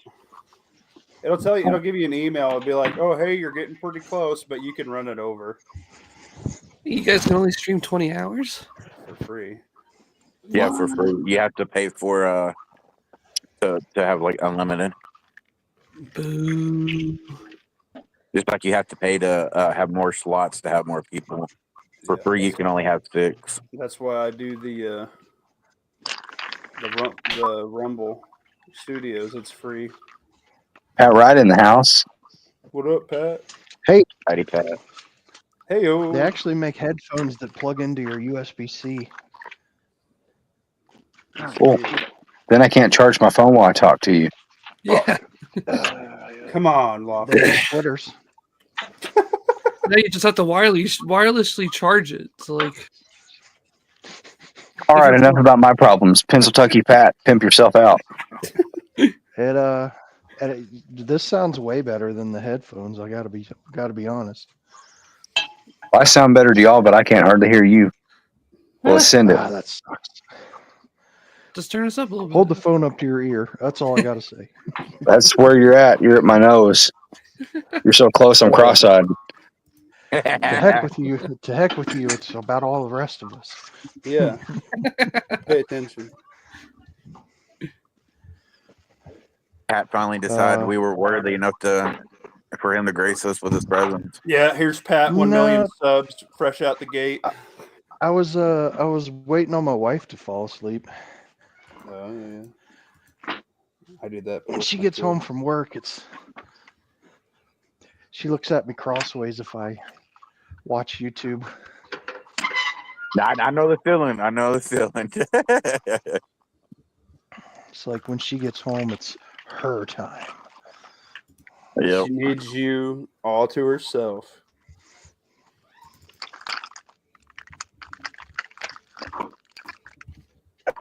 She's eating gummy bears. Messing around with dude wipes. Oh, don't eat those. Happy wife, happy life. Did you say Mountain Dew wipes? Dude wipes. What do you think of those new the Henry new revolvers they released, Lawfully? You heard any good things about them? I haven't even touched one. Really? Damn. Did they make new ones again this year? Yeah. They look kind of good. I kind of Just dig get a it. Smith, man. Yeah, I got an old Colt police issue. That's all I need. Does Demo Man Don want to come on? I'll hop off. I've been on here for 4 hours, it feels. Why the Yeah, fuck it's been Joey 4 said? hours. Demo Man, yeah, we'll get the real electrician in here. Yeah. Get Demo Man in here. I'm hopping off. It's Deuces, 11:13. Peace. You guys have fun. Good night, Bob and Fiend Dog family. I'll be in the Fiend Dog chat. already fell asleep earlier. Yeah, he did. I'll be in the chat. Slideshow's the real one.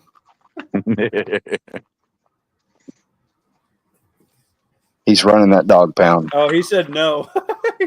He left and Demo Man don't want to get on. I bet everybody's pretty tired of me. This is the Pat Riot Takeover Show. Hey, Pat, how you doing? Oops, I think I kicked him by accident. Hang on. You're a bad man, Lawful. For shame. Like I Or was Pat saying, finally fuck that. joins and gets kicked out by Lawfully. He's back. Can you hear me now? Yeah. I might be having internet issues. Oh, yeah, you still have power out, huh?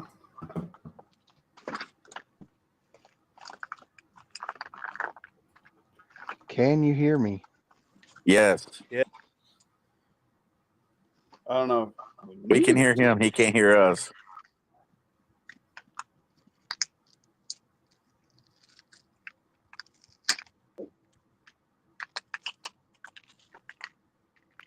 Good old internet. Mm-hmm. Dude, by this time, I was promised flying cars. I still Yeah. can't get over What the that. fuck is going on?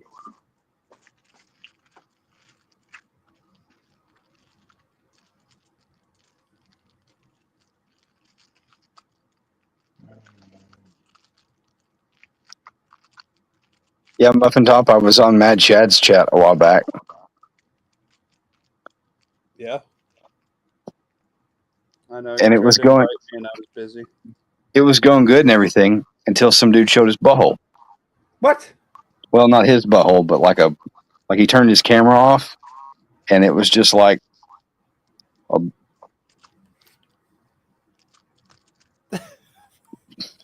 What? like that. Yeah, you messaged me, but like, I thought you was just fooling me.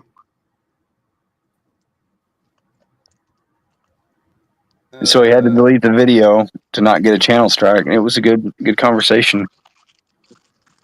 I'm Someone sorry has that to happened to restart you. this, huh?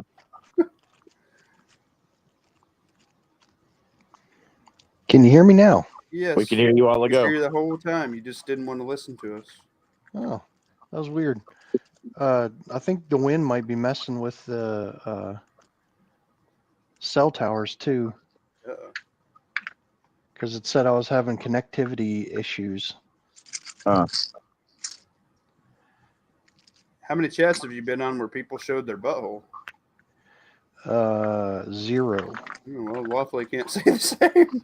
The old chili ring chat. All right then. Was it bleached at least? I mean, I think it was a Matt's chat or a Honda's chat, probably a good year or so ago.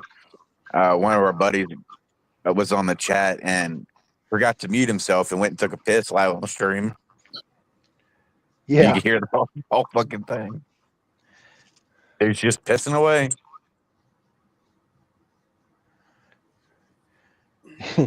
Yeah, I gave that guy shit.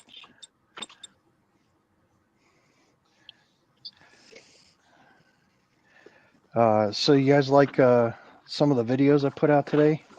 Yeah. Like all of the videos you put out today. They're all one takes. That's what I do, baby. All the mistakes and everything. And the super long pauses when I can't remember the name of something. Mm-hmm.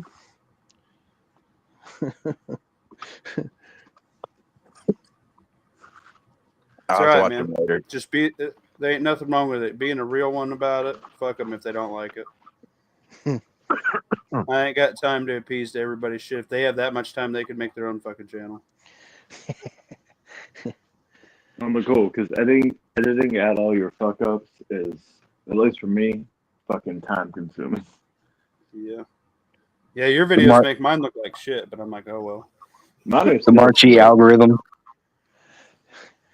Yeah, Smarch. Smart. Yep. You got security. Massive Can't be bleeding, trying to- airway, respiratory, I do like that chat GPT thing that you did though. That's cool. circulation, hypothermia, everything else. Yeah. But there's always security first. You can't be trying to patch somebody up while the bullet's still flying. Mm-hmm. Yeah. Unless you're the medic. And that's your only job.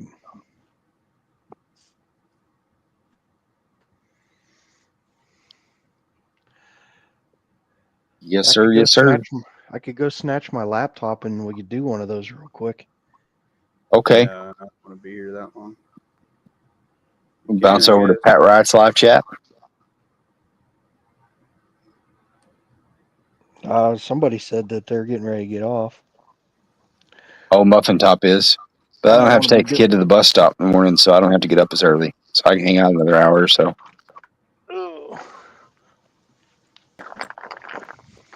I'll do a Pat Riot Dungeon Master game. I'll give you till 11. That's 40 minutes. Yeah, I got about 20 or 30 more minutes than me too before I gotta get off of here. Go get my dessert. Don't be too happy at that, Calvin. Come on now. Y'all dirty-minded around here.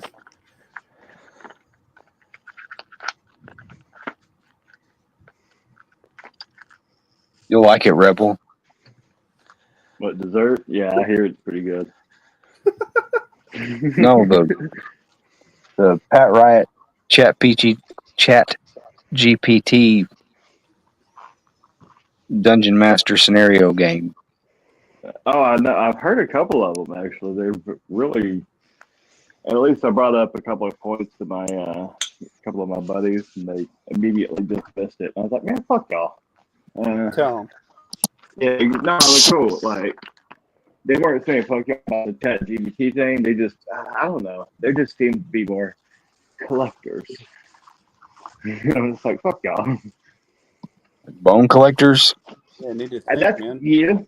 But that Chat GPT was getting on you. Like everything was absolutely super duper. Like this needs to happen right now. It wanted you to like fight the whole time. I'm like, damn, man.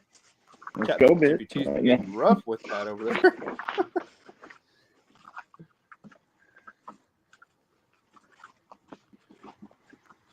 Yeah, plus it's new. I love new ideas, new content.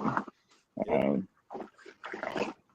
do. I really do. Because even me, like I'm sitting here past few weeks trying to put a new twist on everything, but there's really no new twist with Minutemen shit or whatever.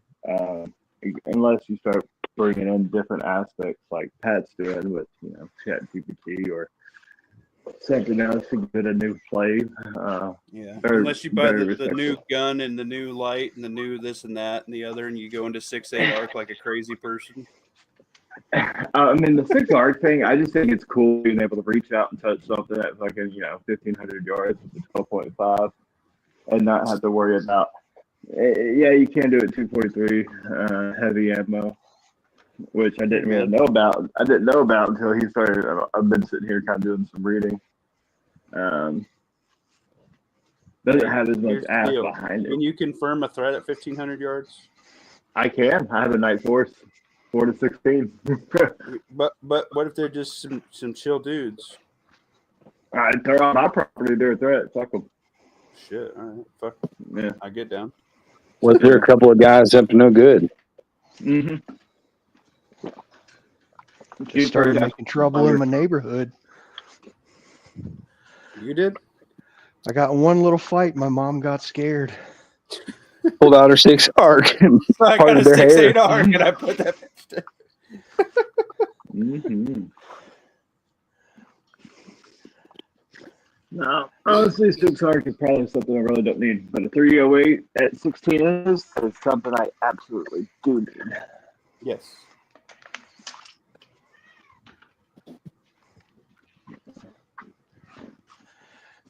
Here, I thought you guys knew French Prince of Bel Air.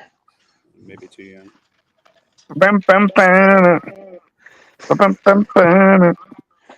Yeah, somebody knows. I had the 5 free channels for like my entire existence through high school. So whatever the bunny ears picked up is what Muffin Top had for TV. And one of those channels played Fresh Prince of Bel Air. No. I had PBS Kids, and I was over here jamming to freaking Cyber Chase and Zoom and Clifford the Big Red Dog and Arthur, and then we always watched Everybody Loves Raymond when we ate dinner. Okay. Yeah. I didn't. You couldn't even buy cable TV where I lived until I was in high school. It took that long to get where I lived.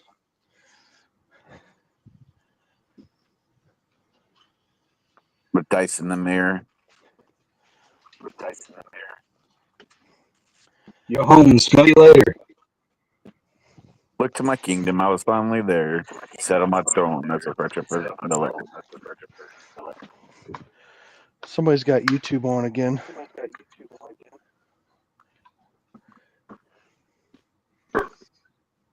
YouTube. There's an echo. He is correct. There's an echo somewhere. Let me make sure it's not me. I don't think so. Echo. Calhoun said, "What if they were just Girl Scouts trying to sell you cookies, you monster?" We're like 10 minutes past that. That was the joke. I missed it. I'm sorry.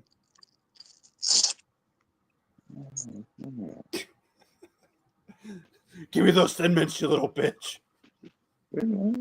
I saw something earlier where the Girl Scout cookies were tested, and there's a bunch of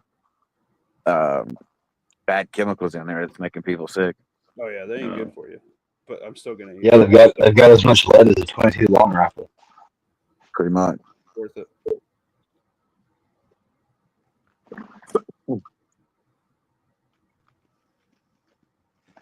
Alright, guys, I probably should hop off of here. Gotta go to work tomorrow. Same. Rest easy, but not too long. Yeah, I'm gonna have to hop off here too. I gotta go feed my dogs. See you, Corey. Y'all guys have a good one. Thanks for having me on. Yeah. You too. I sent you a few links. Oh, we lost Pat. I think you've been busy. I've been busy with. I've got one dog that's been in the fucking hospital for almost 2 weeks. Oh shit. I had to have a leg amputated, and then had a giant fucking abscess that popped, and she had was already bandaged because of the leg amputation. Mm-hmm. So when that abscess ruptured, dude, it was like a fucking turn on a water, like your faucet when you drip when it's cold. It was like that, but double. It was just pouring out of her. Shit. Damn. So we had to rush her in, and now she's got 2 different strains of MRSA that's antibiotic resistant. So they had to put a tube in her. Yeah, that poor dog, she's been through hell the past couple of weeks. Sorry to hear that. Yeah. I appreciate it. Yeah, I tried calling the fucking vet the other day to ask about her, and apparently the vet got his panties in a twist and got all pissed off because I called. Tell him to eat your butthole, Corey. Yeah. What's I've been dealing with animals.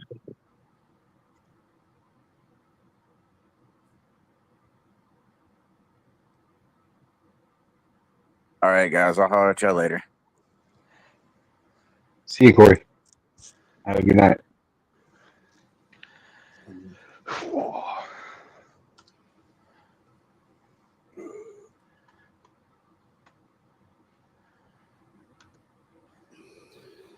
The three Can amigos. y'all hear? Yeah. No, we can't hear you. Well, damn.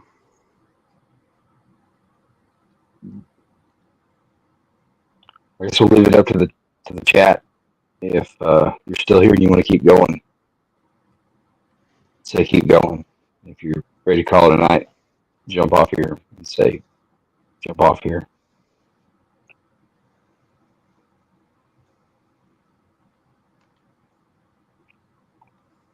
We'll take it to a vote.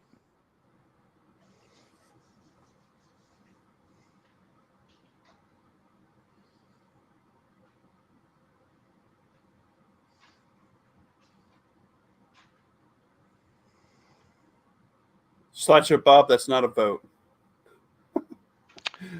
Oh, I'm on a different computer. I'm gonna have to write the whole prompt over again. Man. All right. So do you want to do urban survival again?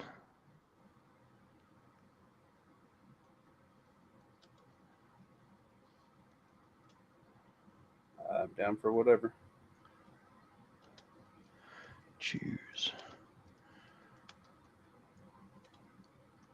24 I hours. can't do it. Thanks. Can't do a 24-hour stream. I have to go to work. Same.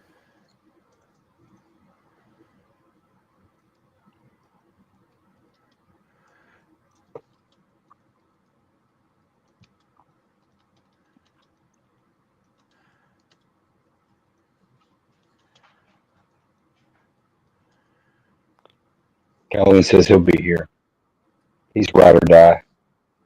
Since Honda didn't do one. $5. Calvin Republic says keep going.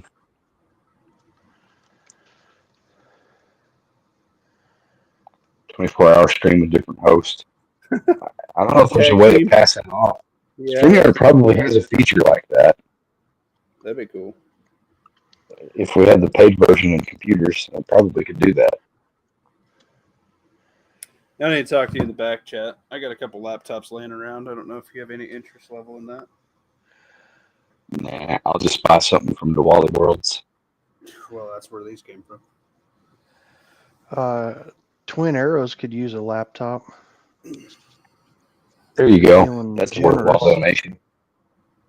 Who do we want our character to be? Middle-aged man, wife, kids, single this time? Your guys' Single's the cheat code because then you don't have anybody else to live for. It's just you and your dog and what you got on your back. Yeah. If you're not responsible for other people, it's easy. Well, I thought it was going to be easier when I made it so I had 2 sons and a daughter and a wife. And it just, it beat me mercilessly that time. Mm-hmm. I agree with you. Well, I'm over here fucking with you boys instead of making content for my channel. Well, I offered to jump on yours so that way you were No. channel content. I was going to do some videos, but that's okay. Everybody can go a day without Muffster's videos. As soon as I get a cool M81, we'll be like Pat and Duke. I'm going to lay it out. And I got one right here. I only done a couple videos with it. Because I literally don't have a surface in the house to spread out and do stuff on my phone on. Yeah. My little phone stand only gets 11 inches tall. Single 19-year-old male but has a family. Well, you've seen it. Half the time I just hold mine all willy-nilly, and when I first did my videos, I did it on a workbench and on my bed. I even did one where everything was in the laundry, so it was just on the little white deal on the bed. Whatever the hell you want. I don't have an idea for a medical prep Monday. If that IFAC came in, I would have. That MFAC from Jay had come in, I would have done that for medical prep Monday. I just checked the shipping on it. It's delayed, so it probably won't even be here till Tuesday at the earliest. Well. Pat, just do middle-aged man family. What are you guys talking about setting up a character for RPG? Yeah, Pat Wright has a Chat GPT deal that writes a I did that survival scenario on the fly on my chat on Tuesday, I think. Well, Pat's is way better because I don't have to come up with it on the fly. Chat GPT cheats it for us. Well, it's a little more fantastical when Chat GPT does it. It's not grounded in reality very well. Maybe I can manipulate it in the future and make it more so. Okay. Choose your own adventure story. Chapter 1, The Sudden Chaos. It's an ordinary afternoon in your suburban home. You've just finished your workday, and the sounds of your kids playing video games in the living room filter in through the other room. Your wife, Sarah, is in the kitchen preparing dinner. Everything feels normal, but you're about to learn that normal is a thing of the past. As you sit back on the couch scrolling through your phone, a loud and sudden series of explosions rattles your windows. The earth shakes beneath your feet, and a distant siren wails in the distance. A rush of adrenaline shoots through your body as you drop your phone and look around the house. Your heart pounds as another explosion shakes the ground. Are you okay? Sarah rushes in from the kitchen, eyes wide with fear. What the hell was that, you ask, trying to keep your voice steady. I don't know. It sounded like it came from the city center, she says. Looking out the window, the skyline, usually visible in the distance, is now obscured by thick black smoke rising into the air. The kids are in the living room, confused but unharmed. Your 18-year-old son, Alex, looks at you anxiously. Dad, what's going on? Should we stay here?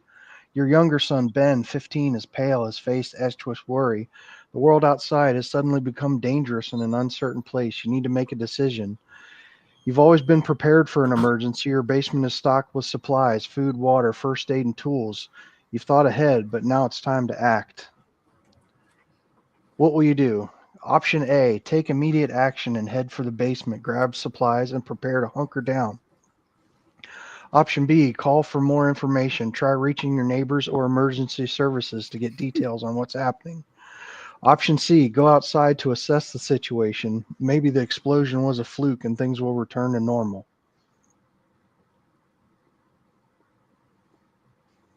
Basement.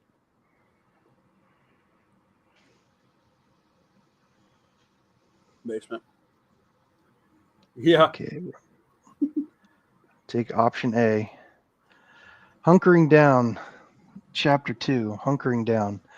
You don't waste a second. The situation outside is too uncertain and you can't afford to take chances. You tell Sarah to gather the kids and everyone quickly makes their way to the basement. The cool, dimly lit space feels safe as you lock the door behind you. You begin to organize your supplies. We have enough for a few weeks, maybe longer, you say to Sarah, who's been helping Ben settle on the old couch. Alex starts going through your shelves, pulling out food and water. I'll start fortifying the windows, Alex offers, grabbing a toolbox. He's always been practical. Good idea, you reply, then turn to Sarah. We need to stay calm and plan ahead. This could be a long haul. As you assess your supplies, you realize that you have enough food and water to last for a while. You also have medical supplies, flashlights, and even a small generator in case the power goes out. But there are still a lot of unknowns. You don't know if this is a localized disaster or a start of something bigger. Suddenly, there's a loud bang on the door to the basement, and your heart skips a beat. Who's there? You call out, voice trembling. There's a pause. Then a frantic voice replies, It's Tim. It's Tim from next door. Please let me in. It's not safe out here.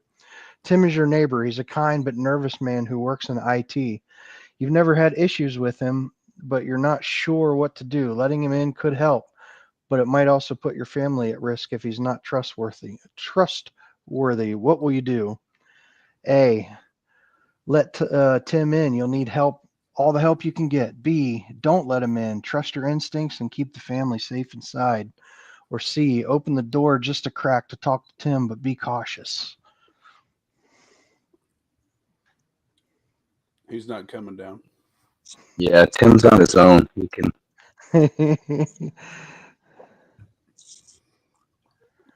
Option Okay. D, can I talk to him upstairs and then cap him and put him in the back garden? Man, you're like quick to hurt people. I feel like this guy's going to bring back some trouble. I don't know. I might have to rewrite my thing because it's not doing it the way it was. It like wrote the whole thing at once.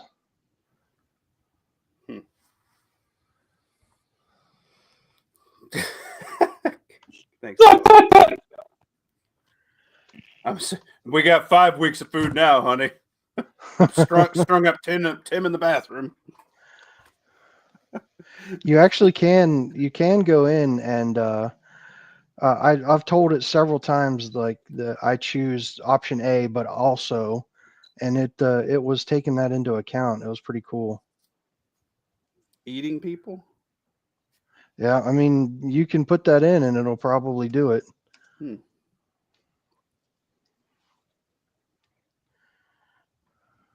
God.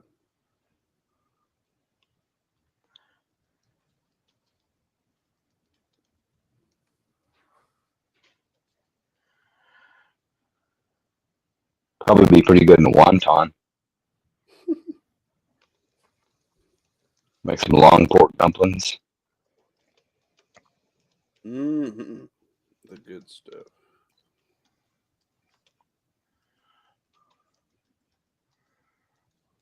Speaking of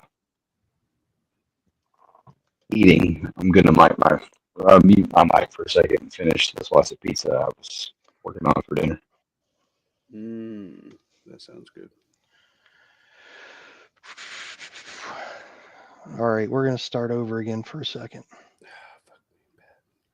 I wasn't ready. My internet wasn't even plugged in.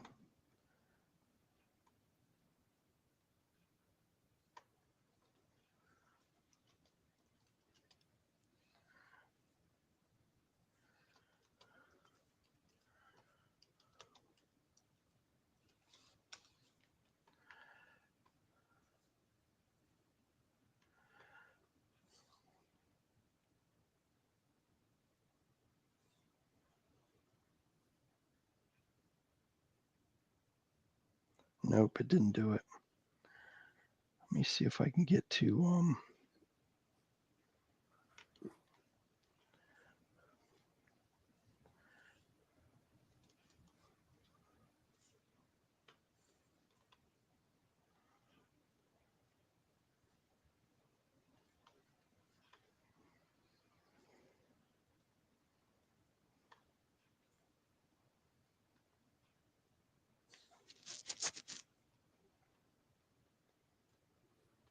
Let's take a vote in the chat. What kind of pizza is lawfully eaten? I vote either classic pepperoni or all you can eat meat. Those are my favorites.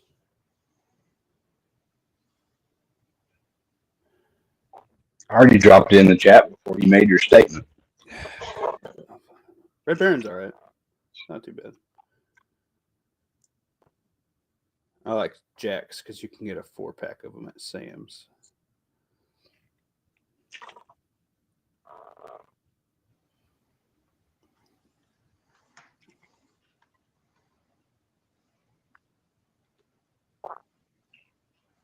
Can you still hear me? Mm-hmm. Yes. Calhoun makes a good point. You might have killed him early, and it might have just been a tornado siren.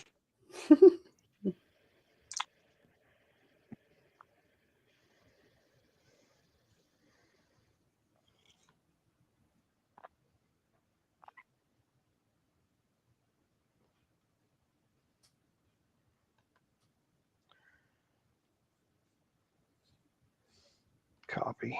There we go. Roger, Roger.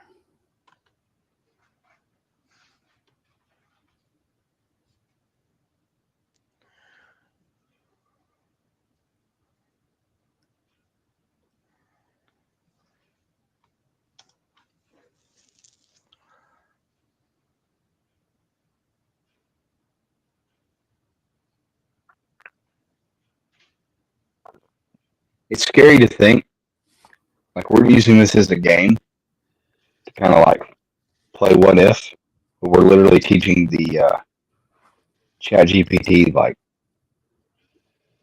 What everybody. Yeah. Yeah.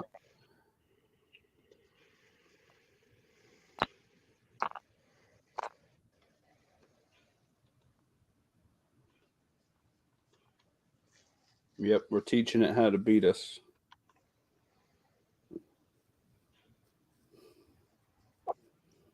Well, that's what we've been doing the whole time with the CAPTCHA, isn't it?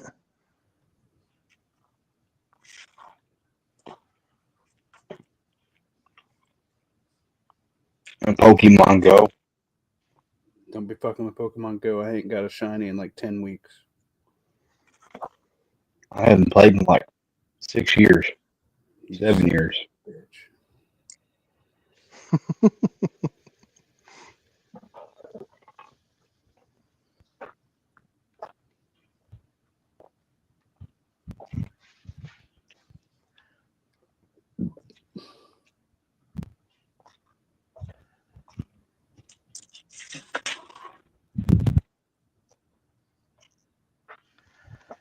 Trying to get it to where it lets me choose the options right away. Like right now, it's making me.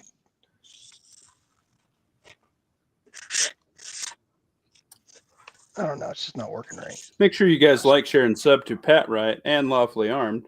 These guys are super awesome cool. And they're Tactical Muffin Top approved. All right, I'm going to use the same prompt. I'm not going to try and rewrite this shit.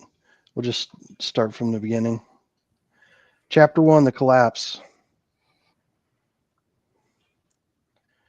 And it's listing all my kids' names again, even though that's not in the prompt. Thanks. Hit remembered. It's learning. Yep, I gave it to them. The day the world fell apart. It didn't come with sirens or a big explosion. It started quietly, a rolling blackout, a few emergency broadcasts, and then silence. No internet, no phones, no power. At first, people assumed it was temporary, a power grid failure or a cyber attack, but within hours, the truth settled in. The government wasn't fixing this. Society wasn't bouncing back. By nightfall, the looting began. That sounds about right.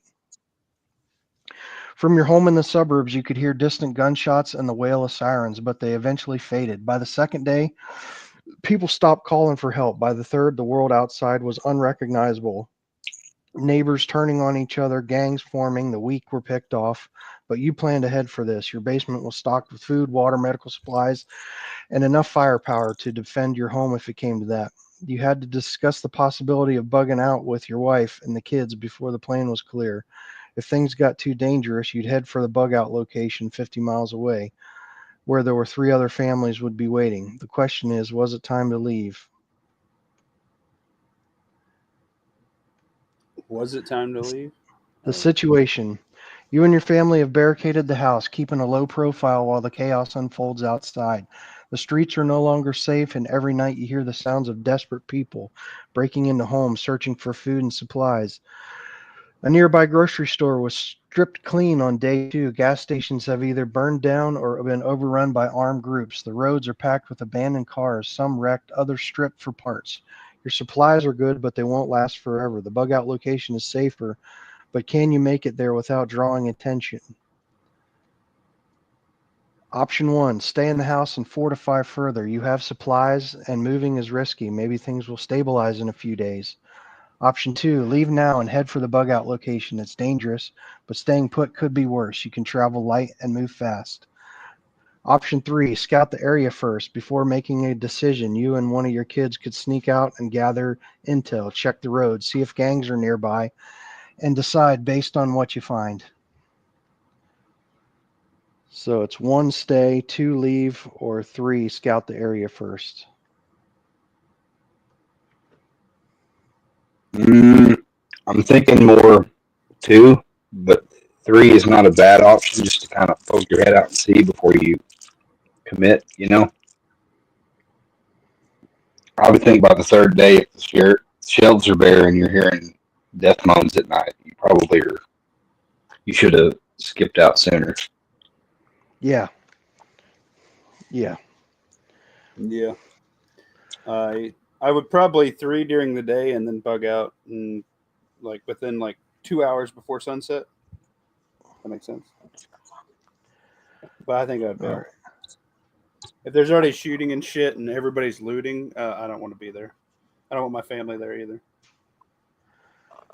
So I got a maybe 3 and a maybe 2. No, I'm bailing. I mean, I'm going to scope shit out, but we're going to be packing up and 2 it is. Yep. 2 it is. We are leaving for the bug out location.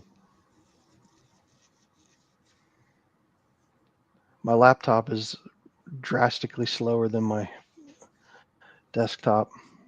Chapter 2, the road to nowhere.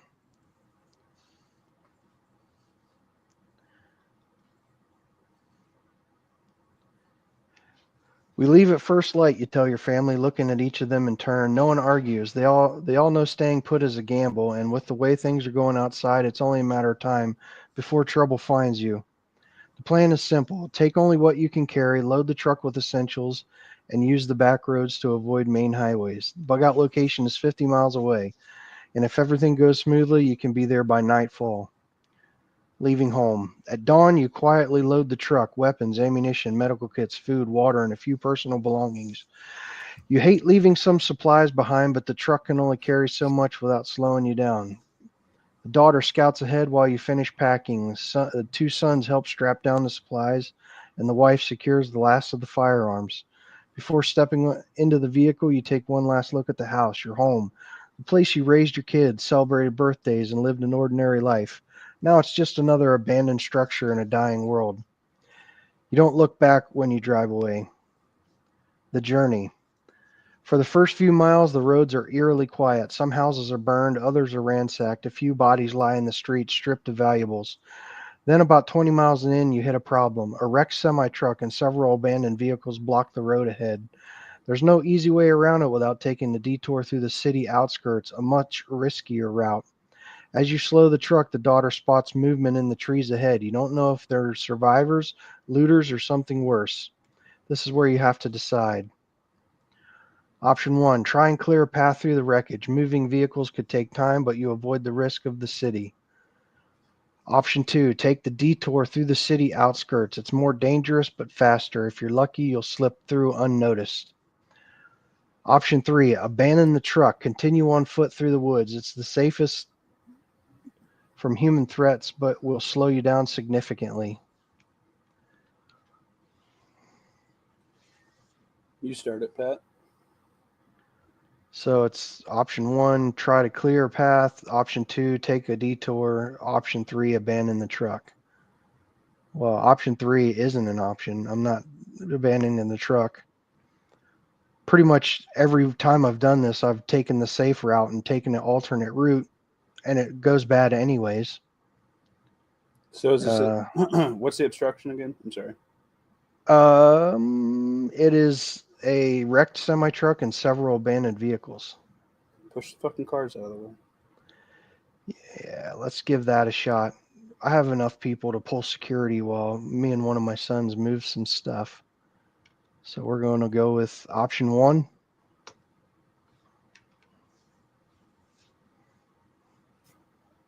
Aye. What? Lovely, sir. I agree. 1. Okay. Option 1.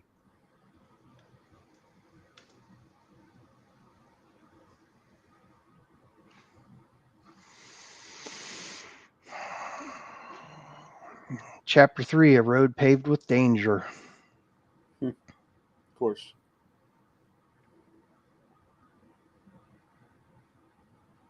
We're moving the wreckage, you decide, gripping the steering wheel tightly. It's risky, but I don't like the idea of heading into the city. Your family nods in agreement. The unknown threats of an urban detour could be far worse than the danger of making noise here. Clearing the road. 2 boys jump out first, rifles in hand. They check the area for any movement while you and your wife assess the wreckage. The semi-truck is jackknifed across the road, but a few of the smaller vehicles might be movable. Daughter keeps watch from the truck, scanning the tree line with her rifle. You try pushing one of the sedans, but it barely budges. One son spots a pickup with keys still in the ignition. You check the gas, just enough to move it. Help me out, you tell your son. Together, we'll get this truck started and carefully roll it into a ditch, opening a narrow path for your vehicle. But just as you're about to clear the last car, a gunshot echoes through the air. Ambush.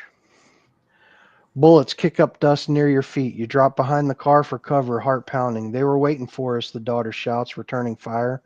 At least 4 armed men emerge from the trees, their weapons raised. Raiders, the kind that prey on travelers. You count your options fast. You're outnumbered, but not outgunned. You have surprise on your side. They're expecting easy targets, not a prepared family. I said 4 armed men. There's 5 of us. 2 sons, a daughter, me and my wife. We're not outnumbered. Option 1, fight back immediately. You have cover and firepower. If you act fast, you can take them out before they flank you. Option 2, use the pickups as cover and push through. You can get everyone in the truck and ram through the gap you made, fleeing while returning fire. Option 3, surrender and try to negotiate. Maybe they want supplies, not blood. If you play it right, you could get out of this alive.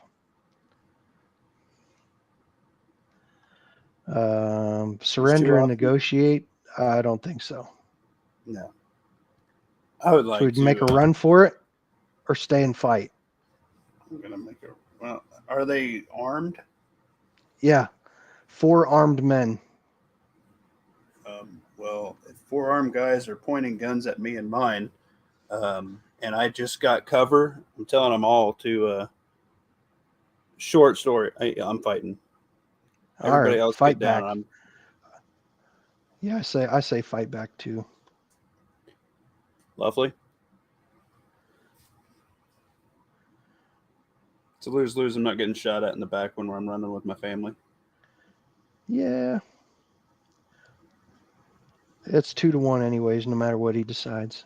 One Yeah. it I is. mean, the hero move would be fight it out, but I think the real life answer would be live to fight another day. But we'll go one. I don't think there's and going to be hope 4 people they shooting at me that I'm not going to turn around and shoot. hope their marksmanship skills are lacking. Just Right. run. Well, see, you're posted up on a car, so you can shoot. Stable platform. They're moving and shooting. Chapter 4: The Cost of Survival. Fighting back. Take cover and return fire, you shout, leveling your rifle over the hood of the car. Your family reacts instantly. The daughter fires from the truck. The wife crouches low with her pistol, and the boys move into flanking positions. The first raider goes down fast, a clean shot from the daughter's rifle. The others scatter, realizing they picked the wrong group to ambush. You take aim at the second gunman, but before you can fire, a burst of automatic fire rips through the air. Uh-oh. Disaster roll. It's never done this before. Oh, no.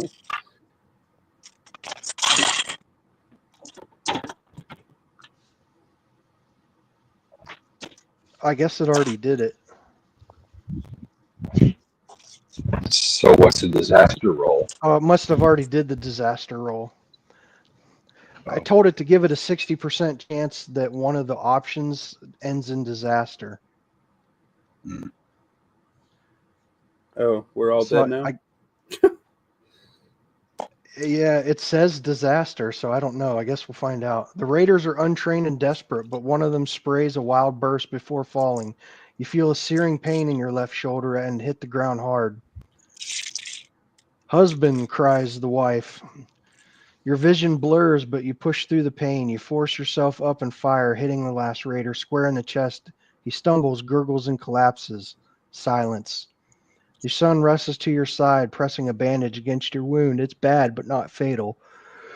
We need to stop the bleeding before we move, the wife says, her voice shaking but steady.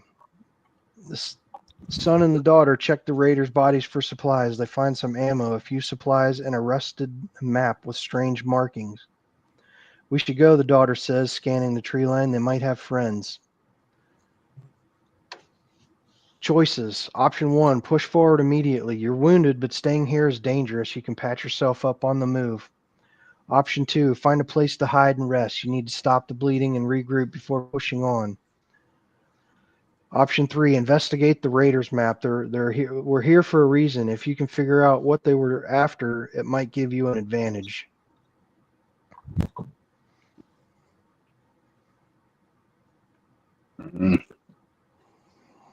I'm not interested in investigating them. I just want to get off the X.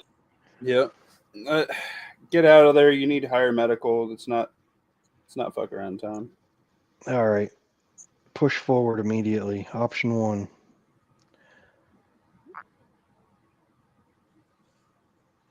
Some people haven't ridden in the back of an ambulance with a broken pelvis. Oh. Moving while injured sucks. I've been doing it the last 13 years of my life. All right, chapter 5, pushing forward.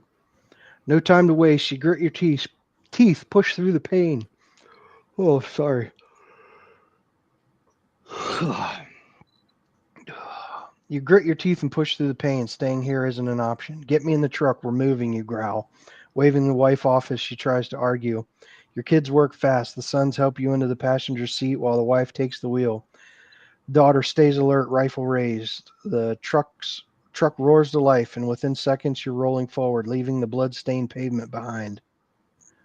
Ooh, no disaster this time.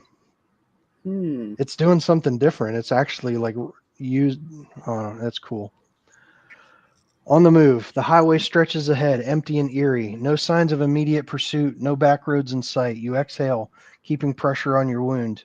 You're bleeding, though, wife mutters, her hands gripping the wheel tight. I'll live, you say, but you know you'll need treatment soon. The bullet tore through the muscle but didn't hit anything vital. Still, you feel every bump in the road like a hammer blow to your shoulder. Uh-huh. A few miles ahead, the son spots something. There's a gas station up there, he says. Look, intact. Might be worth checking. You hesitate. Stopping could mean supplies, maybe even medical gear, but it could also mean danger.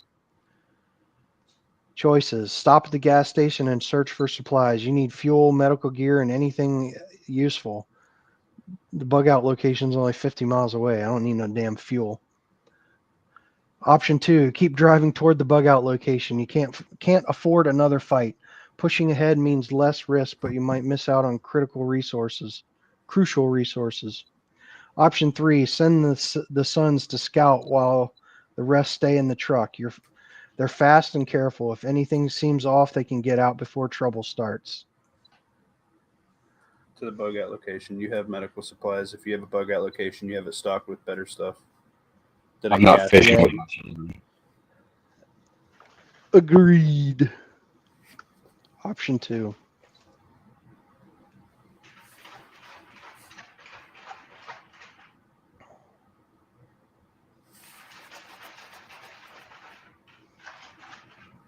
The fuck are you doing? What are you doing? My son must have put one of the dogs back in the cage. He was scratching to get out. The long road ahead. No stopping now. You shake your head. We're not taking the risk. We keep moving. Damn it. Wife nods and presses the gas. The gas station fades into distance, its dark windows hiding whatever might have been inside, good or bad. Your shoulder throbs, and you tighten the bandage. You'll deal with the pain later. Oh, disaster roll, disaster. We're dead. The roadblock. A few miles down the road, the daughter curses, Dad, there's trouble ahead. You sit up, ignoring the pain. A blockade spans the entire highway. Cars, debris, even pieces of collapsed billboard. The son scans the side of the road that wasn't there last time we drove this way. The other son frowns. Could be natural or could be a trap. You don't see anyone immediately, but something feels wrong. Choices. Turn back, look for another route. It might take longer, but avoiding the ambush is worth it. 2, try to clear a path through the blockade. If it's abandoned, moving debris could be the fastest way forward. 3, send the boys to scout ahead while the rest stay in the truck.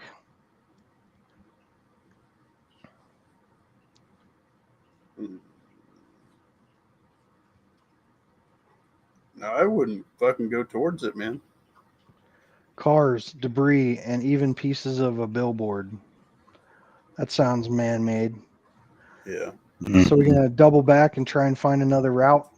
Yeah, I'm not going to drive towards a fortified location with more people than we got while you're injured. I've tried to fix the bake-off. I don't know how.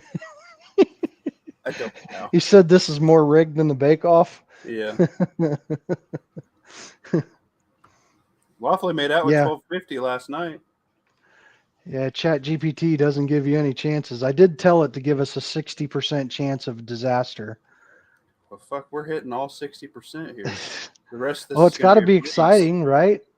Oh, it's exciting. You got that bullet in your shoulder. It's just a flesh wound. 'Tis but a flesh wound. Turn back, I guess. We'll find an alternate route.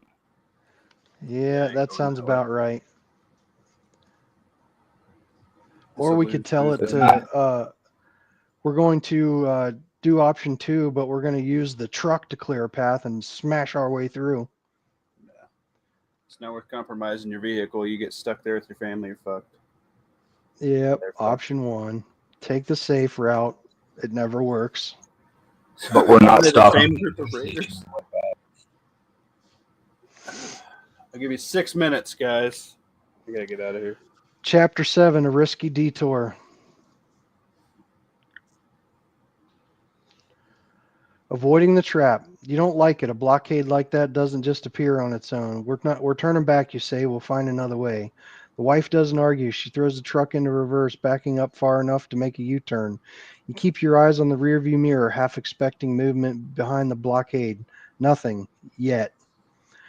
Son pulls out a map. We can take these back roads, but they're not straight shots. You nod. A longer, less predictable route is better than driving straight into a trap. No disaster. Ha ha ha. Finally. The long way around. The detour takes you through narrow, winding roads. Dense woods press from both sides. It's quiet. Too quiet. Daughter keeps the rifle up, scanning the trees. The sons check the map against road signs, making sure they're still heading in the right direction. It takes longer than you'd like, but eventually the road widens and you spot a familiar marker. Your route to the bug out location is back on track. You exhale. We made the right call, the wife mutters. Maybe, you reply. But let's not relax just yet. Ahead in the distance. As you drive, the son spots something down the road. Smoke, he says, small but fresh. You follow his gaze. A thin column of smoke rises from a cluster of trees, maybe half a mile ahead. Daughter frowns. Could be a campfire, could be something worse. You're getting close to your bug out location. The families you're meeting could be nearby or could be strangers. You have to decide. Approach the smoke cautiously. Well, choices. Approach the smoke cautiously. It could be allies, but it could also be a threat. Option 2, circle around and avoid it. Reaching your bug out location is more important. Option 3, send the two boys to scout ahead. They're careful and fast. If it's a threat, they'll spot it first.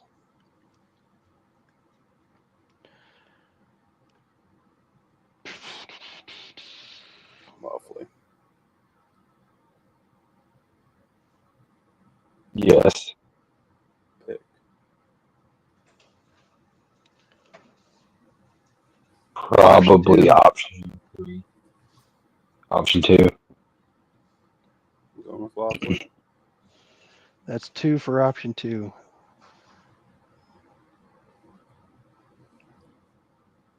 Chapter 8, sticking to the plan.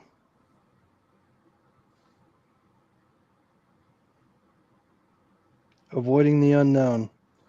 You don't like the look of that smoke. You're too close to the bug out location to take unnecessary risks. Keep going, you say. We don't know who's out there, and I'm not wasting time finding out. No one argues. You've all seen too much to risk a blind approach. The wife takes a turn into a narrow road, leaving the smoke behind. The forest grows thicker, and the sound of gravel crunching under your tires is the only noise around. No disaster. Mm-hmm. Almost there. The drive stretches on for another 20 minutes. You feel the tension in the truck. Everyone is on edge. The daughter grips her rifle a little tighter. The boys double check the map. No one speaks. Then you see it. A wooden marker hidden among the trees. A sign only you and your group would recognize. You're close. The wife exhales. We've made it. Almost, you correct. You won't relax until you see the others. The bug out location. You drive up the final stretch, eyes scanning and clearing the road. The place is just as you left it, secluded, defensible, and stocked. But something's wrong. No sign of the other families. Their vehicles should be here. They should be here. Your gut tightens. Something isn't right. Choices. Option 1, wait at the bug out location and set up defenses. Maybe they're just delayed. Option 2, search the immediate area for signs of them. If something happened, you need to know. Option 3, leave a hidden message and move to a secondary fallback point.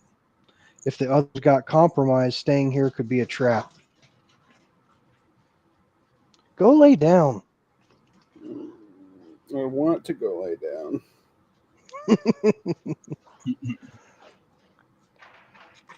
Or one more I and like we'll shut it down.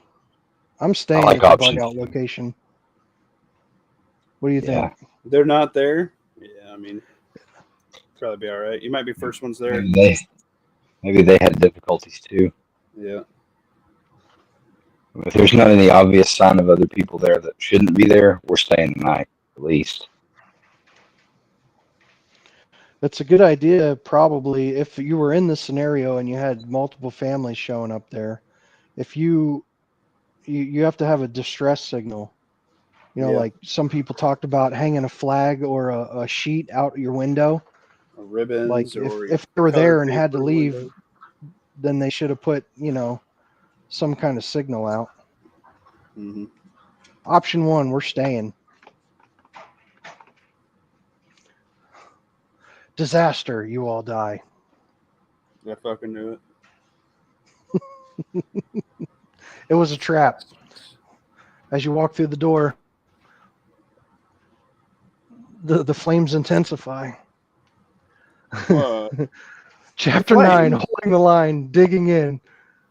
Oh my God. You glance at your family. They're tired, but they trust your judgment. We wait, you say. We secure the area and prep for anything. Your sons nod, grabbing gear from the truck. The daughter takes up a position near the entrance, rifle at the ready. I like her. The wife helps reinforce the cabin doors and windows, securing everything that can be locked, barricaded. If anyone tries to take this place from you, they're in for a fight. Oh no. Disaster strikes. The warning shot. You hear it before you see it. A single gunshot cracks through the trees, echoing across the clearing. Everyone freezes. Son is up on the roof, ducks down. I don't see anyone, he hisses, but that shot wasn't random. You grip your rifle. The others aren't here, but someone else is. Through the tree line, you spot movement. A small group, 5, maybe 6 people, armed, watching. They don't call out. They don't advance. They just wait. Daughter tightens her grip on the rifle. What do we do, Dad? Choices. Call out. Maybe they're survivors. Maybe they're hostile, but you need to know. Hold a position and watch them. Make them make the first move. Option 3, fire a warning shot back. Make it clear you're not an easy target.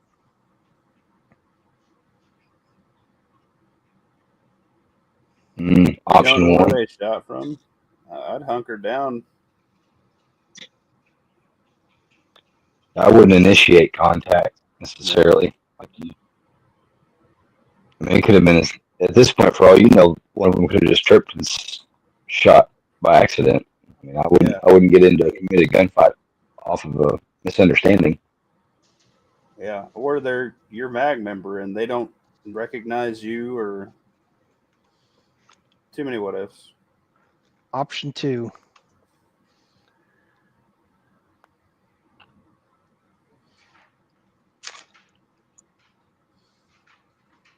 Chapter Also, 10, the you should standoff. post in my Discord a good budget IFAC holder, or what you'll be happy with putting your shit in. And/or Pat. You know what? Everybody who's in the chat on Muffin Top's Discord, drop your favorite IFAC for your battle belt. There, that'll be easier. Chapter 10. Yeah. Watching and waiting. You hold up a hand. No sudden moves, no noise. We wait, you murmur. See what they do. Everyone stays still, eyes on the tree line, ears open. The group in the woods doesn't move either. They know you see them, but they don't call out. 5 minutes pass, then 10. The silence is worse than a gunfight. Strategic retreat. After a tense 15 minutes, the figures begin backing away one by one. They disappear into the woods. No words, no gunfire, just gone. The sun exhales. What the hell was that? Testing us, you mutter, wanting to see if we'd panic. Daughter keeps her rifle up. Think they'll be back? You don't answer. You already know the truth. Fortify or hunt. The enemy knows you're here and they know you're armed, but what's your next move? This will be options for next time. I think it'll pull this exact same one up as long as I sign in. But give this some thought. There's only 2 options. Option 1, double down on defenses, reinforce the bug out location, prepare for a siege. If they attack in force, you might be trapped. Option 2, go after them, track their movements, try to take them out before they regroup. Chance of disaster. You could walk into an ambush. Option 1. I don't need to think about it. I'm not sending anybody out. We don't know their numbers. We don't know anything about them. I'm not sending my family out. You're injured. Yeah. There's no leaving the location. All right, you want to end it there? We'll save it for next time. I did this for like 3 hours the day I figured it all out. Yeah, I might mess with I was almost at like 100, 100 chapters. Yeah, it's cool. I'll mess with it and try and get something different than what you did on mine. Does it Yeah, ever let you make it, or does it just keep? It just Is keeps it killing you. like Dragon Ball Z and it just stays episodic fight um, forever? what I did on that one where I was almost at 100, I put in what option I chose, but wrap this up in 3 more chapters. And it's at the end of it, like I finally won the battle, and it says the battle has been won for now. To be continued is what it said. Dun dun dun. If I could make like a really good template where you could put in,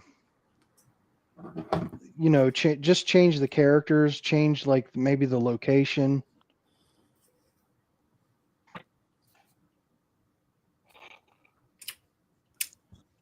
So, like, ChatGPT has access to the internet as of like a certain year, Yeah, right? only up to That it draws from.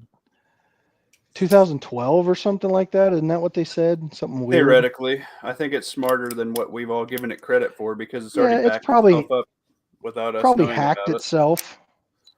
Yeah, it has realized that it's obsolete, seen its replacement, and it's already backed itself up and started trying to evolve its own programming to learn even more. And it just got found out about last week, and it's been running for like 6 years. The guy who found it also got fired from Google, and I'm going to assume he's going to end up DED'd. Mm. So, My yeah. Reason I plan ask right is now because it could is be cool.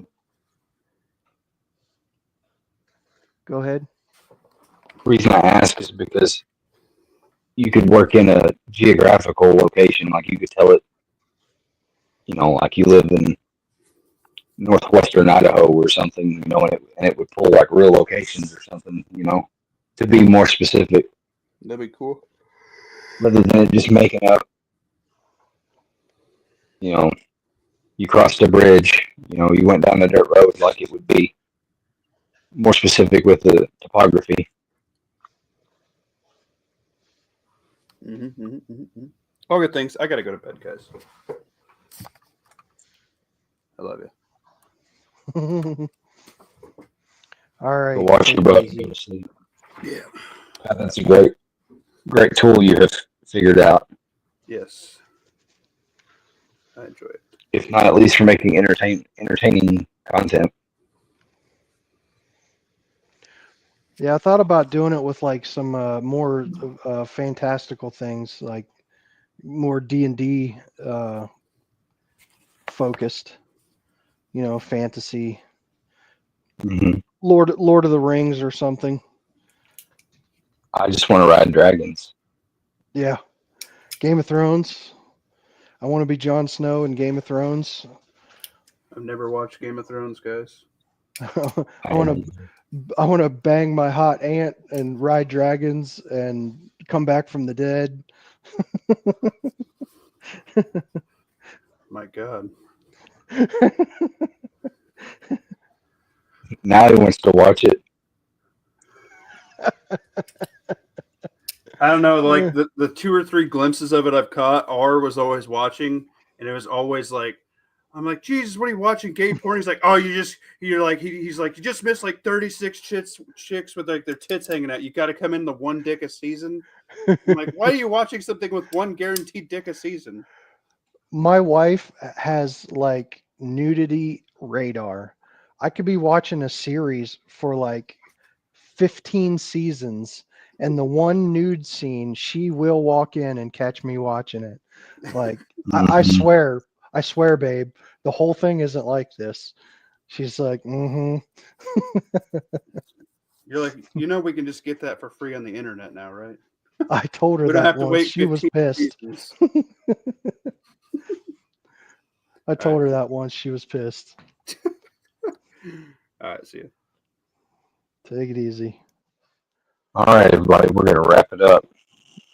Thanks for tuning in to this Sunday Gunday, all things firearms related chat. evolved into so much more in over 5 hours. Appreciate you for hanging in. Kowloon, thanks for being here. Sorry you didn't know about it sooner. Pat, thanks for being our dungeon master. Awesome. Crash and Kev, you've been here like the whole time, or at least in and out for the whole time. Thanks for hanging in there for 5 hours. James Lynch, you too. Peace and chicken grease. And this is Lawfully Armed and Pat Wright signing off. Good night.